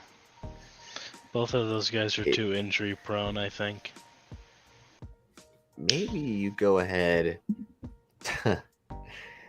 Let's just say Kyrie leaves and they're a really bad team. Maybe you go ahead and do a Dallas Luka I would swap. hate that. Dallas Luka swap. Well, would you trade to get Luka? You would have to give all of your picks away, basically. Because I feel like. Hey, would maybe Luka not fit with this all. team? You've already got Josh Go ahead. Giddey, as like the Giddey. distributor. Mm-hmm. And you've got Shai Gilgeous-Alexander to go get you a bucket whenever you want. I don't think you'd want to mess up that backcourt. I think Luka would do nothing but mess that up. I just feel like he would step into, what Giddey is already providing to some good level. I think that Giddey is a guy that is really, really, really good, that is a step behind from everything else. And I think that an upgrade in the backcourt at some point would be logical. And I think that Luka could be that guy if stuff was to go really down the drain. Yeah, maybe. I feel like we're just kind of messing around quite a bit with hypotheticals. This is really hard to come up with. What if we go to Toronto, because these guys are actually in trade talks. I know they're talking about Fred, and Gary Trent, and OG. They got a bunch of guys on the market. Mm-hmm. Who do we think they get in return for these guys? Anthony Simons and pick 3. Yeah. Siakam. But I had this like weird dream scenario for Phoenix before they made the Bradley Beal trade. It was, if they were able to fill out like the roster with like Brogdon, Anunoby, and Gafford, I thought that would have been a really nice 3 guys to pair with Durant and Book, where you have the shooting, you have defensive versatility galore. You don't have a mismatch that you could seek out, right? Your shortest player is 6'5" in Book, but he's been a good defender now for the last 2 to 3 seasons. And I guess like maybe I'm just lower on his value for sure, but if you just did like a goddamn OG Anunoby for DeAndre Ayton swap, and maybe add something else in there, I felt like that would be relatively fair value for a guy like Anunoby that doesn't have too much offensive upside, is what I'll say. But again, like, we're not going to see that. But if we were going to go ahead and see, you know what? I think they would be a fantastic Dallas spot for Anunoby. Now, I think that they would have had to give up one of their picks this year to do so. But in all honesty, like, again, I don't value OG Anunoby like how Toronto does. So I definitely felt like it would be logical to do like Tim Hardaway and pick 10 for OG Anunoby. Or maybe like a first or 2 for OG Anunoby. Yeah. Could see that. Okay. I feel like we could come up with something for Siakam, though. Because I think he is one of the more interesting players that come up in terms of like a star player. Maybe you end up doing Golden State would be nice. Would be a nice fit for Siakam. Yeah. What would they give up for him? Picks? Yeah. Like I would throw in Kuminga for sure. You would have to. They already traded away Jordan Poole. I think it would have to be like Kuminga, maybe someone like, I don't know, Gary Payton, someone like just to kind of throw in there, maybe a Moses Moody and some picks. They need a picks. salary. They need a salary guy in there, and that's like the tough part. If I'm not gonna do Kuminga, maybe I'll do Wiggins, Moody, Payton, and a first for Pascal Siakam. That way you would still be able to tap into Kuminga's sort of potential that he has from an offensive, defensive perspective. His athleticism could be utilized real nicely. I think that would be a good spot. and a decent package if you wanted to keep Kuminga. I like it. Yeah, I could see that. I like that. I do like that one. Huh. Toronto. Throw me something out there. Throw me some teams. That would trade with Toronto? Just any teams. Any teams. Well, I could see the Knicks doing something. What about the Hawks? Trae Young, you think he gets dope? Oh, that's a good one. No, but I would trade him. Right? So let's trade him. I would too. And let's make this the last trade machine, and then we'll kind of get back to the dog days of the draft. So trade to Toronto would be nice. You would have to keep Scotty in my eyes. You made the pick for Grady Dick. Hurdle's a free agent. That sucks. But they also have a Kongwu. Do you just do this straight up? Maybe. I feel like you could get more out of. I feel like the Hawks would have to trade a little bit more than just Trae Young. Then let's do. Because I don't think that it would have to be too Would much. they actually? Pascal Siakam only has a 1-year deal. Maybe they wouldn't have to. Ooh. Maybe Thought if he had you were more like to years on just this throw in a contract. salary guy. Maybe if you were to do Jalen Johnson. Trae Young and Jalen Johnson for Pascal Siakam. I could see that.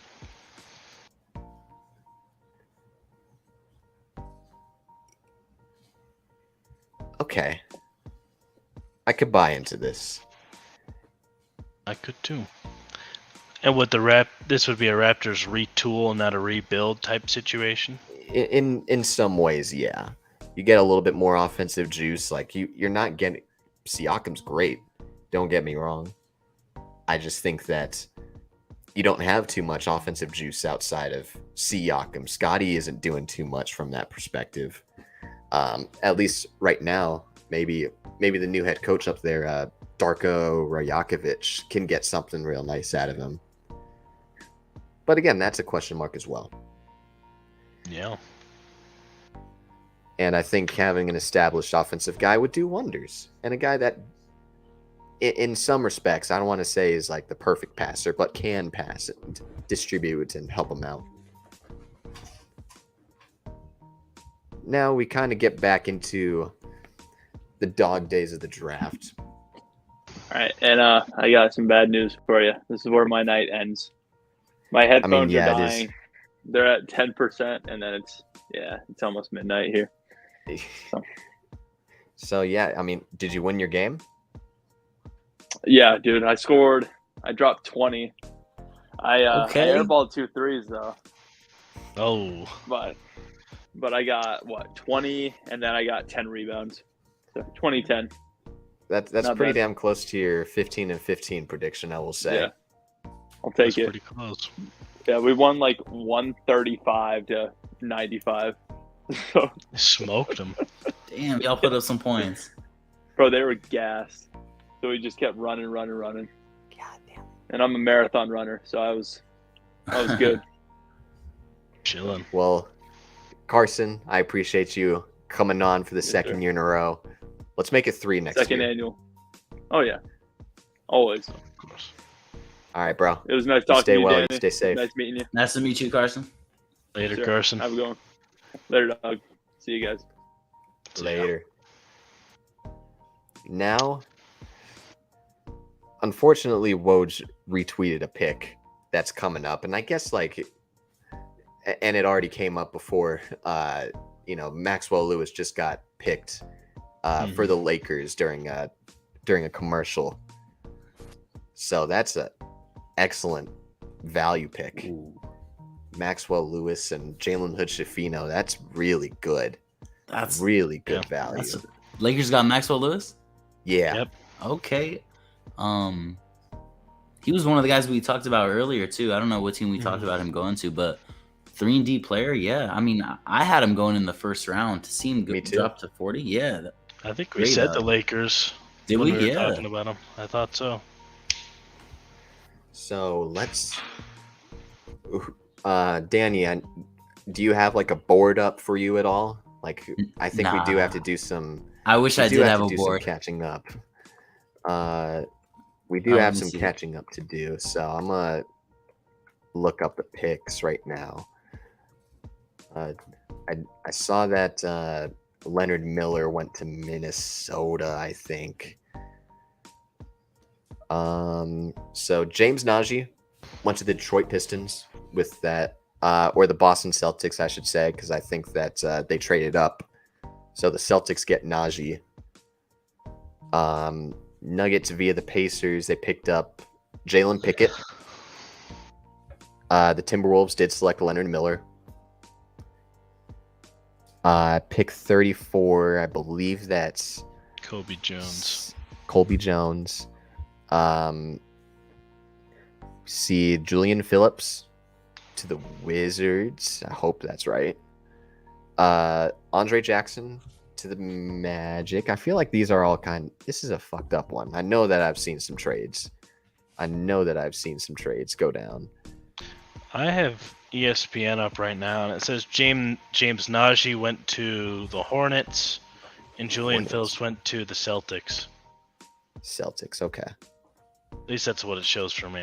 I don't know if that's right. Yeah, okay, because I'm on Bleacher Report now. The Hornets, James Najee, Nuggets, Jalen Pickett, Timberwolves, Leonard Miller, Colby Jones to the Kings, Julian Phillips to the Chicago Bulls on my screen, Andre Jackson to the Bucks, Hunter Tyson. I didn't even have him on my board, and I did 60 plus people. Jordan Walsh, that's a good one. That's a really good one for Boston. Nice. That's a really good one. So I think as I'm kind of like going through the rest of my board, Gigi Jackson is still up. I really like Gigi Jackson. The kid from South Carolina. The way that I have him, I see shades of like Keldon Johnson, shades of like Jeremy Grant. He's the youngest player in the draft, and I thought that his scoring ability immediately stood out, and I thought he was awesome in isolation. He was shooting 60% at the basket, really sealed off defenders in the post real nicely. He's very much one of these scoring first mentality guys, and I think that's good. I think that he would be a nice little development piece over there to whatever team he gets selected to. Is that one guy I'll throw out there? I'm interested. I don't know if we haven't talked about him yet, but Imani Bates. Do you see him going? I was expecting some team to take a flyer on him. And I think that's going to happen later in the draft. Okay. I was. What's your take on him?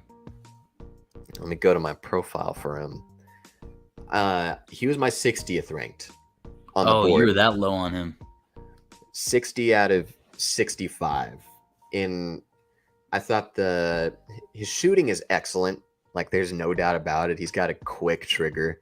He really knows how to shoot the basketball, whether he's on the ball or off the ball. And yeah, he only shot 33% from there, but it was really good. And his confidence is crazy from, where he pulls up from. It's really crazy. I thought his athletic traits were, they were not superior by any stretch. I thought that it was very below average, 6'9" with a 6'9" wingspan, fairly even, just doesn't match up with a lot of these other lanky guys. And he had a hard time separating from his defenders. And, if you project that with these quicker defenders that are going to be physical on him, with him being a lightweight as well, I thought there was not an efficient way for him to continuously create for himself. And that was kind of where my issue relied on is that, and he does make some pretty stupid decisions, just to put it bluntly. I was a little bit lower on him just because I do think that while he is offensive minded and that's a good thing, and he has some shooting versatility, the complete like non-existent defense that I saw from him was very concerning on my end. So I do think that he'll end up getting drafted. Maybe it is the Suns. I know that they were interested in him a while ago, but again, way lower on him than the consensus. So I know that a lot of people like him. Yeah, his first season at Memphis just left a sour taste in my mouth. But it was cool to see him pop off in Eastern Michigan. I'm still expecting someone to take a flyer on him before pick 60, hopefully. I hope that if push comes to shove, like one of Gigi Jackson or Seth Lundy, again, just throwing names out there, are not available for us, I would settle for him just to get some guys that maybe we could play like some garbage time minutes just to get some run, fresh legs.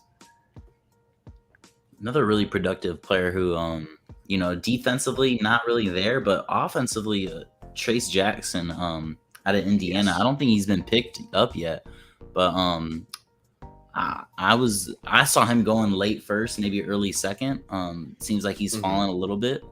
Where are you going with him? I liked him. Yeah, he was out, in terms of centers. Derek Lively was my first. I don't really consider Wemby a center, but I definitely had him ahead of James Najee. And the reason for that, I think that they both provide the same thing in terms of being big bodies, being athletic, and being really good shot blockers. And they don't really have great range by any sense. I don't think that Tracy Jackson Davis had a 3-point attempt at all throughout this year. And if so, like he certainly didn't attempt him at a high clip or anything like that. What I really liked about Jackson Davis was his ability to dominate in the short roll. By that, like, he does a pick and roll and he kind of gets a really quick pass and he has to make his own decision in space. I thought that he was fantastic at making quick decisions. He really liked to face up, and he was a dominant player in college, and he got thrown a lot of double teams, and I thought that he handled those with some great composure. I thought that he was able to pass out of his mind. And I think that's a useful skill for a center. It's not necessarily a requirement for centers, but that sort of versatility from that perspective is why I'm higher on him than James Najee, who's way more of just a lob threat than anything else. So he was my third, 29th, Trace Jackson Davis. Okay, yeah. And just see where he gets picked up, because he's one of those guys where I think he'll be able to produce offensively right away. Yeah, he would be a fantastic backup big for anybody. Yeah. Oh, Ryan Rupert. It's a good one. Portland is doing everything that they can to solidify a rebuild. Yeah, they go ahead and Ryan. I heard it's be pronounced like Rupert. The kid from France was not teammates with Wembanyama or Bilal. That's good. He was my 33rd ranked guy.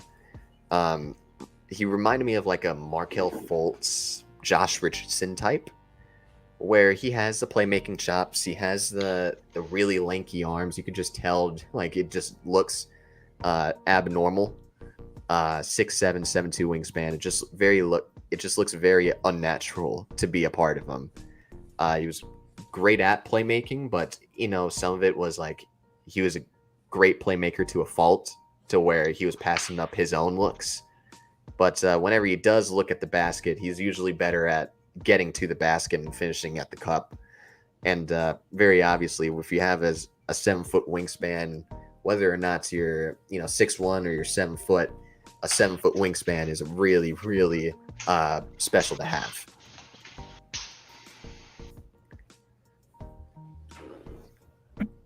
Okay, so as we kind of move along, goddamn, they really hyped up this NBA draft to be great in terms of trades. That really pisses me off. You usually don't disappoint. Yeah. Play a lot. There's been almost none. And there was almost no like no notable trades from last year's draft. But I remember there was a point where we had no idea whether Jalen Duren was going to be a Knick, a Piston, or some other team that was reported to be in there. That was a funny little bit from the last draft that we did. Nothing like is really popping off right now. I'm really hoping maybe it's just because I'm bored and I want my team to pick right now and I want them to trade up. But when do the Suns on the clock? What they got 50 what? 52. Okay. And I think from what I saw, I think that they have 57. I'm gonna go ahead and fact check that for y'all real quick because it doesn't say they do on ESPN, but unless there was a recent trade that happened, it doesn't seem like they do. Jesus Christ, there's a lot of tweets that I missed out on. Maybe it's a good thing, right? I'm not spoiled. So let's go to it as we kind of go down. Alrighty, and I still got to get my workout in tonight. So, hey, I appreciate you having me on tonight. I had a lot of fun. For sure, man. Yeah. Stuart, it was nice to meet you, man. Nice to meet you, Danny. Good luck with your sons, both of y'all. I appreciate it. I appreciate it, my man. All you stay well. You stay safe. Yes, sir. I'm sure I'll run into you next semester, Ian. Oh, I'm sure. All right, later, guys. Have a good night. Later. You as well. So it quite literally is just me and you. Yep. Then there were two. So nothing about. So they do have pick 52, but they want to trade up. Okay. Oh shit! My dog's right here. I was stepping on him. Don't do that. Who do you think they would trade up for? Let me see who's available. Because again, I'll use ESPN to figure this out.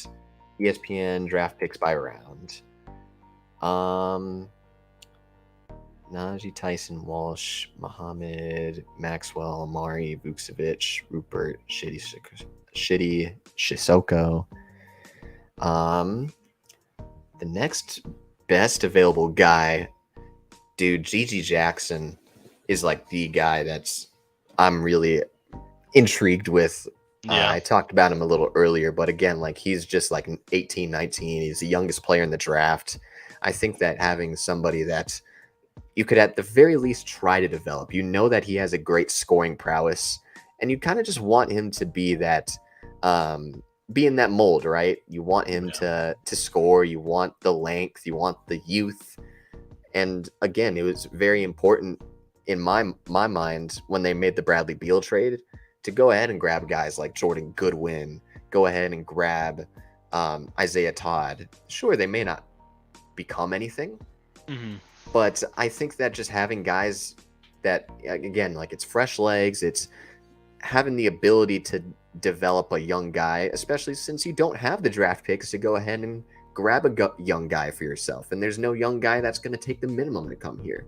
So I think that just bringing in some cost-controlled guys is important to a team that has their future totally invested into something else. I think that they got to find other avenues to do it. And Gigi Jackson would be a perfect selection. He would be my best available. Yeah, I think that would be really good. I think he would fit in really well. I also, if somehow, I don't know if this is at all possible, but like you were talking about him earlier, Trace Jackson Davis, I really like him. I watched a lot of Indiana this past year, and I was just so impressed with how he played and the effort with which he played, and he can do pretty much anything. I see a lot of Domantas Sabonis in his game. He's a good distributor. He's really good in the pick and roll. He can shoot from anywhere inside the 3-point line. And in his workouts, they were saying that he was working a lot and working really hard on a 3-point shot. And if he could develop a 3-point shot, he would be a great fit. For the Suns, I think he would fit in right there. He could be a smaller, but could be like a small ball fifth, and could come off the bench maybe when KD needs a break or something like that. You know, that it's funny you say Sabonis, because that was my player comparison as well. Yeah. It was like I put shades of Sabonis and John Collins from like an athletic perspective, and maybe like, you know, the height as well. But that's a really nice one. They would be my 2 best available if I would agree. Leonard Miller hasn't been picked. Yeah, I like Jalen Wilson too, but Jalen Wilson from Kansas. Yeah, he just looked really good in the season, and I was just impressed with how he played. Mm-hmm. He's not the most exciting player, but I think he can do a lot of scoring from pretty much anywhere, and I think he could be really valuable. He could be a really valuable bench piece to fill in bigger spots. He'd be like a worse version of Trace Jackson Davis, but I think he could be not bad. Yeah, he was. I think that he really needs to improve on his finishing. Yeah, I think he shot 48% on twos, which is not bad by any means. But I thought that only making 46% of his attempts between 2 to 4 feet was really not that good. That's really bad, yeah. And that was on 127 total attempts in that area. Mm-hmm. And I think that it's due to his lack of athleticism that allows the teams to give him as much space as they do, because they know that he can't drive by them, and they know that he can't really shoot at an efficient clip. Yeah. But it does fit the mold of like a crazy project guy that I think you would want to go after. I think he would be a really safe pick. I don't think he would wow you. I think he would just be a solid bench piece that you could expect a few points off the bench, good defense, and that would be pretty much it. But it would just be consistent. Mm-hmm. But fuck, man, Gigi Jackson just went. Darn. Just went to Memphis. God, that's a good pick. Memphis. It's a really good pick. Oh, now we just have to hold out for Trace Jackson Davis. Fingers crossed. Get my last top 30 player available. Outside of that, there's Seth Lundy would be good. Was Julian Phillips was picked. Damn it. Definitely would have thought that they would have traded up for like a Seth Lundy. Mike Miles. Mike Miles is a guy that I really like. You familiar with him? A little bit, yeah. TCU guy. He looked really good. A little older as a junior, but I think he would be pretty solid, pretty good. Who did the Hawks pick? Damn it, there goes man! Seth Lundy. Well, Mike Miles is going to be picked, and he's going to be next. I'm just going to be pretty sad, man. But again, the holdout is for Jackson Davis to be available, which would be awesome. It would be great.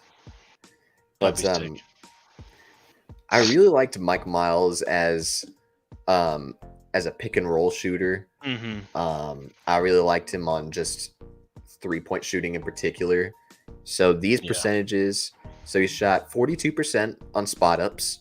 He shot 41% on catch and shoot threes. And then on unguarded catch and shoot threes, he shot 46%. Yeah. I think that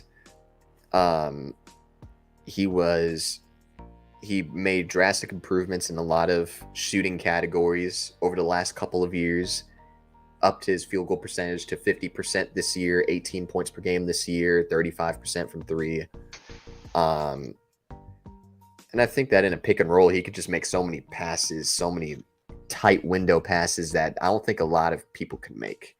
Yeah. I think that his height is always going to be the biggest concern. I mean, he's 6'1", It's real Has a short. short wingspan too. Yeah.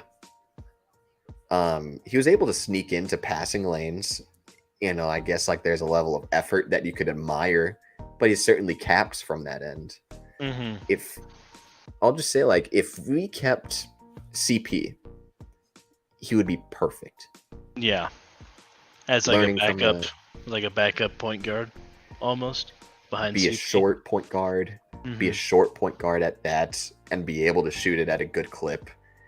Yeah, You remind me a lot of like Devonte Graham, Tyus Jones. Yeah, those are good. I would say those are pretty good comparisons for him. I think that would work pretty well. I would like to see the Suns bring back Jock Landale. It would be fun to see Mike Miles and Jock Landale in a pick and roll situation. Maybe pick and pop if Landale figures out his 3-point shot. I like Landale. I hated how he continuously tried to shoot, and he just was not a great shooter. Yeah. I don't know why. I feel like he came in like he was supposed to be a good shooter, and he was with the Spurs when he played. And he just could never knock down a shot, which was unfortunate. It's very unfortunate, that's for sure. I think that if you're going to keep DA, I do think that you need a little bit more versatility in terms of how you go about your offense. I'm not saying you necessarily need a shooter, but again, like a Tracy Jackson Davis, who we're talking about, is great at making decisions and making good reads and DA can't really do that at a good clip. And that's, we're all under the assumption that they keep DeAndre Ayton for sure. But dude, if you're able to have like a good decision maker with the ball and have a guy that's not hesitant to put the ball on the floor or shoot a shot at all, it would be great. It would be so good. Yeah, I don't know. I think if you were able to trade DA and you got a rim protector and rebounder back with some other piece or two for the bench, and then you were able to draft Trace Jackson Davis, like let's say Mitchell Robinson, for example. Let's say you're starting with Mitchell Robinson. He'll get you boards. He'll play defense. He can be a lob threat. And then when he comes off the floor, you bring in Trace Jackson Davis, who can almost have the offense run through him while the bench is on the court. And I think that adds bench versatility that you could have. If in the scenario that you trade away DeAndre Ayton and you somehow get Trace Jackson Davis too. But I don't know. It would probably depend. That's a lot of things that would have to happen. I find it interesting with your Mitchell Robinson affiliation or admiration. Yeah, I do like Mitchell Robinson. Is it just more so of like he fits the defensive scheme way better? That, and every time I watch Mitchell Robinson play, he is the best rebounder in the city. Like he gets almost every board that comes his way without like contest. Like I remember, do you remember the game that Cam Johnson went off, shot like 11 threes and hit the game winner to win the game against the Knicks? I remember that week very vividly. Yes. And Mitchell Robinson, I think, had 20 rebounds in that game and hit and got an offensive rebound that put them up by the two that they were up before he hit the three. That's right. And ever since then, I just been like, this guy is crazy. He'll get rebounds over DeAndre Ayton like it's literally nothing, like it's free. And I was just like, we need something like that. And so I've just liked Mitchell Robinson a lot. And I think the Knicks are a good trade spot for DeAndre Ayton to begin with. And I think they would like DeAndre Ayton that's more upside than Mitchell Robinson, to be fair. Sure, yeah. But I don't know. I think Mitchell Robinson just fits in a lot of different ways. You know what's the unfortunate part? Wasn't rebounding supposed to be like DA's main strong suit when he first entered the league? Was. That and scoring. He's supposed to be a rebounder and scorer. Defense was supposed to be something he could work on, which he did. He's better than he was, for sure, because he was awful when he first came in. But I'm curious now. I want to go ahead and look at what other people said about DeAndre Ayton at that point in time. Because, like, maybe like in hindsight, maybe it wasn't the right pick. well, yeah, maybe. I thought at the time that it was the best pick. I felt like it just fit all the need. Like, it was the biggest need by far that the Suns had. And I thought, and I watched a lot of Arizona play, and I liked what AD did. He looked really good. Or DA, not AD. I wish we had AD. That'd be fun. But DA looked really good. I liked what he did. I feel like he would have fit perfectly, and he just hasn't, which is sad to see. But so here's what Sports Illustrated said in terms of weaknesses for DA when he was coming out. Mediocre defensive awareness, misses rotations and occasionally takes plays off entirely. Good but not great shot blocker who should improve with better positioning. Played out of position at power forward, which may have been a setback in processing help defense. That's an interesting one, you know, if he was to play at the 4 for us. Yeah. Prefers to elevate and go get the ball rather than box out his man, which will get harder to get away with in the NBA. That's not right. Not consistent in running the floor, tends to trail the play and seek spot up opportunities instead of getting out ahead for easy baskets. Had a reputation for dogging it in high school. Chance remains he reverts to his old ways and doesn't fulfill his full potential. 5 years later, that certainly still sounds like DeAndre Ayton. Yeah, it sounds like DA. Other than his defense is better, but but yeah, that sounds about right. You know what's a funny one?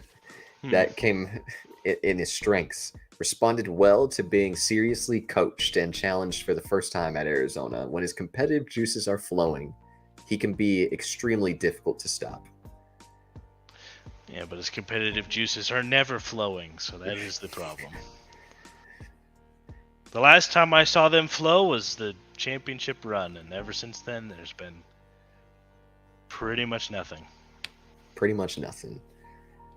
What was your reaction when Monty got fired? I didn't like it, personally. I see why it happened. I wouldn't have done it. Sure, yeah. I can see why they did it. But I felt like if you were going to get rid of Monty, you were going to keep DeAndre. And I think that's where they're leaning. Maybe Frank Vogel can get whatever out of DeAndre Ayton and will sound stupid for wanting to trade him. But I would have traded DA and kept Monty Williams if I had the choice. But that's just me. Interesting. Would it dumbfound you, or I don't know the right word, but would it be weird for you if you thought that my whole thing about it once the season ended was get rid of both and get rid of CP. I thought for sure we're getting rid of CP. Me too. My thing about that team in particular, and I use this same logic for the Utah Jazz, and I am using that same logic for the Milwaukee Bucks. Whenever you go out really sad in a playoff series, you can't run it back and go with continuity. You can't continue to do that, because once you go out embarrassingly, that whatever happened in that series, it becomes a part of your identity. The Utah Jazz got their shit smacked when they played against the Kawhi-less Clippers. Oh, interesting. Imani Bates wants the Cavs. Yeah, that is interesting. I like that for the Cavs. Interesting. Take the flyer. Okay. May as well. I mean, they don't have a lot of offense. Maybe they're bracing for Karis LeVert to leave. Interesting. But the Utah Jazz get smacked by the by the Kawhi-less Clippers, and in doing so, they also they blew double-digit fourth quarter leads in the last 3 games of the series. Yeah. And they decided to bring back the team, make no major changes to that rotation, and bring in like some fringe guys. And then that becomes a part of them, and they blow fourth quarter lead after fourth quarter lead, double-digit lead after double-digit It's lead. Dallas. And then they get their ass smacked by Dallas. Yep. And they had to break it up at that point because there was no point of return because everybody had already embodied that sort of loser's mentality. Mm-hmm. Then we go to Phoenix. They get smacked by Dallas in Game 7. Once they get down big in the draft, once they get down big in like the first or second quarter, they didn't have the mental toughness, fortitude to go ahead and continue and fight. And that was apparent in the second Dallas game. That was apparent in the first Boston game. That was apparent in the first Atlanta game. And then the last Denver game, the last game of the season for us. Mm-hmm. And I think that, even with making as drastic of a change as they did with Durant, which was the right move, in my opinion, to kind of get rid of all the bad blood from that Game 7 mishap, the remnants were still there. It still was a part of them even after a big change. Mm-hmm. And I think that in order to move on, everybody's got to move on. Yeah, that makes sense. I don't know.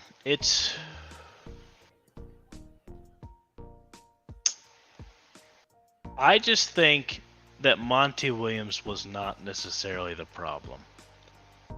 But I don't know.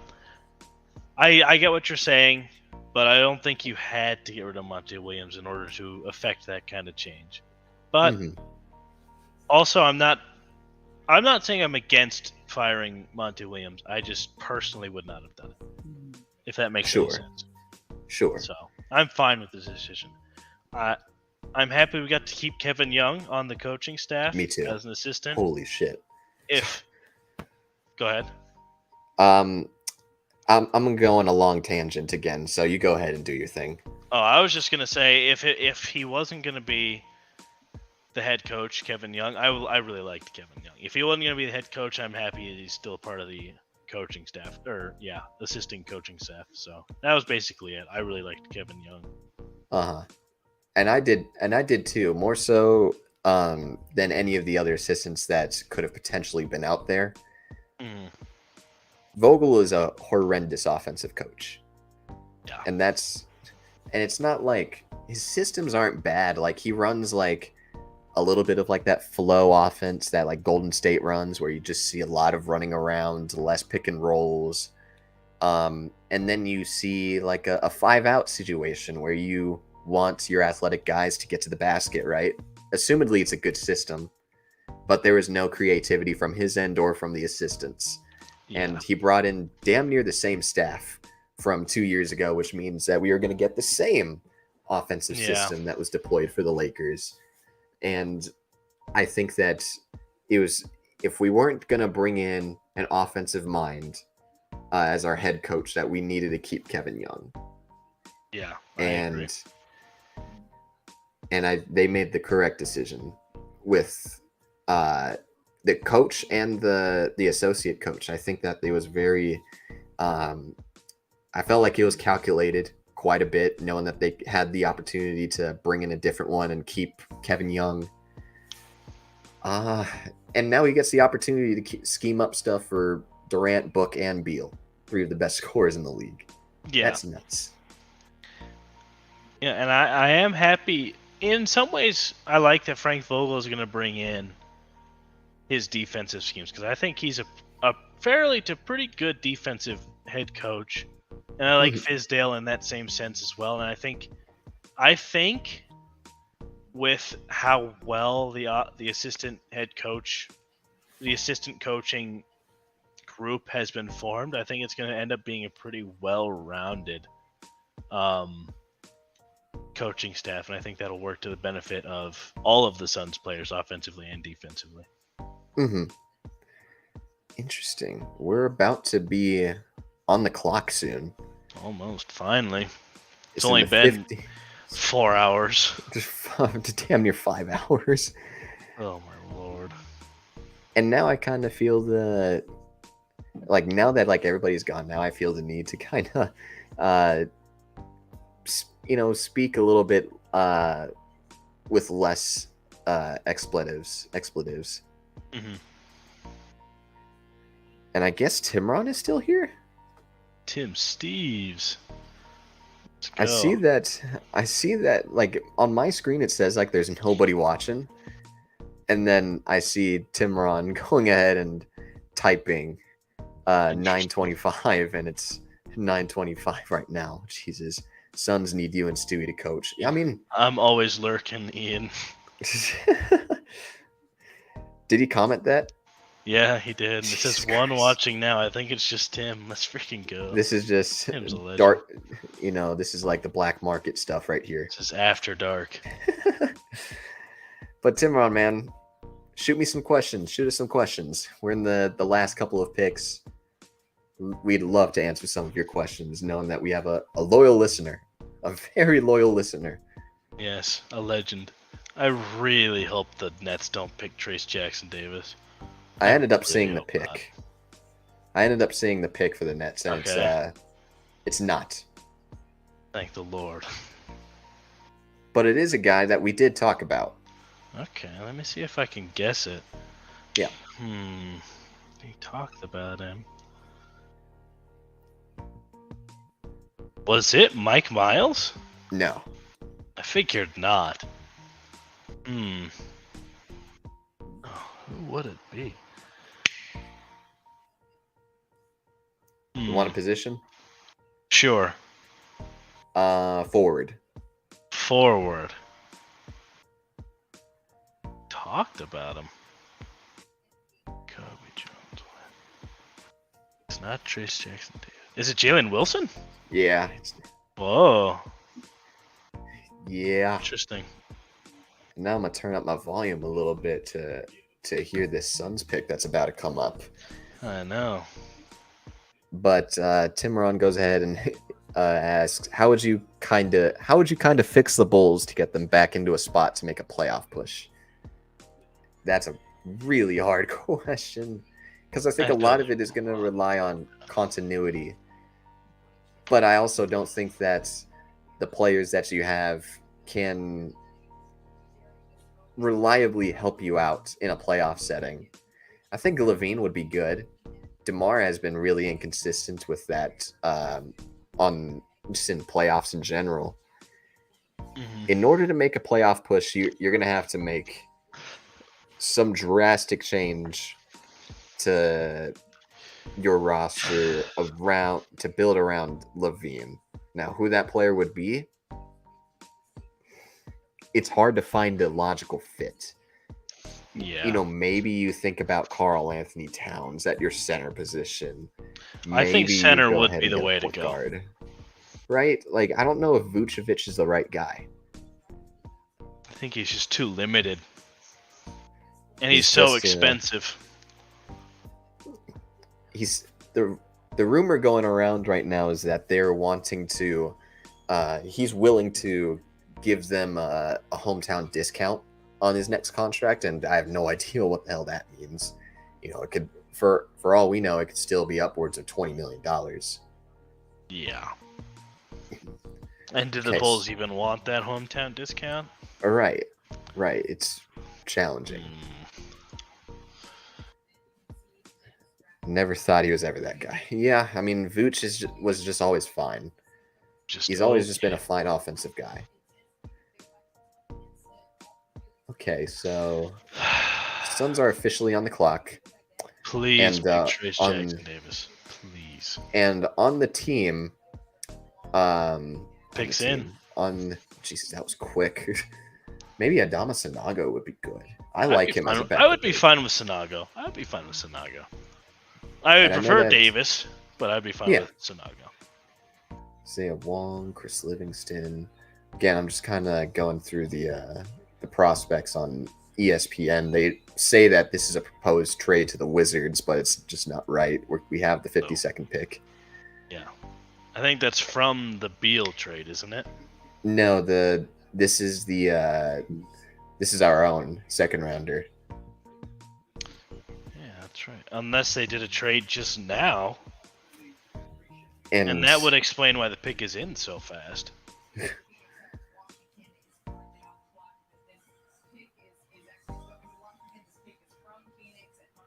interesting. Like they're So it is saying going that to it's Washington. They're saying it is Washington's. That's interesting. Gambo is saying it's not. To Monty Kamara. Who? So it seems like Cannot say I know who that is. I don't even think that I scouted him. Fuck. Dayton player. He's 23 already. Of course. Of course. He's 6'8", 7-foot wingspan, power forward, mid in pretty much every possible way. Awesome. Gosh dang it! You know, this is that's. It's if not that's bad, the but Wizards, I do not care, but it's not. everything that's being said is that it's our pick.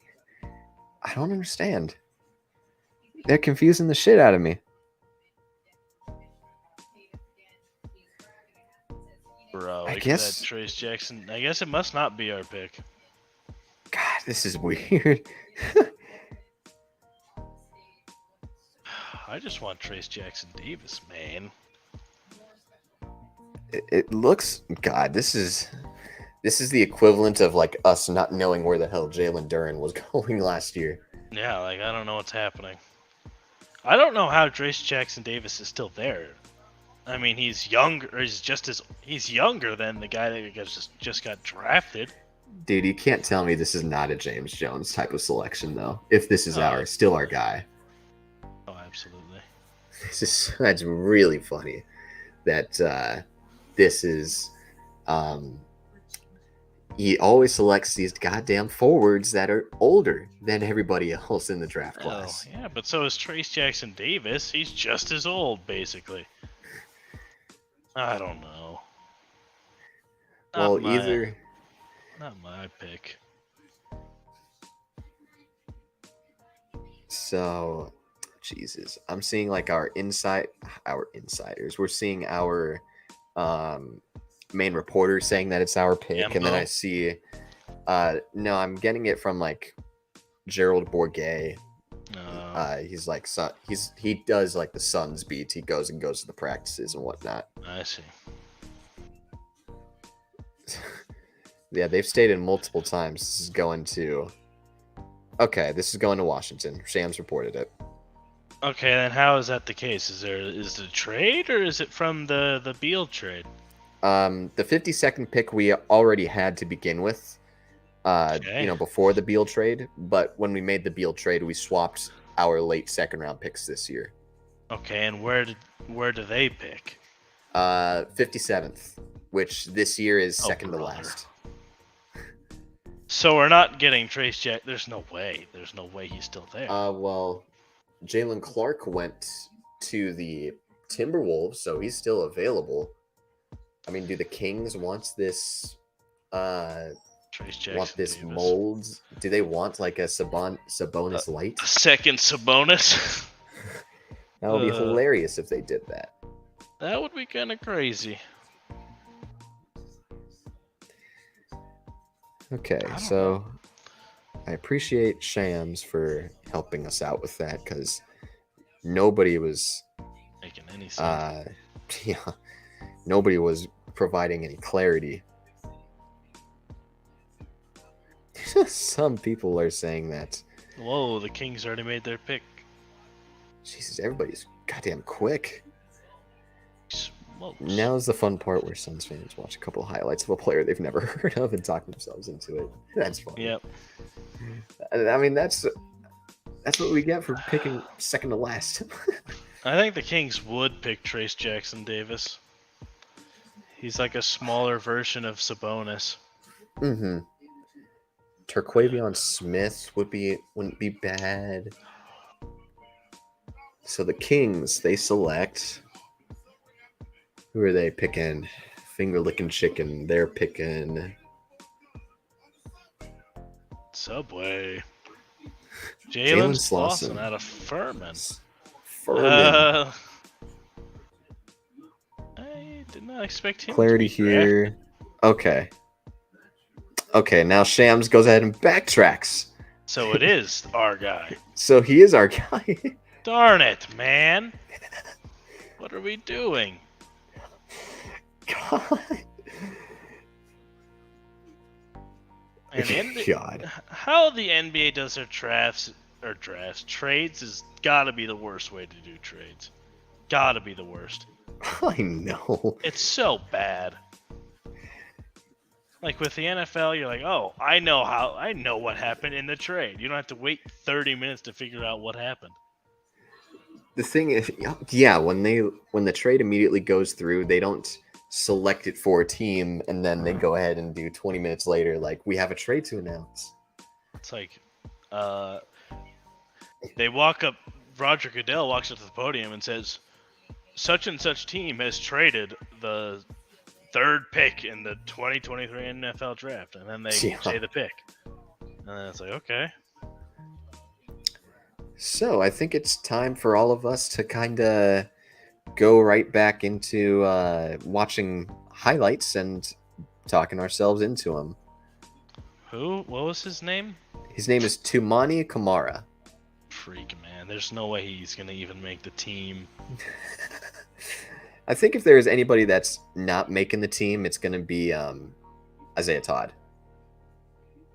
Yeah, that's true. He won't be making the team if I had to guess.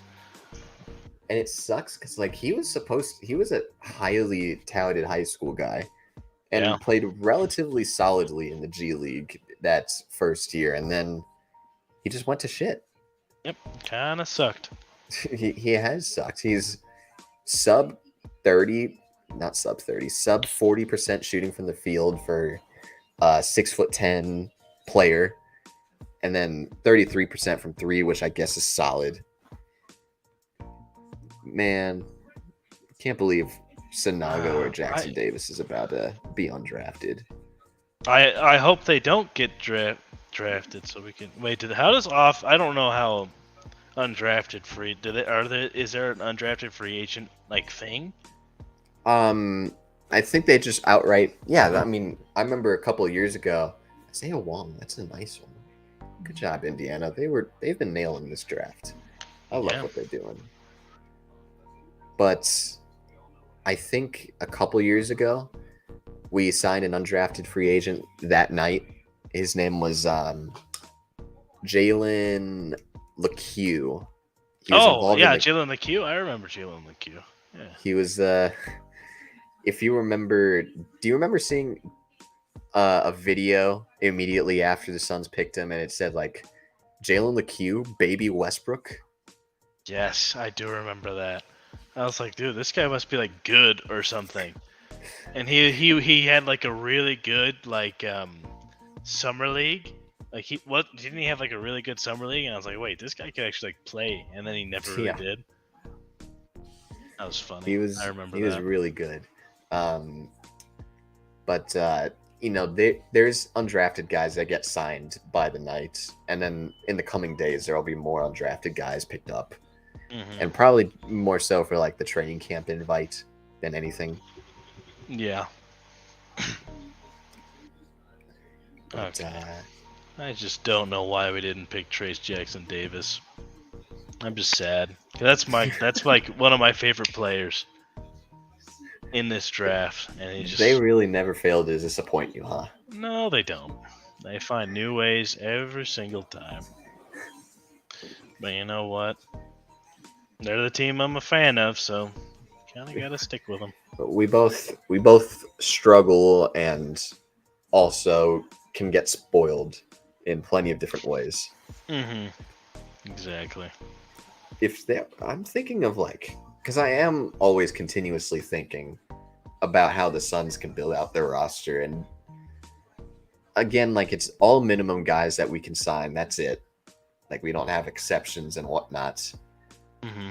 I'm really trying to think of a guy that's like a ring chaser that would be Good. that would in a normal team make more than the minimum, but would take the minimum to try and win over here with us.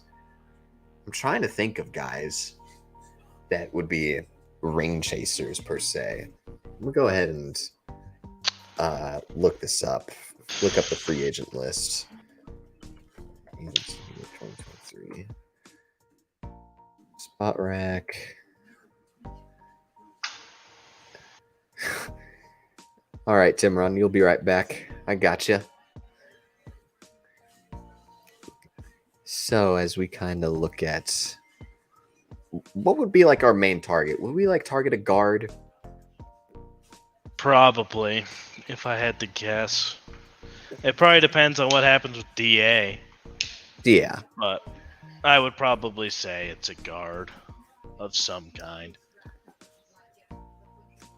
Like Will Barton, I think would be out on the marketplace. He wouldn't be terrible.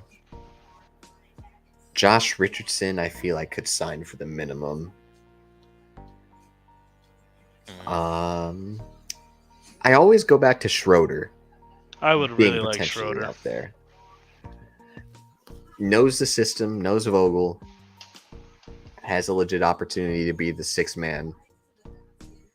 Yeah. I could buy into that. If he was available for us. But fuck, man. What are the Suns even holding out for in a DA trade? I don't know. Because, again, like, he's going to go for pennies on the dollar. Yeah, the longer we wait, it's just going to get harder to trade him. Mm-hmm. Jesus Christ, the Warriors, like, more stuff is being added to the Chris Paul to the Warriors trade. They sent out their first rounder last year. His name was Patrick Baldwin. Mm-hmm.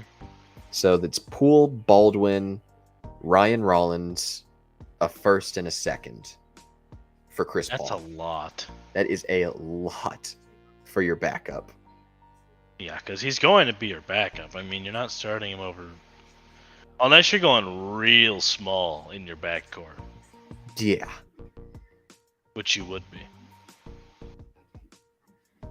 Oh, man, at least... God, I totally thought... I'm not going to say it one more time. If there's anybody that's actually, like, going to rewatch this 5.5 hours worth of stuff, I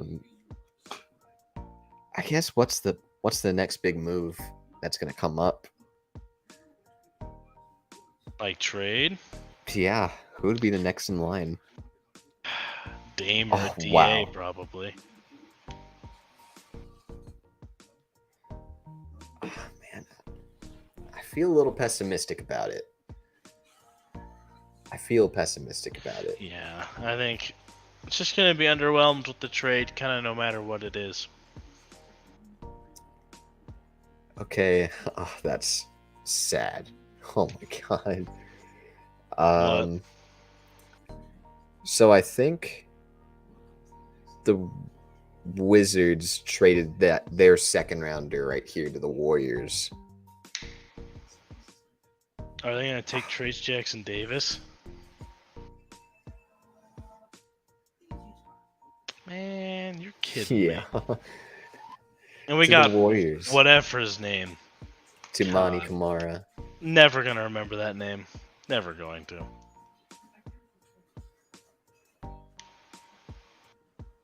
This is ridiculous. Well, I just saw the last two picks, so this next one. Mm-hmm. The next one, again, won't say his name, but he's a couple weeks ago, he canceled so many workouts so that he could solidify where he was going to go. This guy's agent went ahead and called teams in the second round saying, hey, don't pick me up because I want to go to Milwaukee.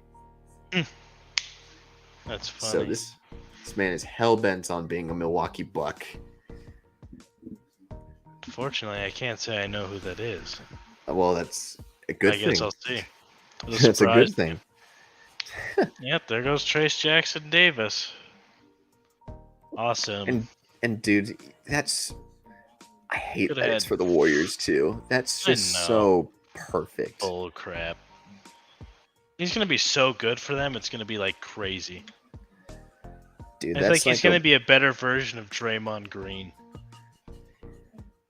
you could go a step further. You could say like Kevon Looney light with like better decision making. Yeah. And better scoring. Kevon Looney can't score. He's just bored demon. Yeah. God, man, I can't believe my 29th ranked player went 57th To the Warriors. to the one team we don't want him to go to. That's bullshit. Yeah, him or the Lakers, I'd have been mad. And they went to the Warriors. Yeah.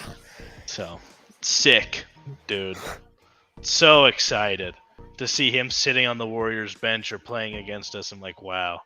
Now we have this Kumani guy who will never touch the NBA court ever. I hope I eat my words, but there's no way I'm going to. Yeah.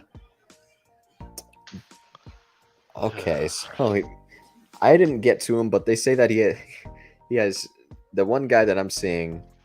He has shades of Torrey Craig. Who would have thought? Oh Who my would've gosh, thought? a Torrey Craig. Torrey Craig light? That's crazy. Insane. All right, so the undrafted guys are already coming in. The Already getting picked up? yeah, Holy moly. you know Marquise Noel, Uh-huh. the Kansas State kid, the real short guy. Yeah. So point he's guard? already signed. So it's not a training camp invite. He's getting a guaranteed two-way roster spot with the Raptors. Interesting. Bro, they're saying he's like Blake Griffin, bro. We could have had freaking Blake Griffin, and now we have Kumani. Blake Griffin is a crazy stretch. That's funny. That is a stretch. But I mean, But sure. now we get to the Mr. Irrelevant of this draft. Andre Jackson Jr. That's what it was from UConn. What, did he Interesting. get picked up? No, he was right? drafted. Yeah, He went to the Bucks. At least that's what it said. Yeah, they traded up with Orlando. Interesting. There's a lot of like Oscar Tshiebwe. Sheboy. That's he. Is he gone I- somewhere yet? No, and No? neither has Adama Sanago. I like Sanago. I like If both like of as those. like a consolation prize backup big. So let's hear Mark Tatum. Go ahead and Oh, maybe it wasn't Andre Jackson Jr. I don't know why I said that. I thought the pick had already gone through.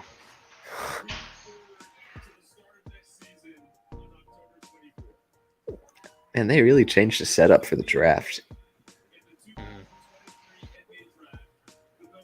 Buck select Chris Livingston. Okay.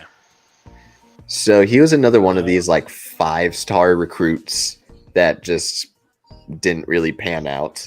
hmm And if I'm gonna nerd out and go out on a bang, we may as well go on the full length of Chris Livingston. So the way that I viewed him is he has a great physical build, great athletic tools that can be tapped into. 6'6" with a 7-foot wingspan. hmm His defense needs some perfecting in terms of being a fundamental perimeter defender and like causing turnovers. But once it gets cleaned up, his defensive outlook looks way better than previously, especially since he's excellent in like using his strength to be bothersome against ball handlers. But his offense is a crazy work in progress. His finishing when he's good at finishing at the basket. He shot 69% between 3 and 5 feet. I don't see much versatility from a shot creating standpoint. His mechanics are off. and he doesn't really seem to have confidence in his jumper. I think he just might. The way that I framed it in the profile, his athletic and physical traits are excellent, which just emphasize on just might be an end of the second round player. He'll need some run in the G League, but there is defensive potential here that makes him an intriguing gamble. And I described him with shades of Josh Jackson and Matisse Thybulle. I can see that. That makes sense. That sounds about right. I think that could end up being maybe a potential depth piece for the Bucks at some point. Yeah. If it his pans jumper out. can get tapped into, yeah. I'm curious, is Tim, like, I still have 0 viewers, it says, but Timron, type in the chat for me, man. Type in the chat. If you're still here, we'll give it like a minute. God damn, that's crazy that this is 5 hours worth of it. Okay. Yep. There you are, Tima. Legend. I mean, do you want to... I think that this is already long enough. I think we could begin to close right here. You got any final words for us? Talking to you, Stewie. Oh, for me? Oh, shoot. I was like, I'm waiting for Tim to answer in the chat. No. I don't know. I feel like I'm disappointed in what the Suns ended up doing, but that's just my personal disappointment. Mhm. But I felt like overall a lot of teams were able to get what they want, and it kind of panned out for a lot of them. And I think some of the winners, obviously, I think the Spurs are winners. I think the Pacers did really well. I think those would probably be my favorites as to who did well. I think the Warriors did pretty decently, especially if they got Trace Jackson Davis. I think that's really a win. I mean, getting him with the second to last pick, that's crazy. You really love this guy. I do. I like your I do. admiration. I like Trace Jackson Davis a lot, but yeah, I think that's probably what I would have to say. I think I guess that would be the way that I'll close it too. I would say my biggest winner. I'll start off with the loser, the Blazers. And it's not in the sense that they go ahead and they pick up bad prospects or anything like that, but you really put everything at risk because they have been so hell-bent on surrounding Damian Lillard with veteran and star talent. Mm-hmm. And they pick up Scoot. That's awesome. He is awesome. Yeah. They pick up Chris Murray. Oh, really good pick. Mm-hmm. Really good player for a win now situation. Then they pick up Ryan Rupert. Really good player. Mm. I don't see the direction. Yeah, there's I think too they're many kind of all over the place. There's too much in terms of development. There's too much in terms of trying to win now. That I think that's just a little bit too contradictory. Yeah. Biggest winner, as I'm kind of scouting through everything. God, I still really like what the Pacers are doing. I thought that they made some really solid trades and trade ups. Jalen Pickett was a little bit early for me. Mm-hmm. But I really liked his playmaking ability. They go ahead and pick up Ben Shepherd, who was one of my guys in the draft as well. They pick up Jarris Walker. They get back some seconds in order to do so. I like the Strother pick. Who did Strother They picked Strother. I thought they picked Strother. I thought so. This is from Boston.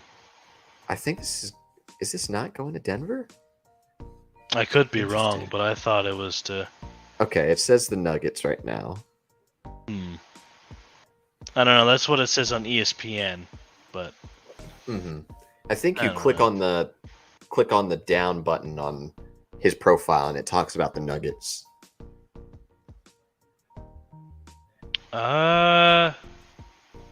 Doesn't say anything about it. Oh, it does say the Nuggets. Weird. Mm-hmm. I don't know what that's all about. But I like that pick. I like Strother. I like that pick too, especially with Bruce Brown potentially on the way out. Good stuff for him.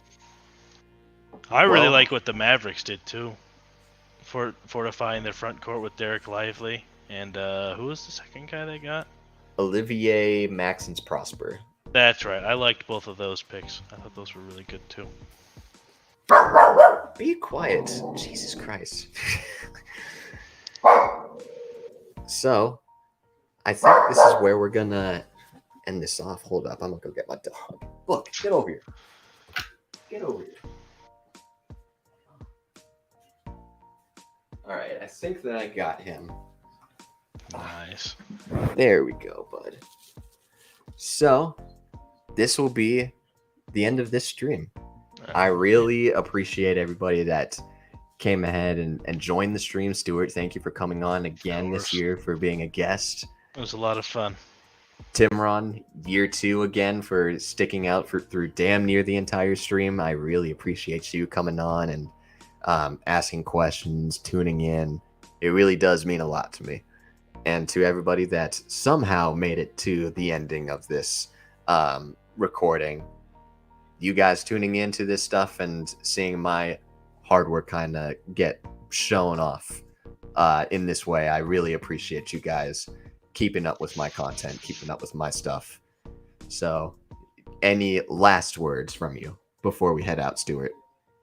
I don't believe so. All right, my man. Well, Stuart, you stay well, you stay safe. You as well.